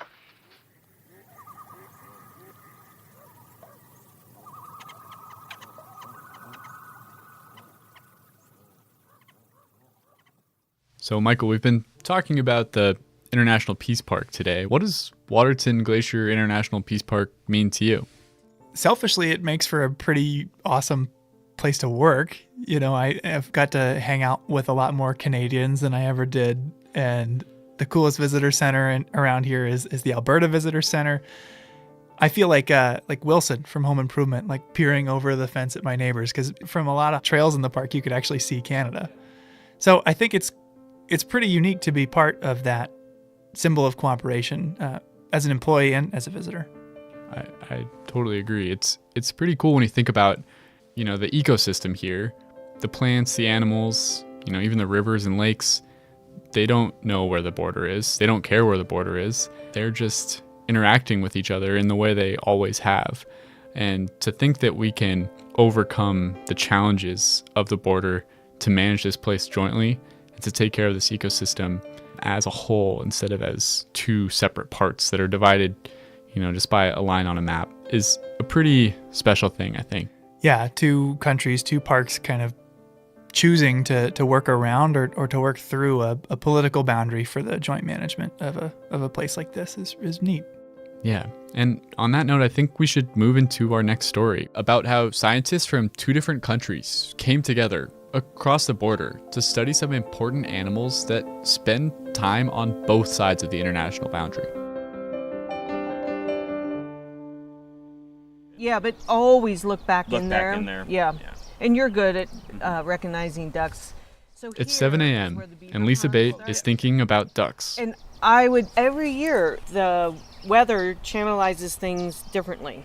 But usually this is really deep on me, the path, go through. Are they talking about walking through that water? Yeah, duck science, as it turns out, involves a lot of water. So I don't think you're going to be able to do that for safety reasons. So then you just exit and come out. Today we're doing a brood survey, where we'll review the river to see if any of the female harlequin ducks there have new chicks with them. And Becca, since you're going to have to wait for a while, what you could do is just walk up the boardwalk and look for ducks on Avalanche Creek, and then when you're finished, come back down here. Lisa Bate is a wildlife biologist here in Glacier National Park, and one of her projects is to study the park's harlequin ducks. Observing these birds takes a lot of eyes, so Lisa enlists a ton of volunteers to help her collect that data. It's a pretty fun project to be involved with, and as it so happened, all of us in the podcast somewhat independently got involved with it. This year, Michael and I and producers Daniel and Alex have all gone out with Lisa to study the ducks. Michael even ended up pretty wet from his experience. Yeah. If you want to hear that story, you got to go to the Mini Glacier episode. Before we get into the study I did that morning, there's a few things you need to know about harlequin ducks.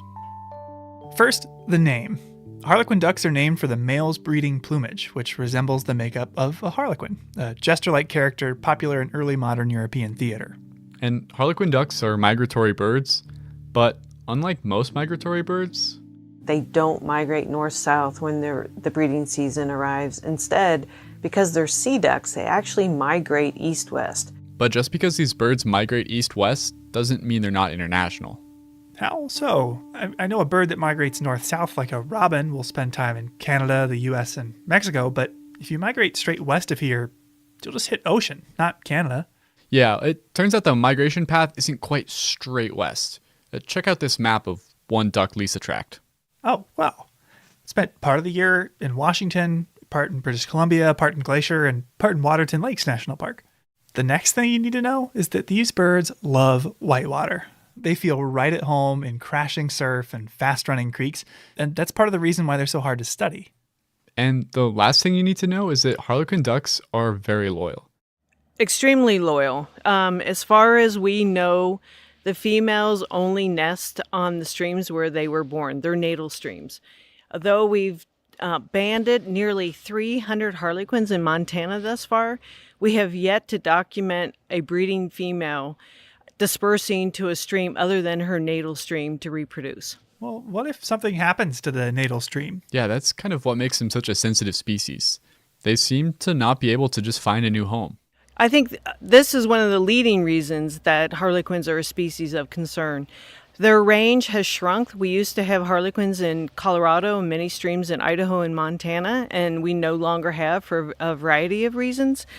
And right now, I think it's highly unlikely that those streams would ever be repopulated unless we can document that females will disperse to other streams. It's not just streams they're loyal to. I asked Lisa if the ducks are loyal to a particular mate as well. If you asked me that question at the beginning of this study, I would say very loyal. The first 3 years of this study, we just saw incredible, I think 100% mate fidelity.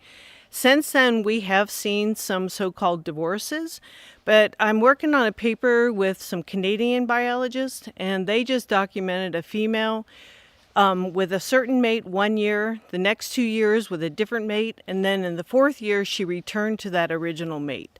So we know that sometimes things happen, we don't know why. And if a duck's mate dies?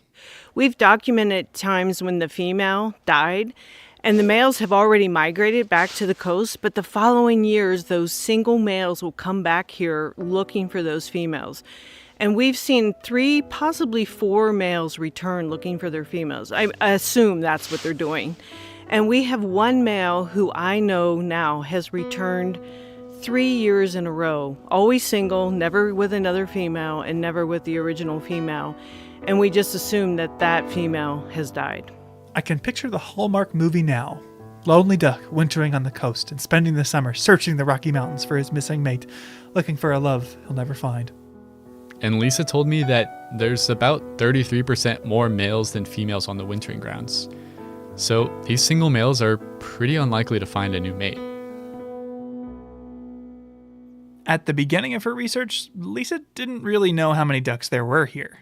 When I first started this project, I thought maybe there were 40 pairs of harlequins throughout the whole park. And you can't tell because they look identical. It wasn't until we started putting colored bands on them that we realized that we had more ducks just on Upper McDonald Creek drainage alone than we realized. So to tell individuals apart, you've got to catch them and put a unique band on their leg. Biologists have developed lots of ways to safely catch birds, but none of them could really account for the challenges of dealing with a bird whose preferred habitat is whitewater. In the spring, when both males and females are in Glacier, the water on the creeks here is dangerously high and fast. Wading out into a raging creek to try to catch a duck was potentially deadly, so for a long time, we knew very little about these birds. But it's not just raging waters that Lisa has to deal with. There's some years that we're walking over like 40-foot deep avalanche drifts still. So there were lots of challenges, but there was a lot of pressure to understand these birds better because they seemed to be disappearing. Biologists throughout the western half of their range have all documented a decline or a shift in distribution. But today when I joined Lisa, we weren't catching any ducks. We were just counting them. We broke into teams to comb every foot of the creek and observe if any of the hens had chicks. If we found any chicks, then later in the summer they could be caught and get a band before they migrated back west. But this wasn't just walking down a trail. To stay along the stream was a lot of bushwhacking. Yeah, and it gets really bushwhacky when the water's high. And at some point we're going to just start walking in the creek because it'll be a lot easier than bushwhacking. Okay. Because the bushwhack is like through hawthorn and real fun stuff like that. And eventually we just went right into the water. We walked in the creek through water that was above my knees. Well, did you find any ducks? We did. Lisa and I saw 7 harlequin ducks that day. And we were able to collect data on other birds as well. We saw some American dippers and spotted sandpipers. The sandpipers had just had little babies, and they were about the size of a piece of popcorn. They were so tiny and fuzzy. Popped popcorn, though. Popped yes? popcorn, Okay. yeah. So we actually ended up seeing a lot more pipers and dippers than harlequins.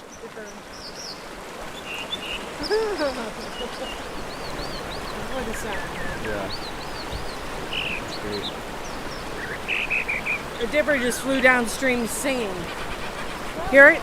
Yeah, that sound. Yeah, it's unusual to hear them this time of year. They're more like February, March, and April when they're really singing up a storm. Flying and singing. Andrew just saw a spotted sandpiper. As far as harlequin ducks, we had seen 5 single females so far. Is that a lot? I don't know. It sort of depends on what they get down low. Yeah. Like I said, like a high count norm would be 12, so we still have a long ways to go. So how did this research get started in the first place? At first, Lisa just wanted to figure out if the ducks were even successfully breeding here. And I was like, okay, well, to do that, we'd need to find the nest and monitor them. And so we started like looking for nests, and we never found one. I think in 20 or 30 years of surveys here in the park, only one had accidentally been found when someone almost stepped on one. They were walking along the shoreline. So I'm like, well, how are you going to monitor nests if you can't find them? Luckily for all of us, we're not just in Glacier National Park, we're in Waterton Glacier International Peace Park.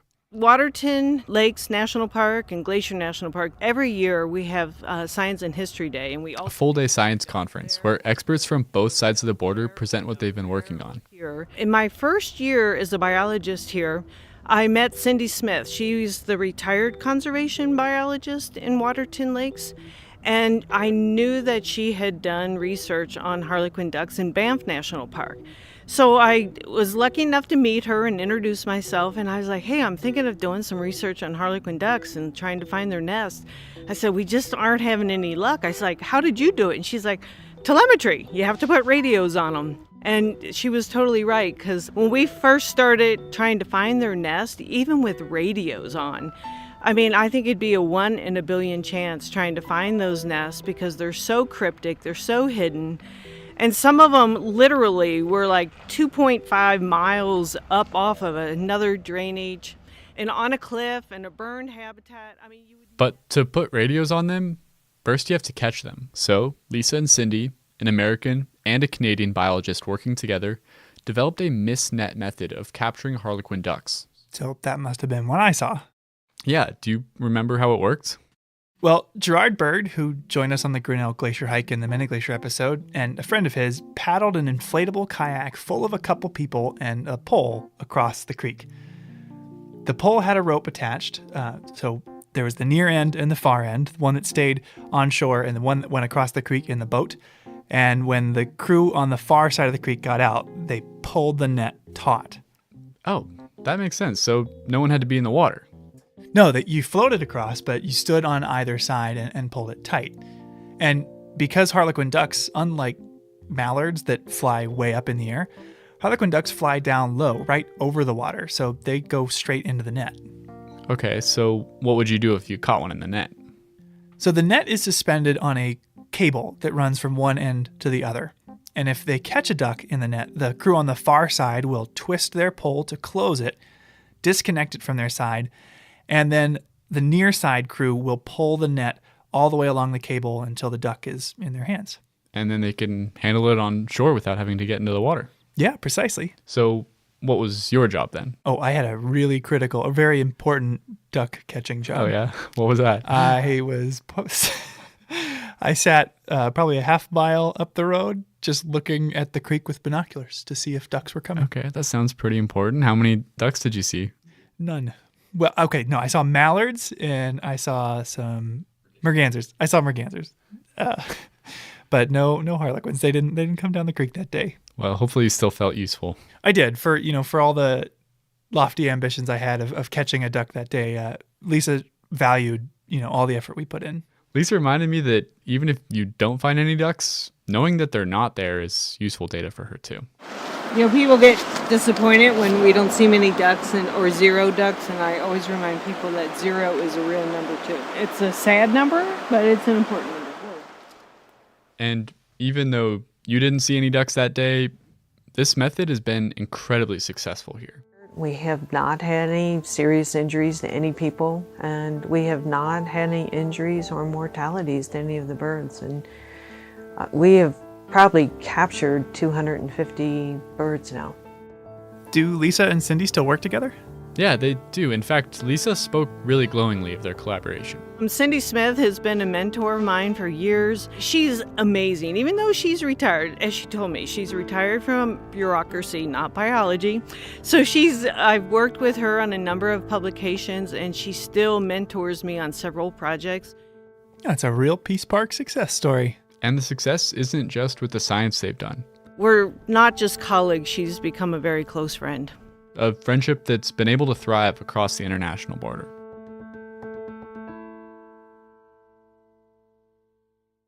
Each episode, we seem to cover at least one thing that, like this podcast, wouldn't be possible without the support of the Glacier National Park Conservancy.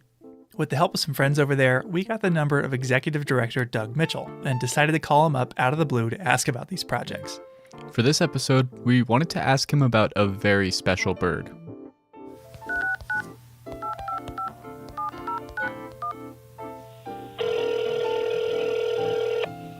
Glacier Conservancy, Doug Mitchell speaking. Hey, Doug, it's Michael and Andrew. Hey, fellas, how we doing today? We are doing great, but we have a question for you. Are you much of a birder? I am not much of a birder, but I am anxious to learn. Okay, well, we've got a great little bit of audio trivia for you. We're going to play a bird call and want to see if you can guess who that call might belong to. Okay, I'm up for it. I'm ready. All right, here we go.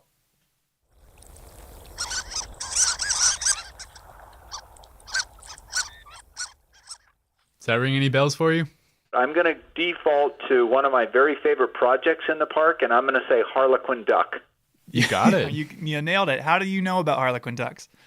You know, I have come to know Harlequin ducks, to be honest, through my work here at the Conservancy. We actually got to see a few of them with Lisa Bate. Boy, count me jealous. I have not, to my knowledge, seen one. My wife has. She watched a mom Harlequin duck kind of teach her young to navigate the rapids there on McDonald Creek. It was, as she said, a really neat experience. Yeah, they're a very, very special, beautiful animal.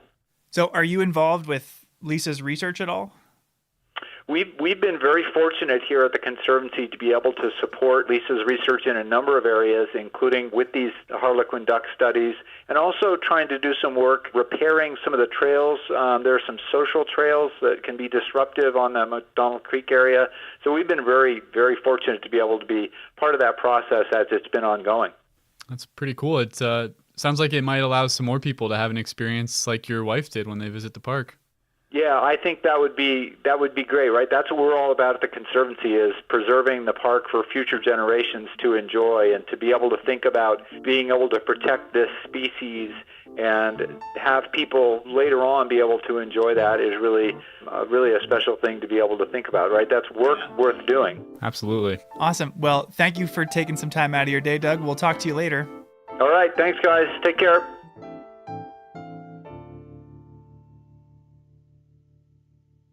So, Andrew, neither of us grew up in Montana, right? That's correct. I actually grew up in Washington State. Yeah, and I grew up in Ohio. So the fact that we not only met, but became friends is something that just flat out never would have happened if it weren't for Glacier. Absolutely. Over the course of a year, this place serves as an intersection of people all over the world. A couple years ago, I was working as a ranger up at Logan Pass, and a guy asked me if I was the same Andrew who had refereed his kid's soccer game like 6 years ago. What? And I was. No way.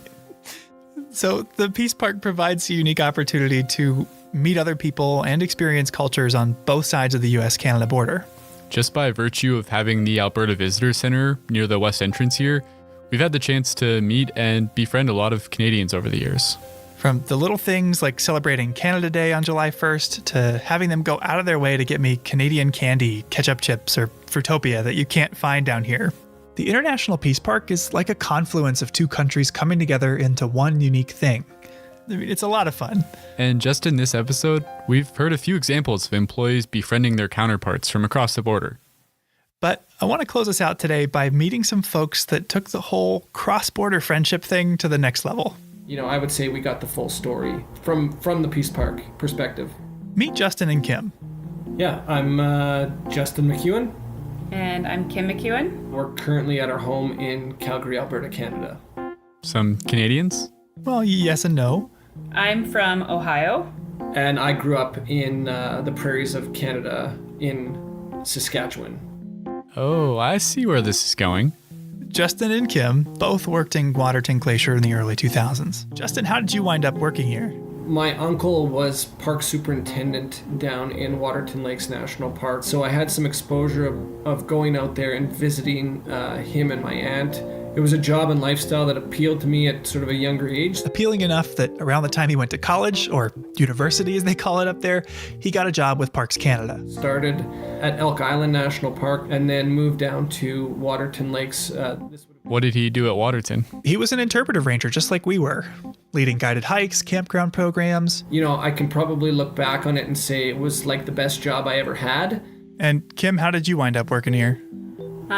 So my dad decided to come out and play park ranger from Ohio. I missed him, and I came out to work for the boat company in 2003, the year before Justin and I met. What was the name of the boat that you captained? What is the name of the boat? The Morning Eagle is on Lake Josephine, and on Swift Current Lake is Chief Two Guns. Oh, so she worked at Mini Glacier. What is memorable specifically about the job of being a boat captain? If I think back now, like, it seems like it should have been a more difficult job than it was. It didn't feel difficult to drive these boats, and I really enjoyed like giving the talk on the boat, and I liked making people laugh. You're getting sometimes to show people bears for the first time, and the hotel there employed a lot of young people, and so you're just around a lot of other basically university-aged people. It's like summer camp for adults. I think they call it college down in the United States, dear. And Canadianized. And they actually met at work. We actually met on the boat dock at Many Glacier. It was one of the other boat captains that was like, he's cute, you should go for a hike with him. Justin, a Parks Canada interpreter, was milling about in Many Glacier in the first place for his job. Yeah, so this would be part of a long-standing exchange within the Peace Park whereby a Parks Canada interpreter would go down to Glacier National Park and deliver a program every Friday evening, and then a counterpart, an interpretive ranger from Glacier National Park, would come up to Waterton to the Falls Theater to provide exposure to each other's parks within the International Peace Park. But work wasn't the only reason he wanted to go to Glacier. Pretty soon after, I think I invited myself to come for a hike with Justin in Waterton. And yeah, after that first hike, it was basically like, it was a thing. It was the start of a relationship. Well, that's adorable. And not your typical workplace romance. The two parks brought them together, but they're from two different countries. Long distance is hard enough without a border in between you. How did that even work? Well, as you can imagine, it did make it tough, but they were able to find a way. So how long did you do the distance thing?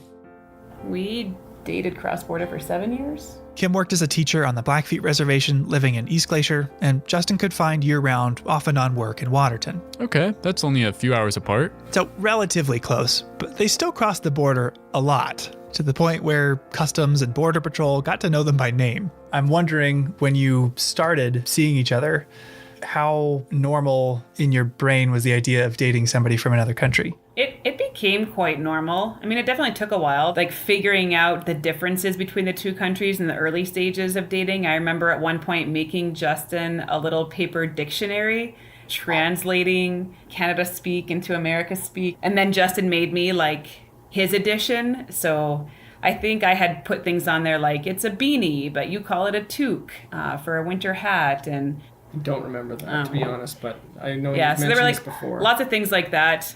And eventually it just kind of melded into like, this is normal. Like my Ohio accent kind of became a Canadian accent, although in Canada for a long time, they still thought I talked like an American, but my American family would like make fun of me when I came home because I was speaking like a Canadian. Yeah. So they made it work for years.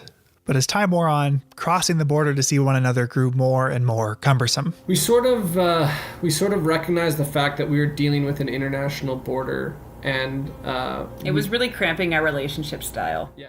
And one way to remedy that would be to put a ring on it. And plans were afoot. You know, I realized like I wanted to ask this girl to marry me. Somebody was kind of getting impatient at some point in time there, not thinking it was actually going to happen. So we went out on a hike some evening, sort of on the shoulder of Galway Mountain in Waterton. So it's up the Red Rock Road, and sort of found this little offshoot, had a great view of the valley, you know, asked Kim to marry me, and obviously she said yes. So they found a local justice of the peace that liked hiking, and they hiked up Avian Ridge in Waterton with a few friends and got married.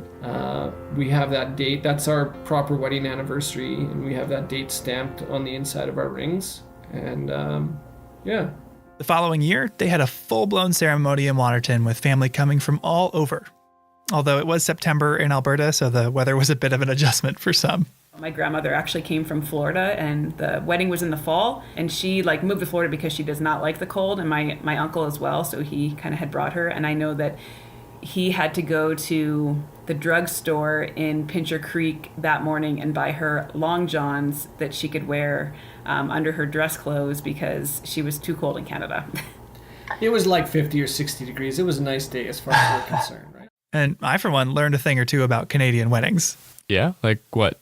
So they ask a family member or close friend to preside over the event instead of a DJ or MC. And they have something called midnight lunch, essentially a full-blown late-night snack. People eat at the reception, then they get up for dancing and drinks, and then a little while later, bam, poutine. Okay, that sounds really good.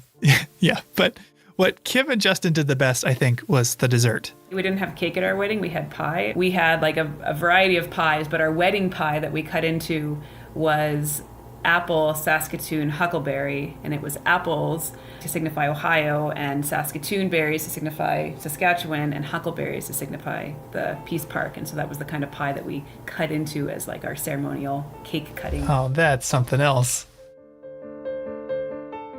Today, 16 years after they met at the boat dock in Many Glacier, Kim and Justin are raising a family together in Calgary. So not too far away. Right, close enough to visit. Now, we have spent a lot of time talking today about how the International Peace Park recognizes that the landscape we share knows no boundaries.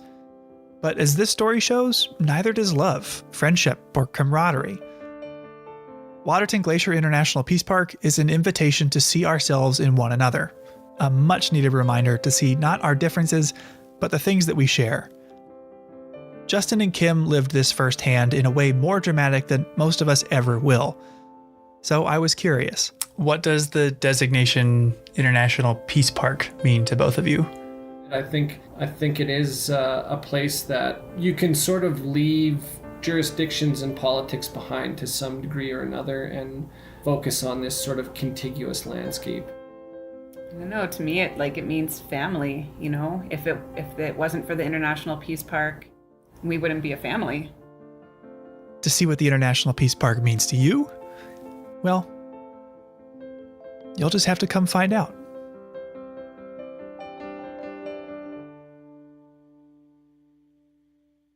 That's our show. For more information on the International Peace Park, on Waterton or Harlequin ducks, check out the links in our show notes. Thanks for listening. Headwaters is a production of Glacier National Park, with support from the Glacier National Park Conservancy. The show was written and recorded on traditional native lands. Andrew Smith and Michael Feist produced, edited, and hosted the show. Ben Cosgrove wrote and performed our music. Alex Stilson provided tech support. Quinn Feller designed our art. Renata Harrison researched the show. And narrated the credits. Lacey Kowalski was always there for us.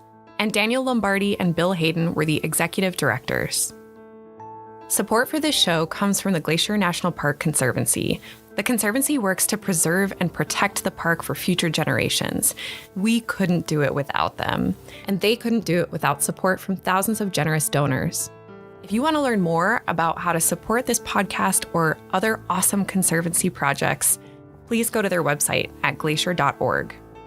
Of course, you can always help support the show by sharing it with everyone you know, your friends, your family, your dog, and also leave us a review online. Special thanks this episode to Natalie Hodge and our friends at Waterton Lakes National Park, Tracy Weiss, Bob Adams, Lisa Bate, Diane Sine, and Kim and Justin McEwen.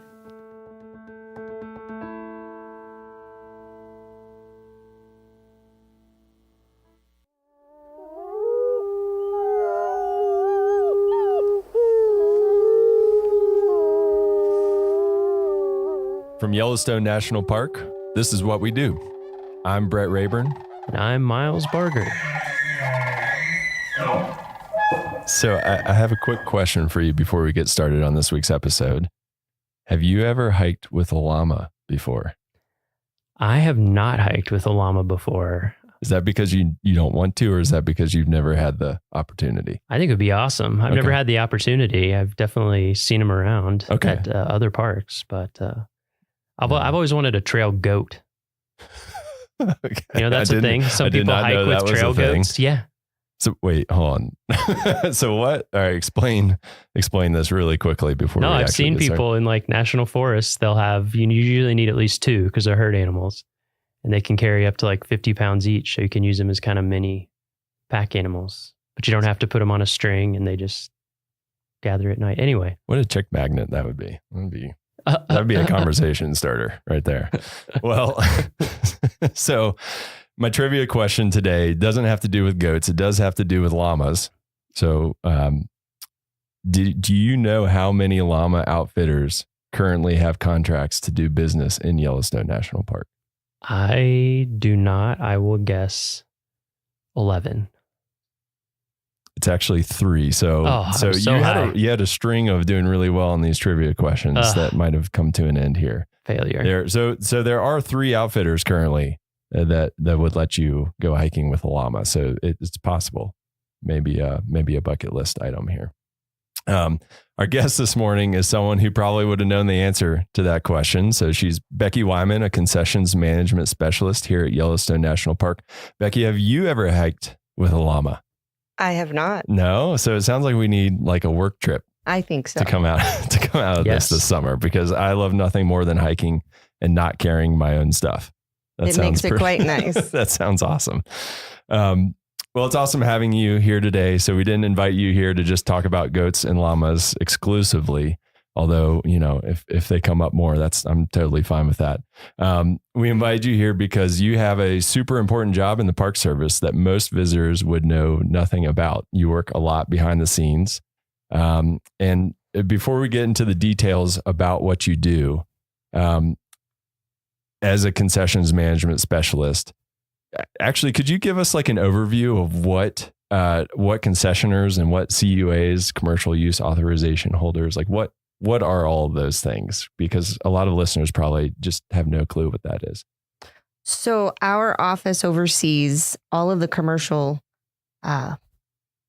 operators in the park. We have category 1, 2, and 3 contracts, plus our commercial use authorization program. The category 1 contracts include our large concessioners, currently Xanterra, Yellowstone General Stores. They do the lodging and retail type of operations in the park. We also have our service stations. Our CUA program oversees or has our fishing guides, photo tours, environmental education tours, that sort of scope.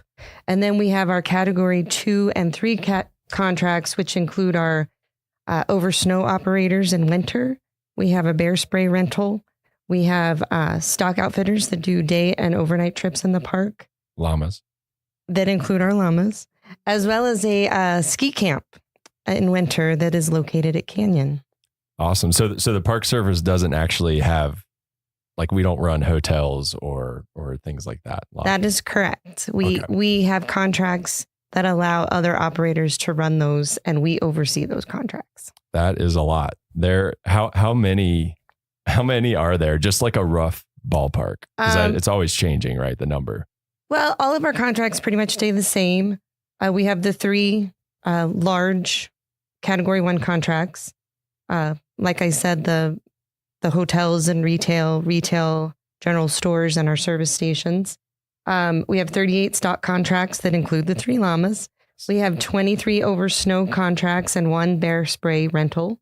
And then I believe the number of CUAs exceeds 400. Yeah, that's a lot. So yes. That's a lot that you're overseeing out of the concessions office. It is. Okay. Well, thank you. Yeah, I just thought that would be a good overview of like what your job entails before we kind of dive into the background, and then we'll kind of come back to a typical day of what it's like working as a concessions management specialist. So do you mind telling us a little bit about where and when you got your start in the National Park Service? So I came to Yellowstone in 1998. I was a bright-eyed, bushy-tailed fisheries technician. So I started my career with the Park Service at Lake in Yellowstone, and I have never left. So it hooked you. It hooked me. No pun intended. Anyone get it? And how did you hear about that job?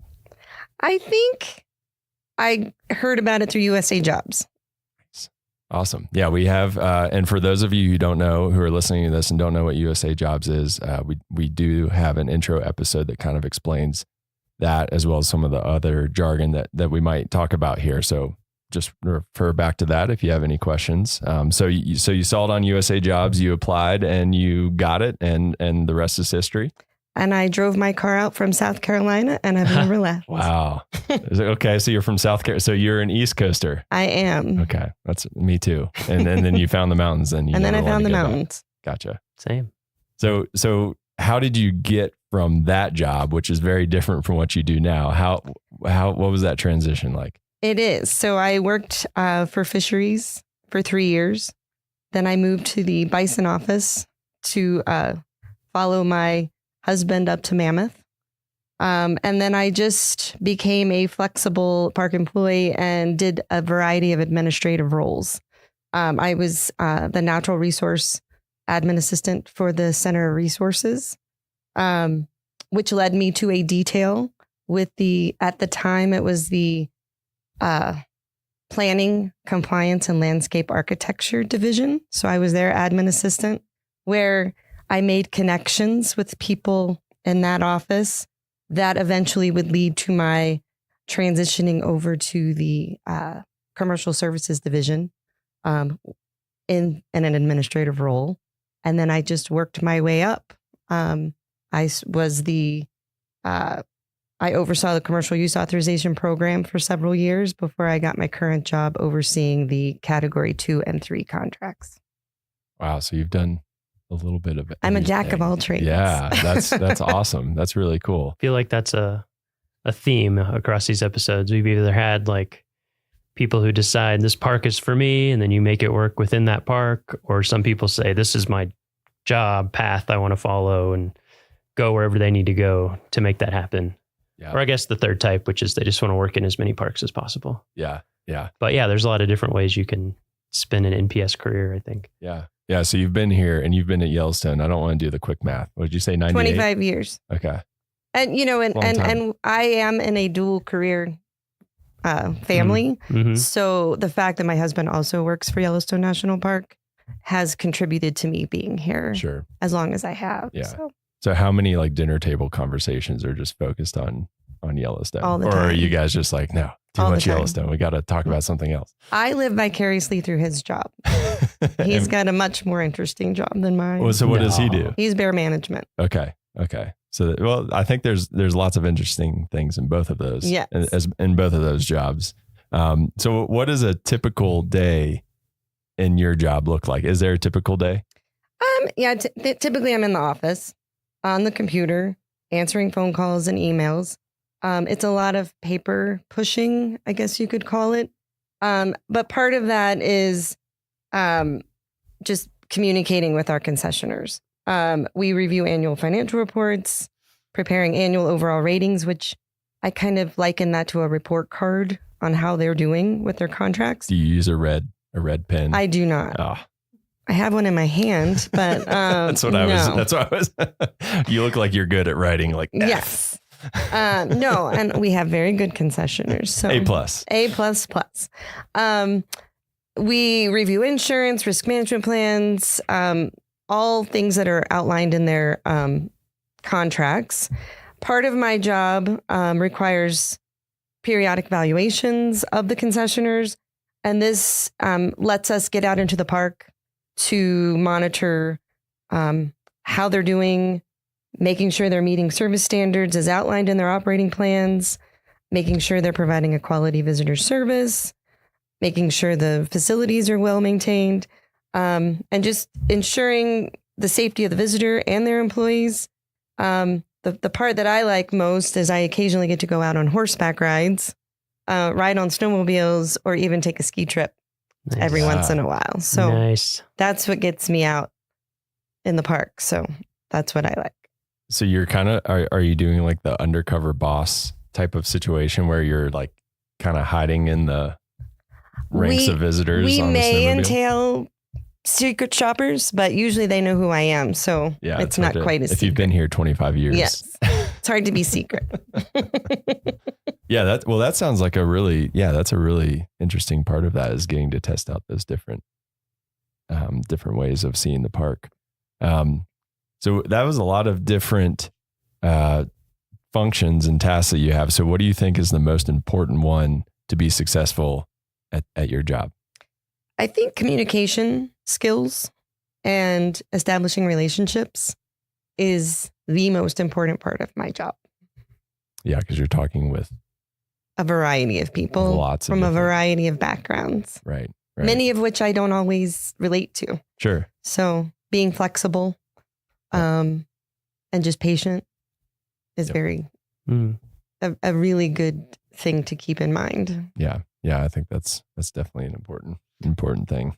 Yeah. I feel like this past winter, we've seen a lot of that because we've had such crazy snow conditions, by which I mean, until later in the winter, hardly any snow. So I've been on some of those calls and just seeing the like constant communication with people and trying to make everything work as best we can for them and for our visitors and all of that. It's given me a good insight into how much communication there is with all these businesses, and they of course have their own interests that are,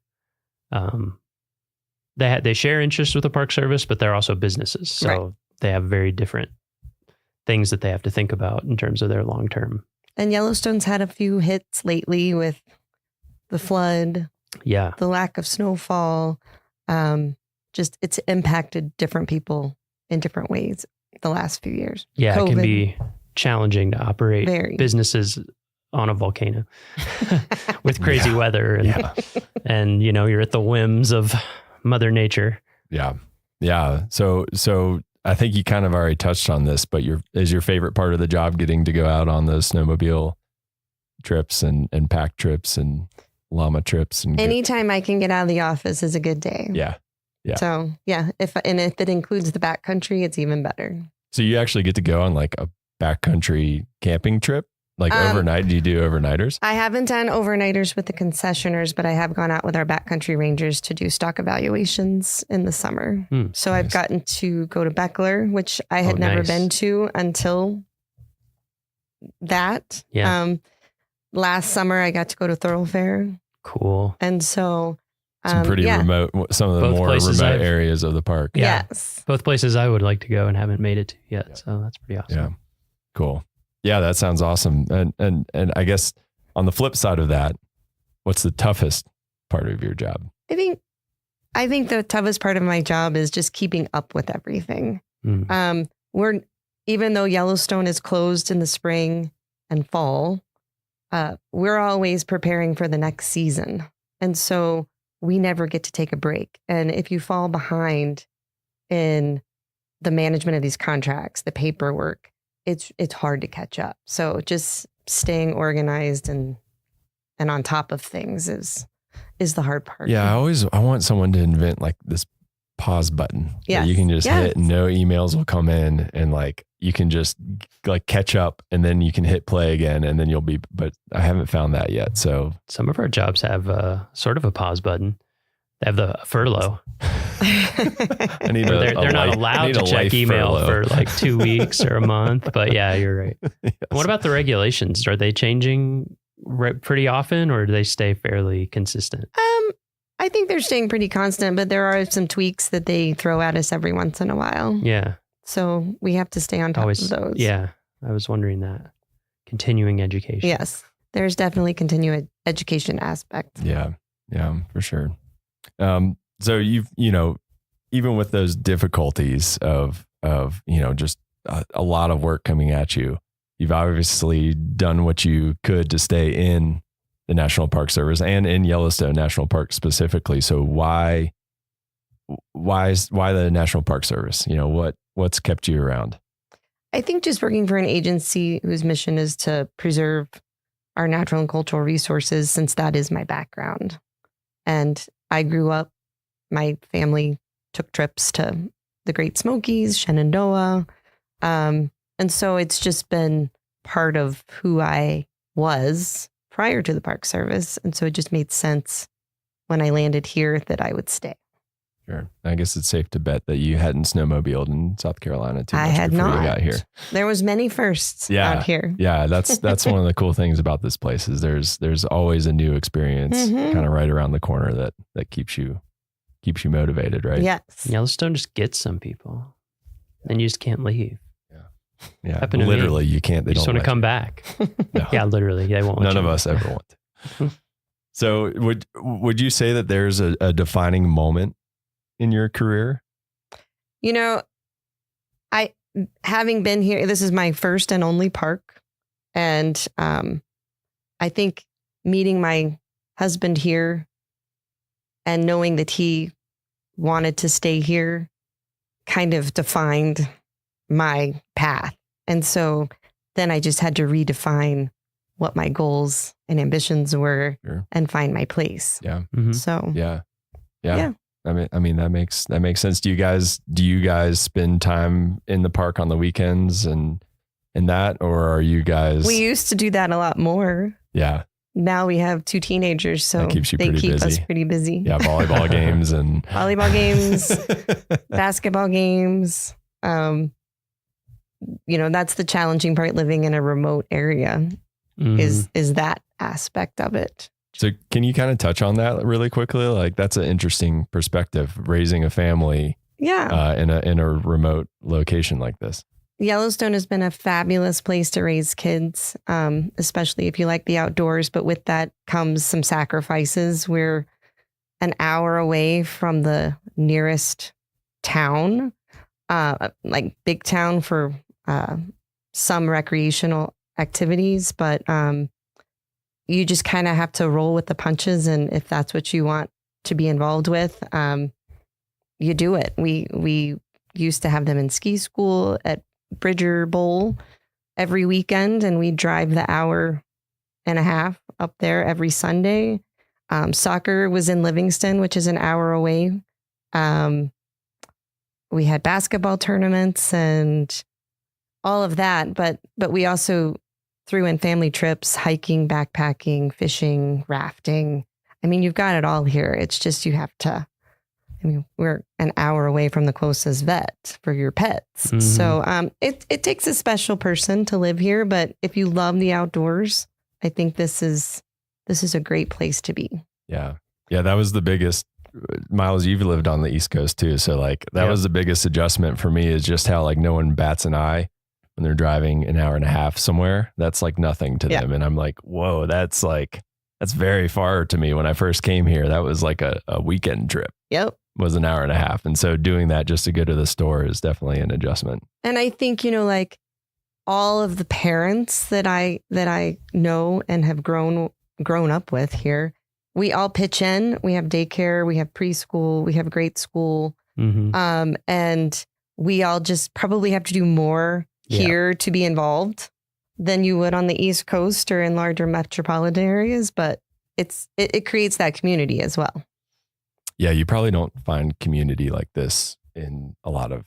I mean, this is pretty special. It is pretty special. That just can't happen otherwise because people are off doing their own thing, driving all over the place. Yeah, there's no one else to do stuff for you here. Yeah.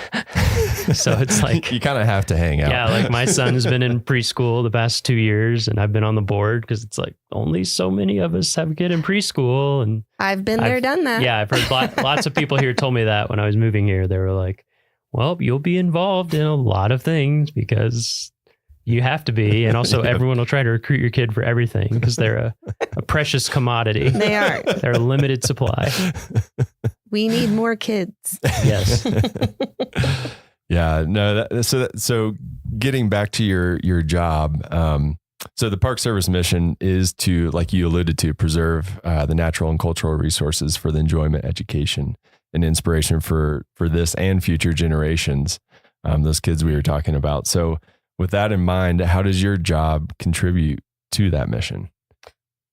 Well, I keep going back to when I was first interviewed for my administrative assistant position in the commercial services office, and Mary Murphy, who was a longtime employee of the park, made a comment that stuck with me, and she said, "Our division touches everybody's vacation. It impacts their experience. And so coming in, that's kind of motivated me to make sure that what I'm doing with our partners are contributing to that experience.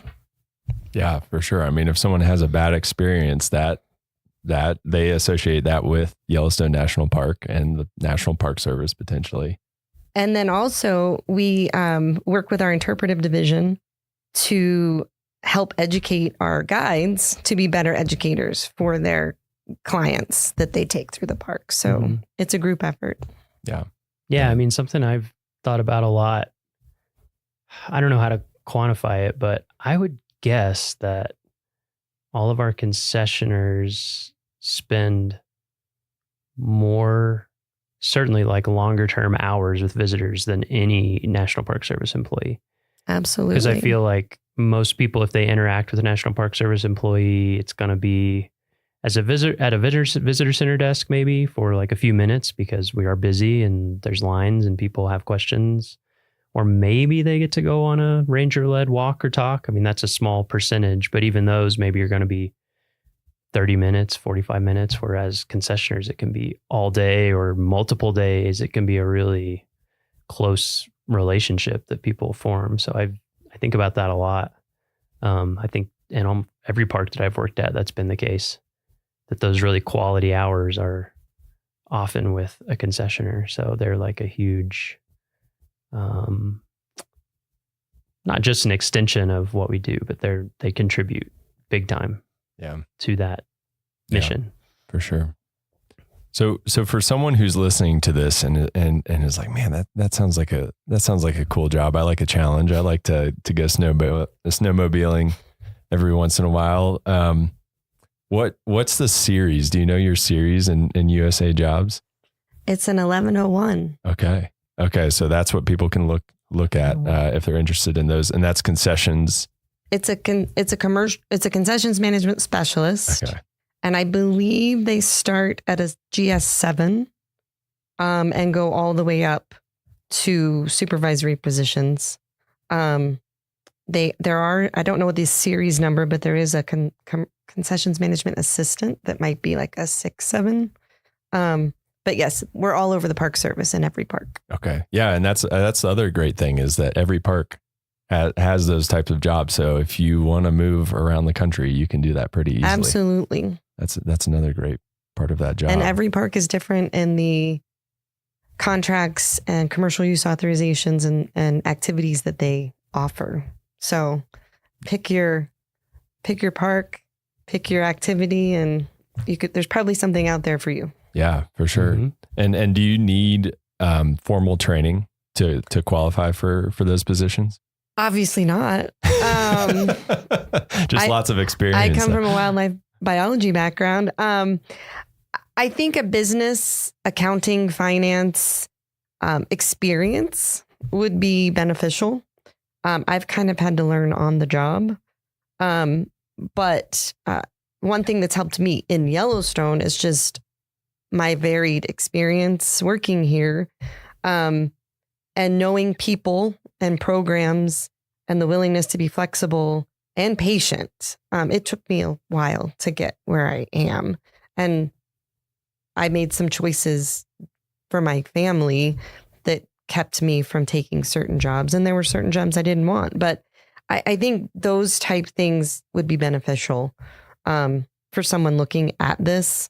I don't know that you need like an accounting degree, but I definitely think, people that have run small businesses or worked in, we have one of my coworkers worked, in a cell phone company, just having that knowledge of other business, having that acumen would be helpful. That's where I've been lacking. So it's taken me a few years to train myself. Sure. And so is your advice would that be your advice for someone wanting that position? Just kind of be opportunistic and take what you can and kind of it'll work its way. Yeah. And there's been several details that come across that I would encourage people to take advantage of. to gain experience.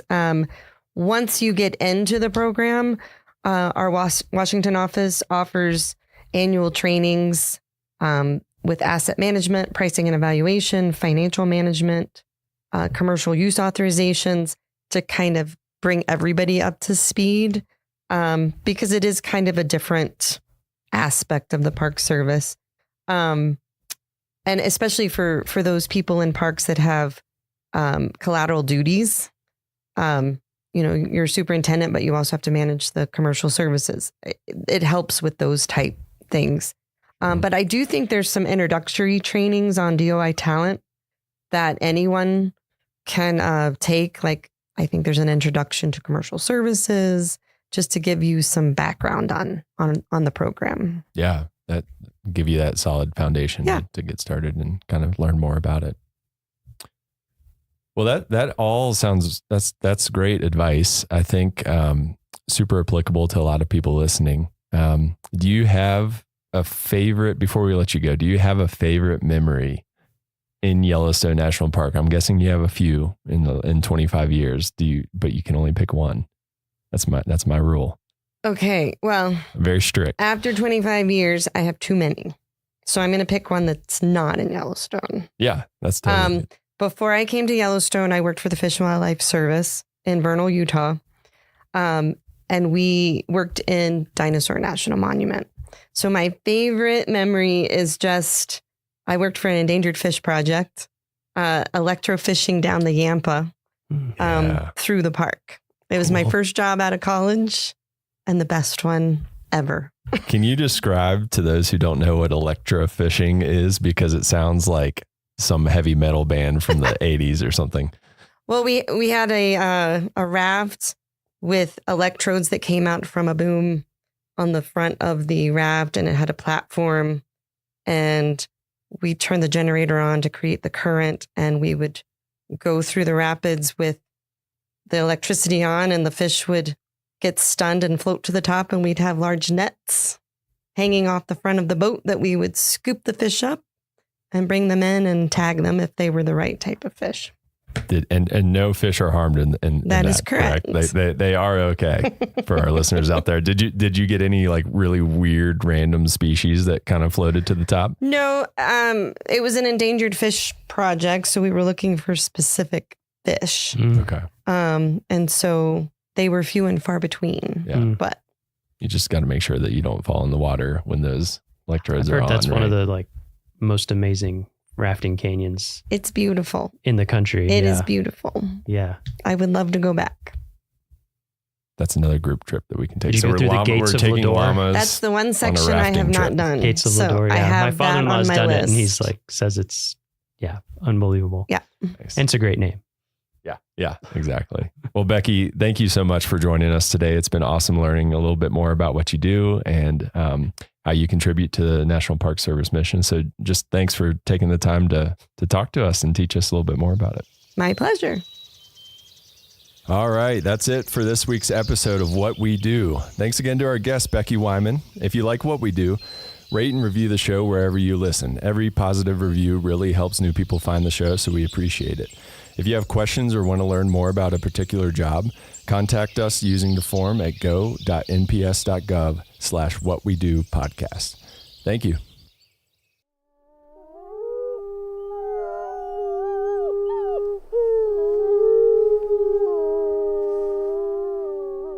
From Yellowstone National Park, this is What We Do.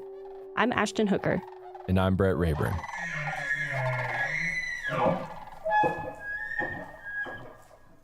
Hey, Brett. Hey, Ashton. How's it going? I'm good. How are you doing today? I'm doing awesome. Good. It's getting close to lunch, so my stomach might rumble a little bit here. But mine is seriously rumbling as well. I hope I can't hear it. Yeah, I have this big lunchbox behind me. I'll try not to rummage in it too much. So let's see. Well, today we have Addie Falgu, who is a park guide here in Yellowstone. And we're going to talk to her a little bit more about her job and what it's like. And so as a park guide, if you're a visitor to Yellowstone, you might see them out and about either in the visitor center, roaming park trails, park guided walks and talks, things like that. And so along those same lines, we have the Junior Ranger program. and it's pretty popular. Yes, you I've can get heard it of in it. a bunch of different parks, Yellowstone as well. So my question for you, do you happen to know how many Junior Ranger badges are awarded here in Yellowstone every year? Every year? Every year. Number of Junior Ranger badges. So not just people who like get the books and don't go through to graduate. I'm going to say, I'm trying to see if Miles will give me any hints here because he orders the badges. I think it's like, I'm going to say 160,000. Ooh, wow, that's more than I thought you were going to guess. Yeah, but really, you're off? not too far off. So in the past couple of years, we've had a few weird years with COVID and the flood and stuff. So it's been a little lower the past few years, but it's been about 50,000. Okay. I'm like, come on, Junior Rangers, step up. Yeah. But on this year is going to be the year where we give out 160,000. Like 50 to 100,000. So you're not too far off. That is a lot of Junior Rangers being sworn in. It's a lot more than I thought. That's a lot of oath takers. Yeah. We're in good hands. Yes, we are. All the Junior Rangers out there. So anyway, we're going to talk with Addie more about what she does in the park. So Addie, thanks for joining us. Yeah, thanks for having me. Yeah, how are you doing? I'm doing well. Good. So ready to dive in? Absolutely. Okay. So how did you get your start with the National Park Service? So I got my start in 2017 as an intern in Glacier Bay National Park. And that's in Alaska. That's correct. Yeah. Okay. It often gets mistaken for Glacier in Montana. So often I do specify Glacier Bay in Alaska. I heard the emphasis on Bay. Yeah. Cool. And so what drew you to that? Did you always know you wanted to be a park ranger? So growing up, my family traveled to national parks. I think a lot of people in this career. And I kind of was really interested. I fell in love with the Tetons and I was like, well, I want to live there one day. And the way to live there is to become a park ranger. So simple enough. I'll just do that. And it got a little bit more complicated than that. But in high school and college, I started to look more seriously into pursuing a career in that direction. I actually visited Yellowstone in college and spoke to some rangers on that trip and asked them, hey, how do I get into this field if I'm interested? And they gave me some good information on internship programs like the SCA and also how to find jobs on USA Jobs. What is the SCA, just for those who don't know? Yeah, so the SCA is the Student Conservation Association, and the internship that I did in Glacier Bay was through them. Okay, and so what exactly did you do? Yeah, so the position there was an education intern, and Glacier Bay has pretty little visitors that actually set foot on the land there. And the number of visitors in the winter is pretty much non-existent. And so most of the visitation is in the summer on cruise ships. So in the winter, they have a pretty robust distance learning program. So we were actually using Zoom before COVID and before Zoom really became a thing, and essentially taking students on virtual whale watching tours and field trips to the park. Wow. That sounds like a good gig. Yeah. So you're on a boat like while you're doing this? No. So we were in an office with a green screen. That made it look like we were on a boat. I did get to go out. Shake the camera and rock it. I did get to go out with the oceanography team though, which was really fun one day, and we got to take water samples. So I did get to have that experience in the bay, but most of the time was spent in the office. Okay. So did you go from Glacier Bay and then Yellowstone, or were there other stops in between? There were a few steps in between. Yeah, so after Glacier Bay, I did a couple of seasonal positions as an interpretive park ranger and also an education position in Grand Teton National Park. And then I was pretty fortunate to get offered a permanent job pretty early on in my career, and that was in Hot Springs, Arkansas. That was also a park guide position. I was there for a few months and then took a lateral reassignment to a park guide position here, and I've been here since. It's been about 4.5 years, I think. Okay, wow. And so tell us a little bit about being in Yellowstone. A lot of people don't know that there are actually park rangers that live on the interior of the park. So what that means is not at any of the park entrances. And so Yellowstone closes down in the winter. So you're at Lake Village, down by Yellowstone Lake. So tell us what that is like. Like, how did you even get here this morning? Talk us through what that is like. Yeah, so essentially we kind of get snowed in the winter, and often we, things are complicated, but there's a lot of snowmobiling to your car and then transitioning to take your car to a location. Currently, we have less snow this year, which you think would make traveling easier, but it's actually made things more complicated because my car is at one location, but there's not enough snow for me to snowmobile from the roads that have enough snow on them to my car. So I have to take like an in-between car to get to my car. So to get to this studio this morning, I took a snowmobile and a couple of vehicles. Wow. So, and it took about 2 hours, whereas normally if I could just snowmobile straight here, it would have been probably 30 minutes faster than that. So wow. That is dedication to the complicated show. steps. We appreciate you. Yeah, but those of us in the interior look for excuses to get out. So I was very happy to be out here today. Wow. Well, we're glad you're joining us and you took the long trek to come all the way up here. What's your typical, like how often do you get out to get groceries and things like that? So it really varies depending on the year. Typically, I try to stockpile groceries in the fall so that I never need to go out specifically for a grocery trip. But if I happen to be out for another reason, then I always get groceries. But I'd say usually in a normal year, I'd probably leave twice a month each winter. So every 2 weeks. Mm-hmm. Okay. And so I've seen some park rangers who live in the interior in winter. They do a lot of canning. Mm-hmm. Are you into that? No, I am the unhealthy ranger that lives off of pasta and frozen pizza. Yeah. Yes. Hey, yeah, it's delicious. I don't do any canning, but if you just eat a lot of pasta, dried goods, that stays really well. So I can really stock up in the fall. Wow. And so in a typical winter, so one that we're not having now with not as much snow, you would normally just snowmobile everywhere, yes. correct? Yeah, I would just snowmobile to my vehicle at whatever entrance it's located at. And typically it's not a big deal. I actually really enjoy snowmobiling most of the time. And there's incredible opportunities to see wildlife along the way. Amazing scenery. The sunrises and sunsets in the winter are always really special. So although it has its challenges, overall, I really like living at Lake. There's incredible opportunities for skiing around the neighborhood. But it's not to say it doesn't come without its challenges. For sure. So in your current position as park guide, do you have a typical day? Can you tell us a little bit what that's like? I know it probably varies from day to day, but... Yeah, I'd say I have a typical summer day and a typical winter day. Okay. Would you like to know about both of those or just one of the seasons? Okay. So in the summer, a typical day, a third of it is usually spent working the visitor center front desk, answering questions, helping people plan their trips, answering questions about what birds they're seeing, animals they're seeing. Like the number of questions we get, you never know what's going to come out of someone's mouth. So it can be all over the place. Another third of the day is typically spent leading a ranger guided program. So that can be a talk, a campfire program, a walk. And the remaining third of the day is typically spent out in the field roving.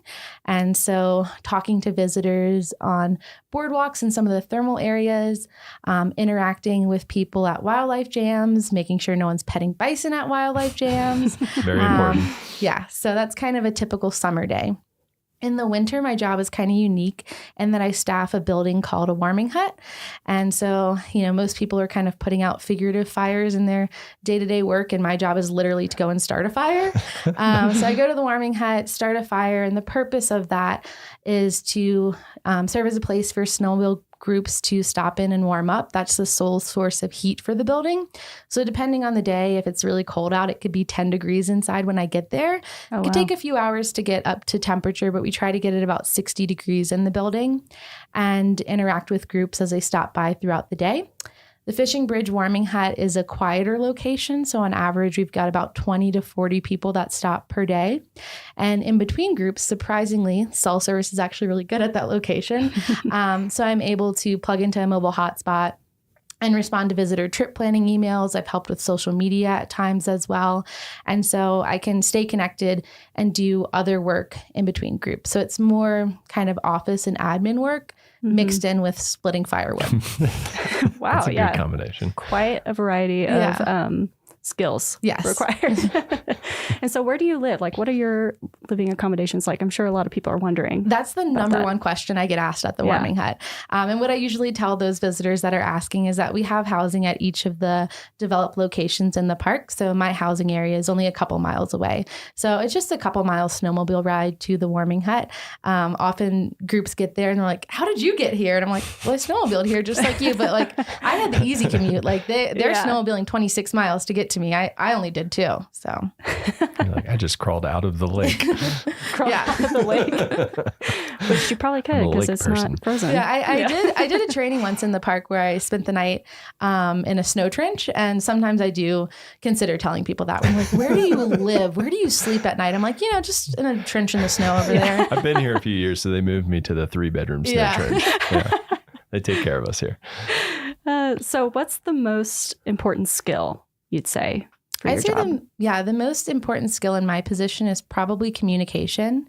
So as an interpretive position, it's really important to communicate these messages and try to foster a connection between the people that are visiting Yellowstone and the resources that we have here in the park. And so being able to tailor messages for specific audiences is really important in order to communicate that effectively and try to hopefully inspire the next generation of stewards for these lands. Yeah. What's one of the hardest or most memorable questions that you've had asked? Ooh, that's a good one. So this is a funny one, but the most memorable question, there was a girl, she was probably about 12 years old and she was really shy. I was at Mud Volcano and I could tell she was kind of embarrassed to ask this question. Her mom's like, she has a question. And I was like, sure. And she's like, I don't know if I want to ask. And I was like, no, go for it. No judgment. And her question was, how do bison poop in such perfect circles?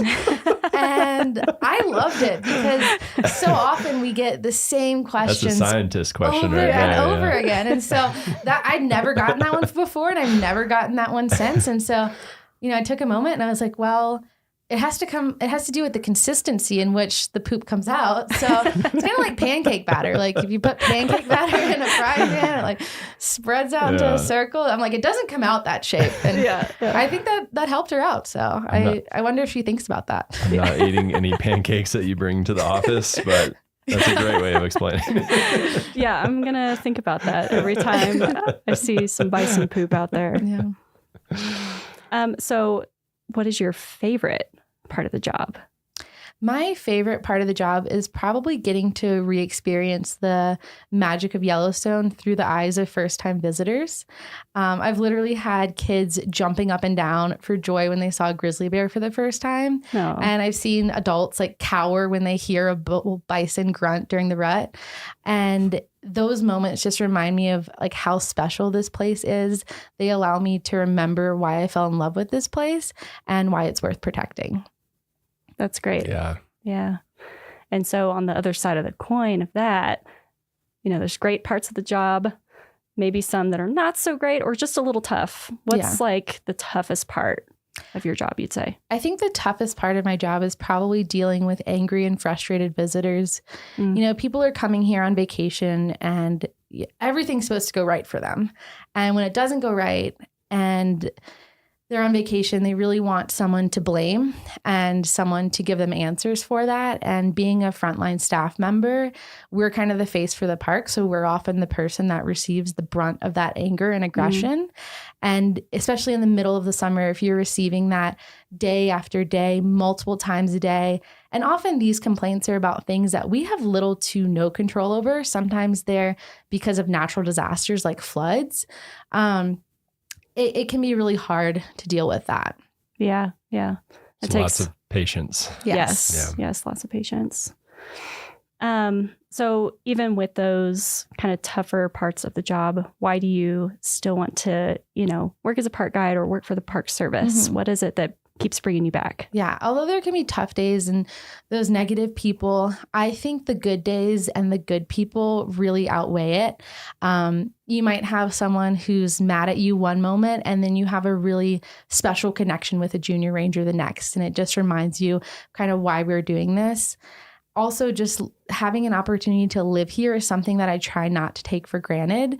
There's incredible recreational opportunities that I have right in my backyard. And I've also had incredible wildlife sightings literally from my couch. I've seen bears and coyotes. I think the only thing I haven't seen out of my back window is a wolf. But there's not a lot of places in the world where you have opportunities for recreation like you do in a national park and opportunities for these really incredible wildlife sightings. And so I think those moments remind me of why I'm here, why I'm doing this.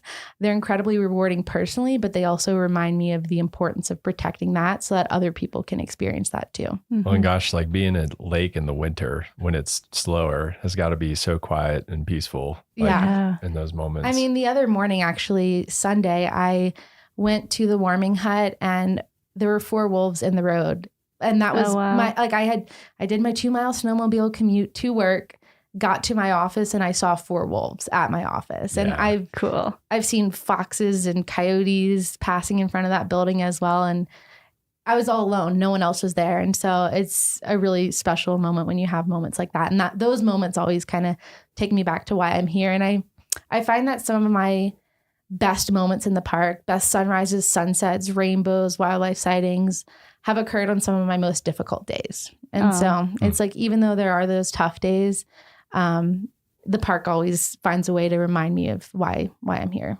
Mm-hmm. Yeah, I think that reminds me of a time a few years ago. I was driving home. It was a Friday. It was the end of the workday. I was trying to get back to the office, and I got stuck in this bison jam for 2 hours. So I didn't get home till like 8 p.m. Yeah. But it's moments like that, like a lot of those people are experiencing that for the first time, and it's super cool. They get to be in a place like that where you get to have those types of experiences and sightings. So, and when you're frustrated in that bison jam, but you look over at like a little kid who's just glued to the window, can't believe what's happening, kind of makes it a little easier. Yeah, at least you're not stuck on an interstate somewhere. Yeah, for sure. So do you have a defining moment? You've talked about some cool sightings and things that you get to experience living in the interior in winter. Is there like one moment that really stands out to you as like a career defining moment? Yeah. I don't know if this is a defining moment, but when I thought about this, a moment that made me feel like I was really in the right place and doing a good job and something that I was really proud of happened a couple of summers ago. I had a father and daughter asking questions, and the father was the main one asking the questions, and the daughter was really curious and she started chiming in. And so she'd ask a question, I'd give her an answer. She'd ask another question. And so this really natural flow of conversation began. I even went and got a bear skull and brought it out to show her. And so I was sitting on the porch with this bear skull talking to her about it. And I remember she looked up at me and said, "Ranger Addie, I love learning with you."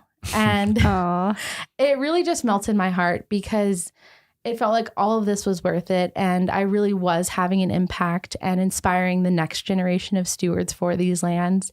And after that, her father pulled me aside and was like, "I just want to tell you, like, I really appreciate that you took the time to speak with her and answer all her questions." He was like, "I know she had a lot of questions." And he's like, "I don't know if you know that the impact that had on her."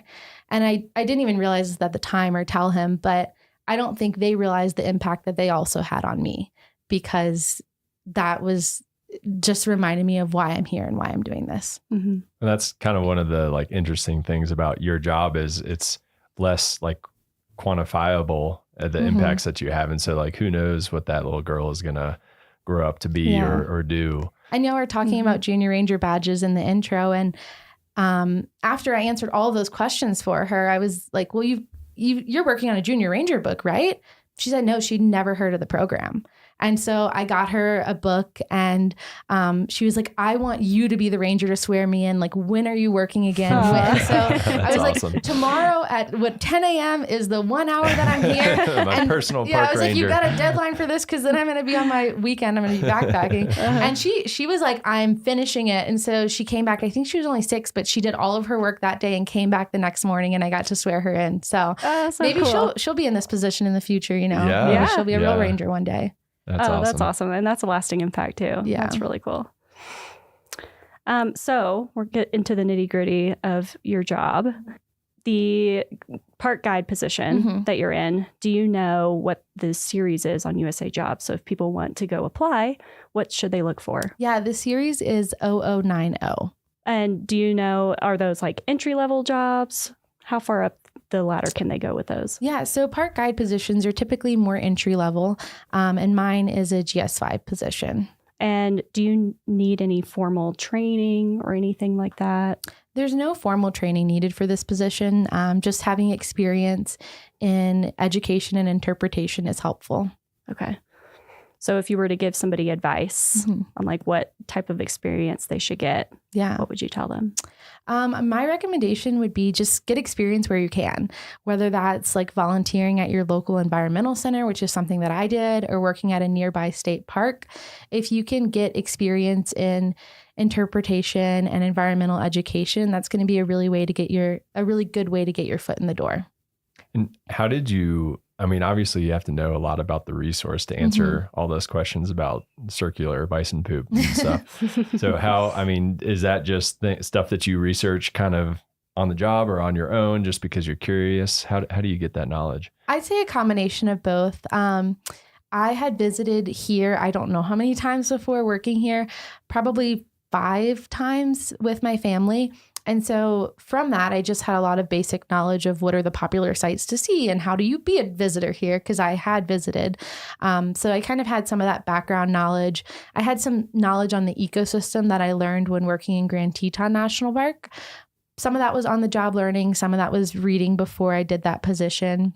And then since I've been here, I'd say more of the knowledge that I've acquired has been on the job, either reading different references, learning from fellow rangers is probably one of the biggest ways that I learn, and just answering questions. It's really scary as your first day being a ranger, working at the front desk, having to answer questions, but that's the only way that you're going to know what people are asking and know what information you need to know. Yeah, I've worked the front desk a few times and I'm just like, I don't know. I don't know. But and then you're one of the main people that like is contributing to the resources that we're using. Well, in Yellowstone, there's so much information to possibly know too. So that's another thing that's like really kept me in Yellowstone for so long, is that it's hard to get bored here, because one day I'm getting questions about circular bison poop. The next day I'm getting questions from a microbiologist who knows more about the thermophiles in these features than I do. But there's just endless knowledge to know. And so, there's still questions that I get that I don't know the answer to. And I tell them I'll go look it up and get back to you. And sometimes it's hard to find an answer, but I try. Well, that's really cool. And so the last thing we like to ask people, what is your favorite memory that you've had? It could be here in Yellowstone or any other national park, since it sounds like you've worked and visited lots of different national parks. Do you have a favorite moment that you've had? So something that stands out to me is a moment I had here in Yellowstone, and it doesn't involve wildlife or hiking or thermal features like you might expect it to. It actually involves the ice on Yellowstone Lake, which I know some of you here have heard me go on and on about the ice on Yellowstone Lake. But Yellowstone Lake freezes in the winter, and living at lake, this is something that is a pretty exciting event to us. Like, what day is the ice going to freeze, or the lake going to freeze? What day is it going to melt?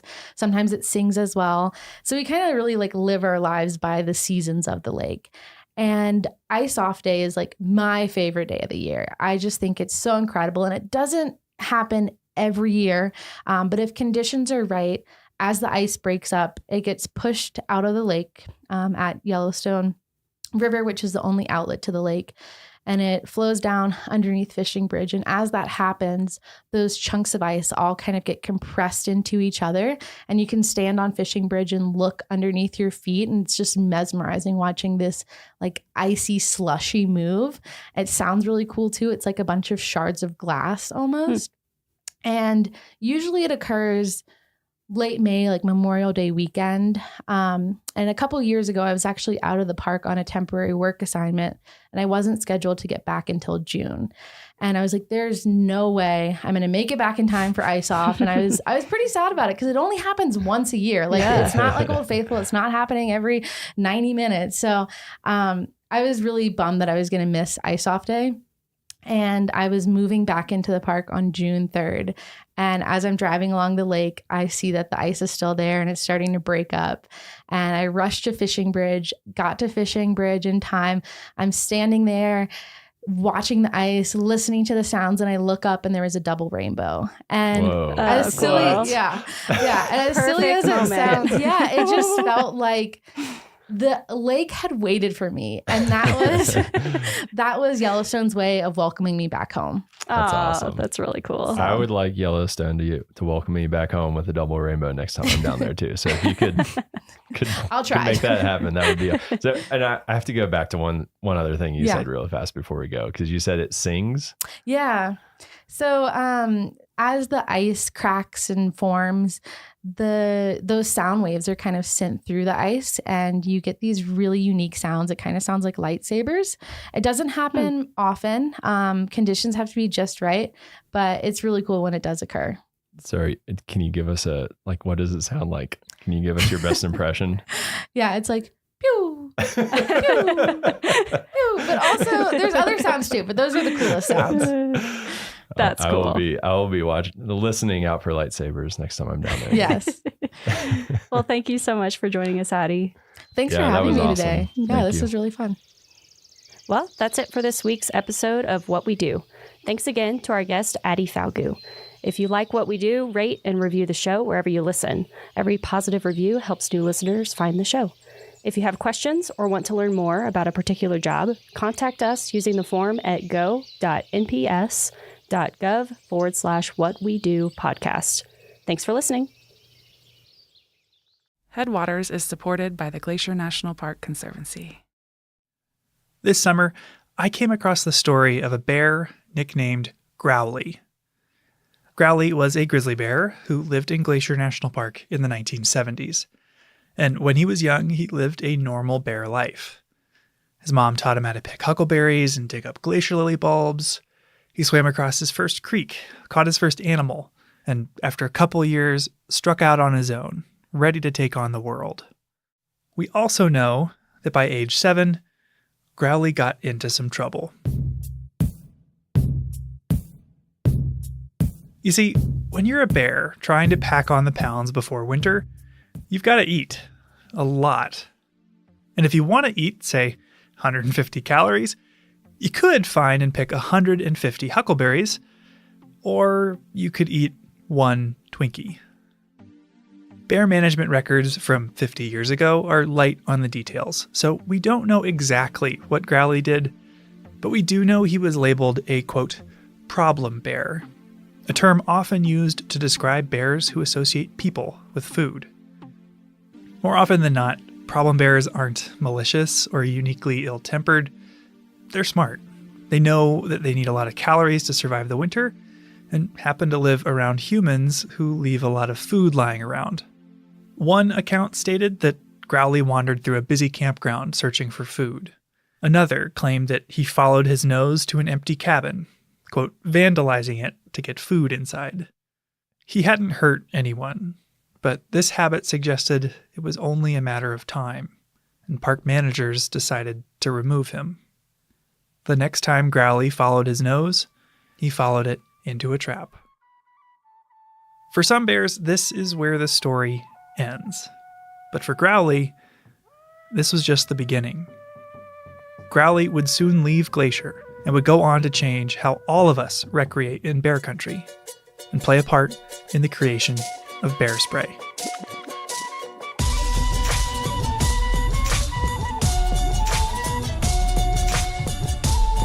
So this is what helps save our lives. I'm going to spray you. Yeah, she took 2 steps into the cloud and made a 90-degree turn and ran out of there. You're listening to Headwaters, a podcast about how Glacier National Park connects to everything else. And in this episode, we're talking about bear spray. I'm Michael. I'm Daniel. For people who might not be familiar, Daniel, what is bear spray?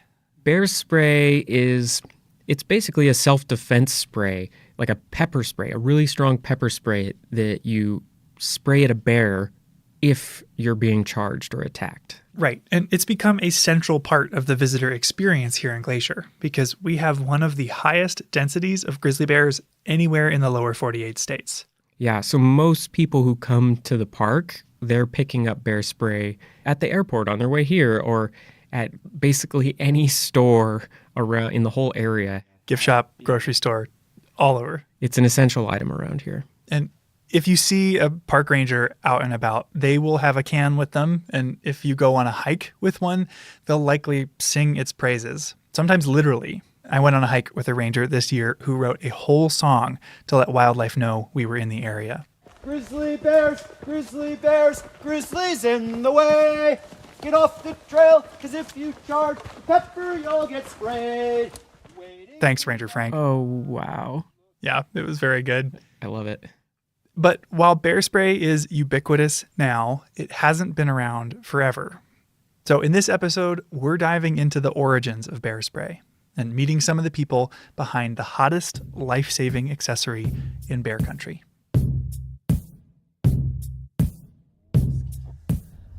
I think it's this red-roofed building.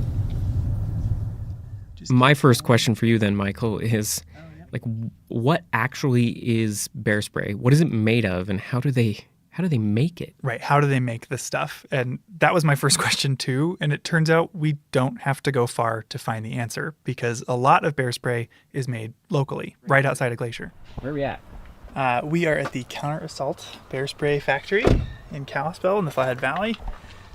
Hello, I'm Michael. I'm looking for Randy. It's me. Nice to meet you, Randy. Thanks for having us. Come on in. Luckily for us, Randy Hunt, head of operations with the brand Counter Assault, invited us for a tour. And you manufacture everything right Yes. here in-house? Yeah, everything. So we bring our pepper oil in from, it's brought from the other side of the United States, actually grown in India, and is brought here, and we mix the pepper oil here into different solvents so that it's If you're wondering how to use bear spray, you should check out our St. Mary episode from our first season. There will be a link in the show notes for this episode. But with Randy, I got to learn what goes in the can. And the central ingredient, unsurprisingly, is pepper oil. And you said the pepper oil, you get it from the East Coast or other side of the country, and it's grown in India. That's one thing I didn't really grasp, was like, you're getting it from actual, is it like cayenne peppers? Or They're a heat chili. So if you think of your jalapenos, they've got heat content in them, Scoville heat units. They're about 3,000 to 4,000 Scoville heat units in a jalapeno. Your habaneros run 150 to 350,000. We're running 3.2 million. They get the oil from peppers or chilies in the genus capsicum, which includes everything from pepperoncinis to cayenne peppers.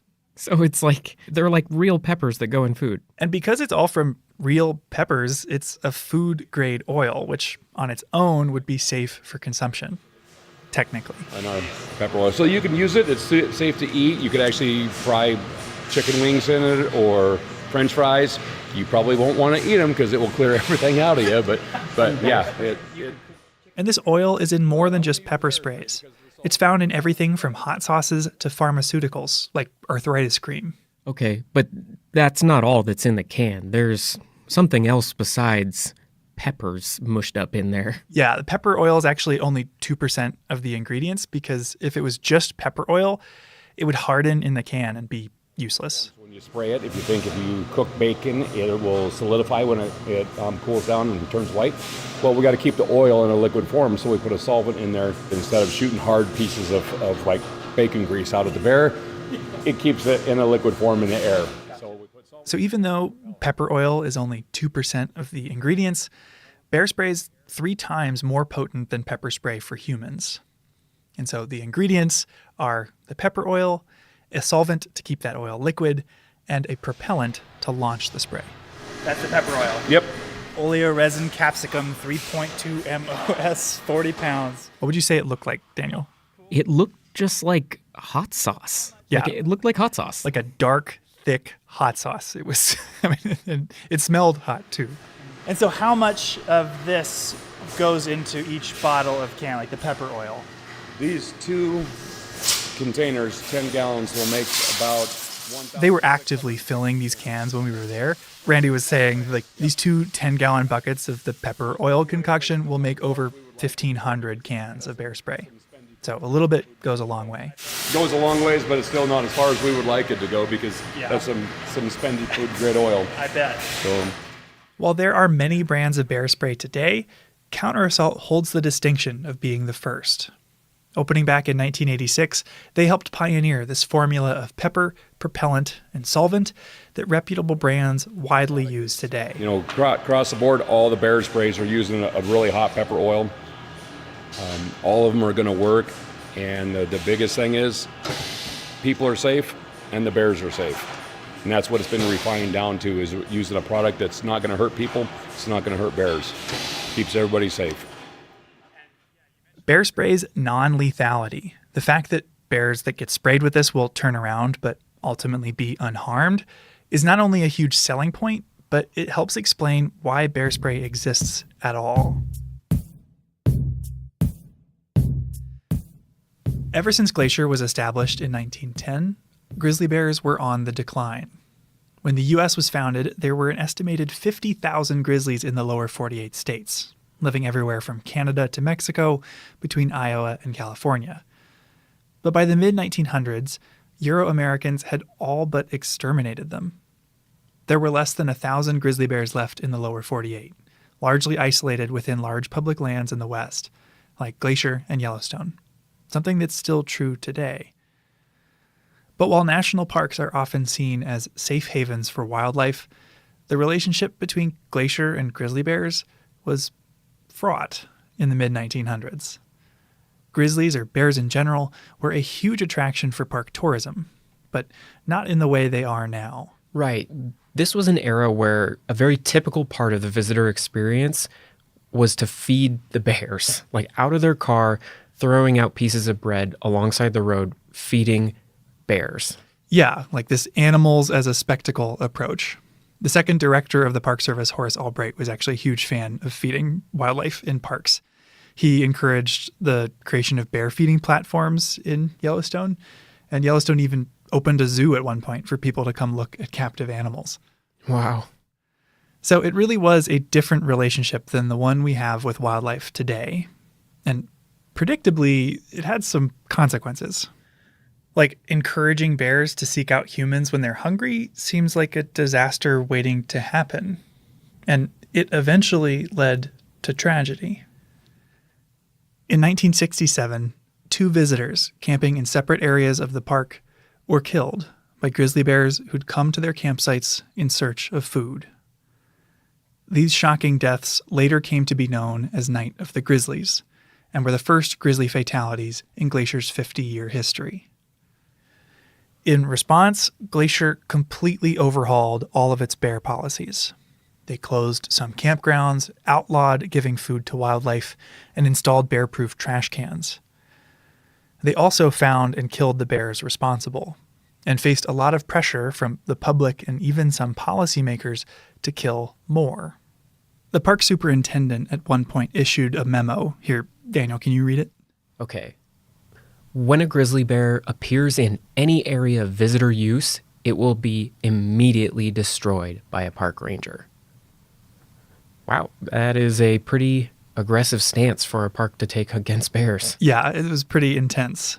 The park is taking a very aggressive stance to kill bears in order to keep people safe.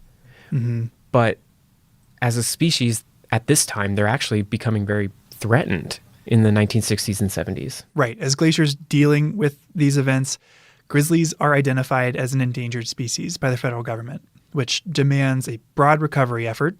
You know, scientists started studying how many bears were left, what their habitat needs were, insight that would help them recover and hopefully help our 2 species coexist. So they need to know more. Park managers are looking for more data about bears in general. But if we zoom in on the story we're looking at here, that is the history of bear spray, you can see this emerging need for a tool that allows people and bears to de-escalate conflicts in a non-lethal way at like an individual scale. Yeah. Which brings us back to Growly, the bear who apparently didn't like grapefruit. I've told the story that the main thing Growly hated was grapefruit, but he liked oranges fine. He figured out how to slice an orange open. He had really long claws. After being captured in Glacier National Park in 1976, Growly was sent to Churchill, Manitoba, a town in northern Canada known for its polar bears. I was a research assistant. That voice is Janet Ellis. and I spent 4 months on the bear study with the bears in 1978. Janet is currently a Montana state senator, but she spent a few months helping zoology grad student Gary Miller conduct a study on bear behavior. The University of Montana had a bear lab up there, way far from town. There were 4 bears in this study. 2 grizzlies, Growly and Snarly, and 2 polar bears, nicknamed Magdalene and Gwen. Janet helped take care of them. So what does it look like to take care of a grizzly bear in a lab? So it was cleaning the area. It was feeding them every day and making sure they had water. The Hudson Bay store was the local grocery store in Churchill. And so we would get meat scraps and vegetable, whatever food that they were willing to give away. And that's what the bears lived on. Each bear was monitored dawn to dusk. Body temperature, heart rate, posture. Reading through the paper, I really liked these little drawings that showed bear body language. And it turns out Janet drew those. I did illustrate Gary Miller's master's thesis. Oh, you drew the bear outlines of their different postures? Yeah, I did all that stuff. Oh, those are so cute. Finally, one by one, they'd bring the bears into a 13-foot by 20-foot cell with a drinking well for water and a barred metal door. From outside the cell, an assistant would provoke the bear into charging, approaching the door and stomping if necessary. Wow. So that's all it took to get them to charge at the gate of the cage. Yeah, most of the time. Yeah, I mean, Janet said that every bear was different. The polar bears were pretty docile, and one of the grizzly bears, Snarly, was actually really easily provoked. She said that he'd charge whenever somebody just approached the door. So they approached the cage door and the bear could see them and would just charge at the door. Mm-hmm. Wow. And when a bear charged, they would deploy a deterrent to hopefully stop them in their tracks. They tried different sounds, like a handheld boat horn, a referee whistle. They played a recording of a bear growling.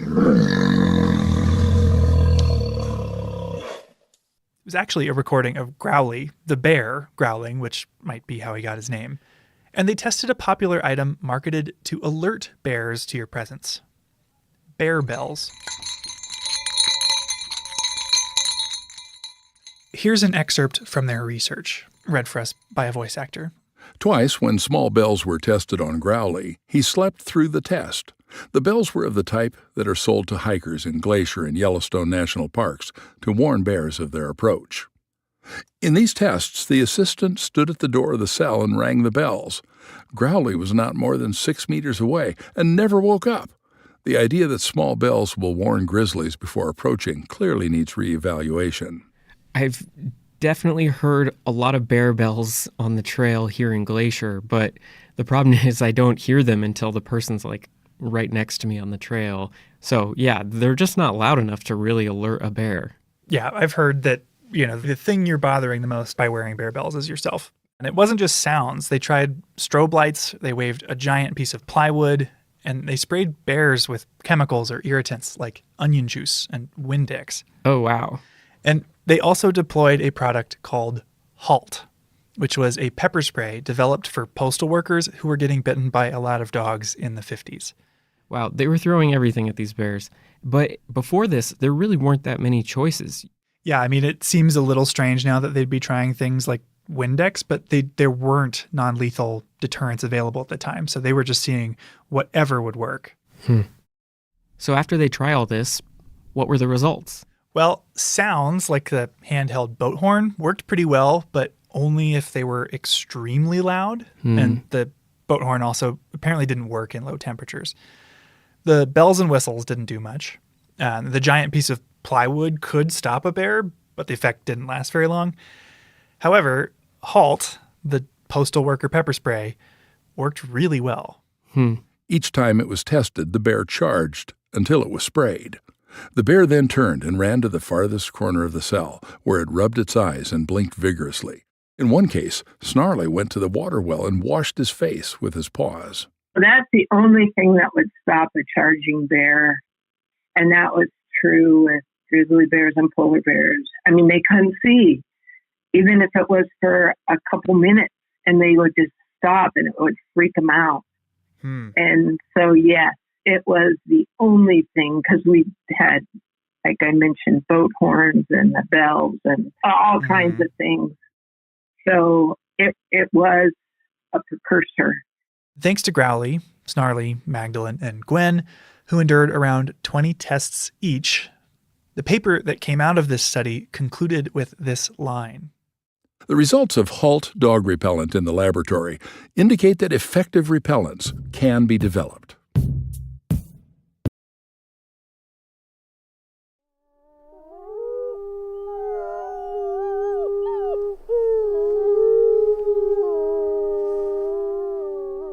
From Yellowstone National Park, this is what we do.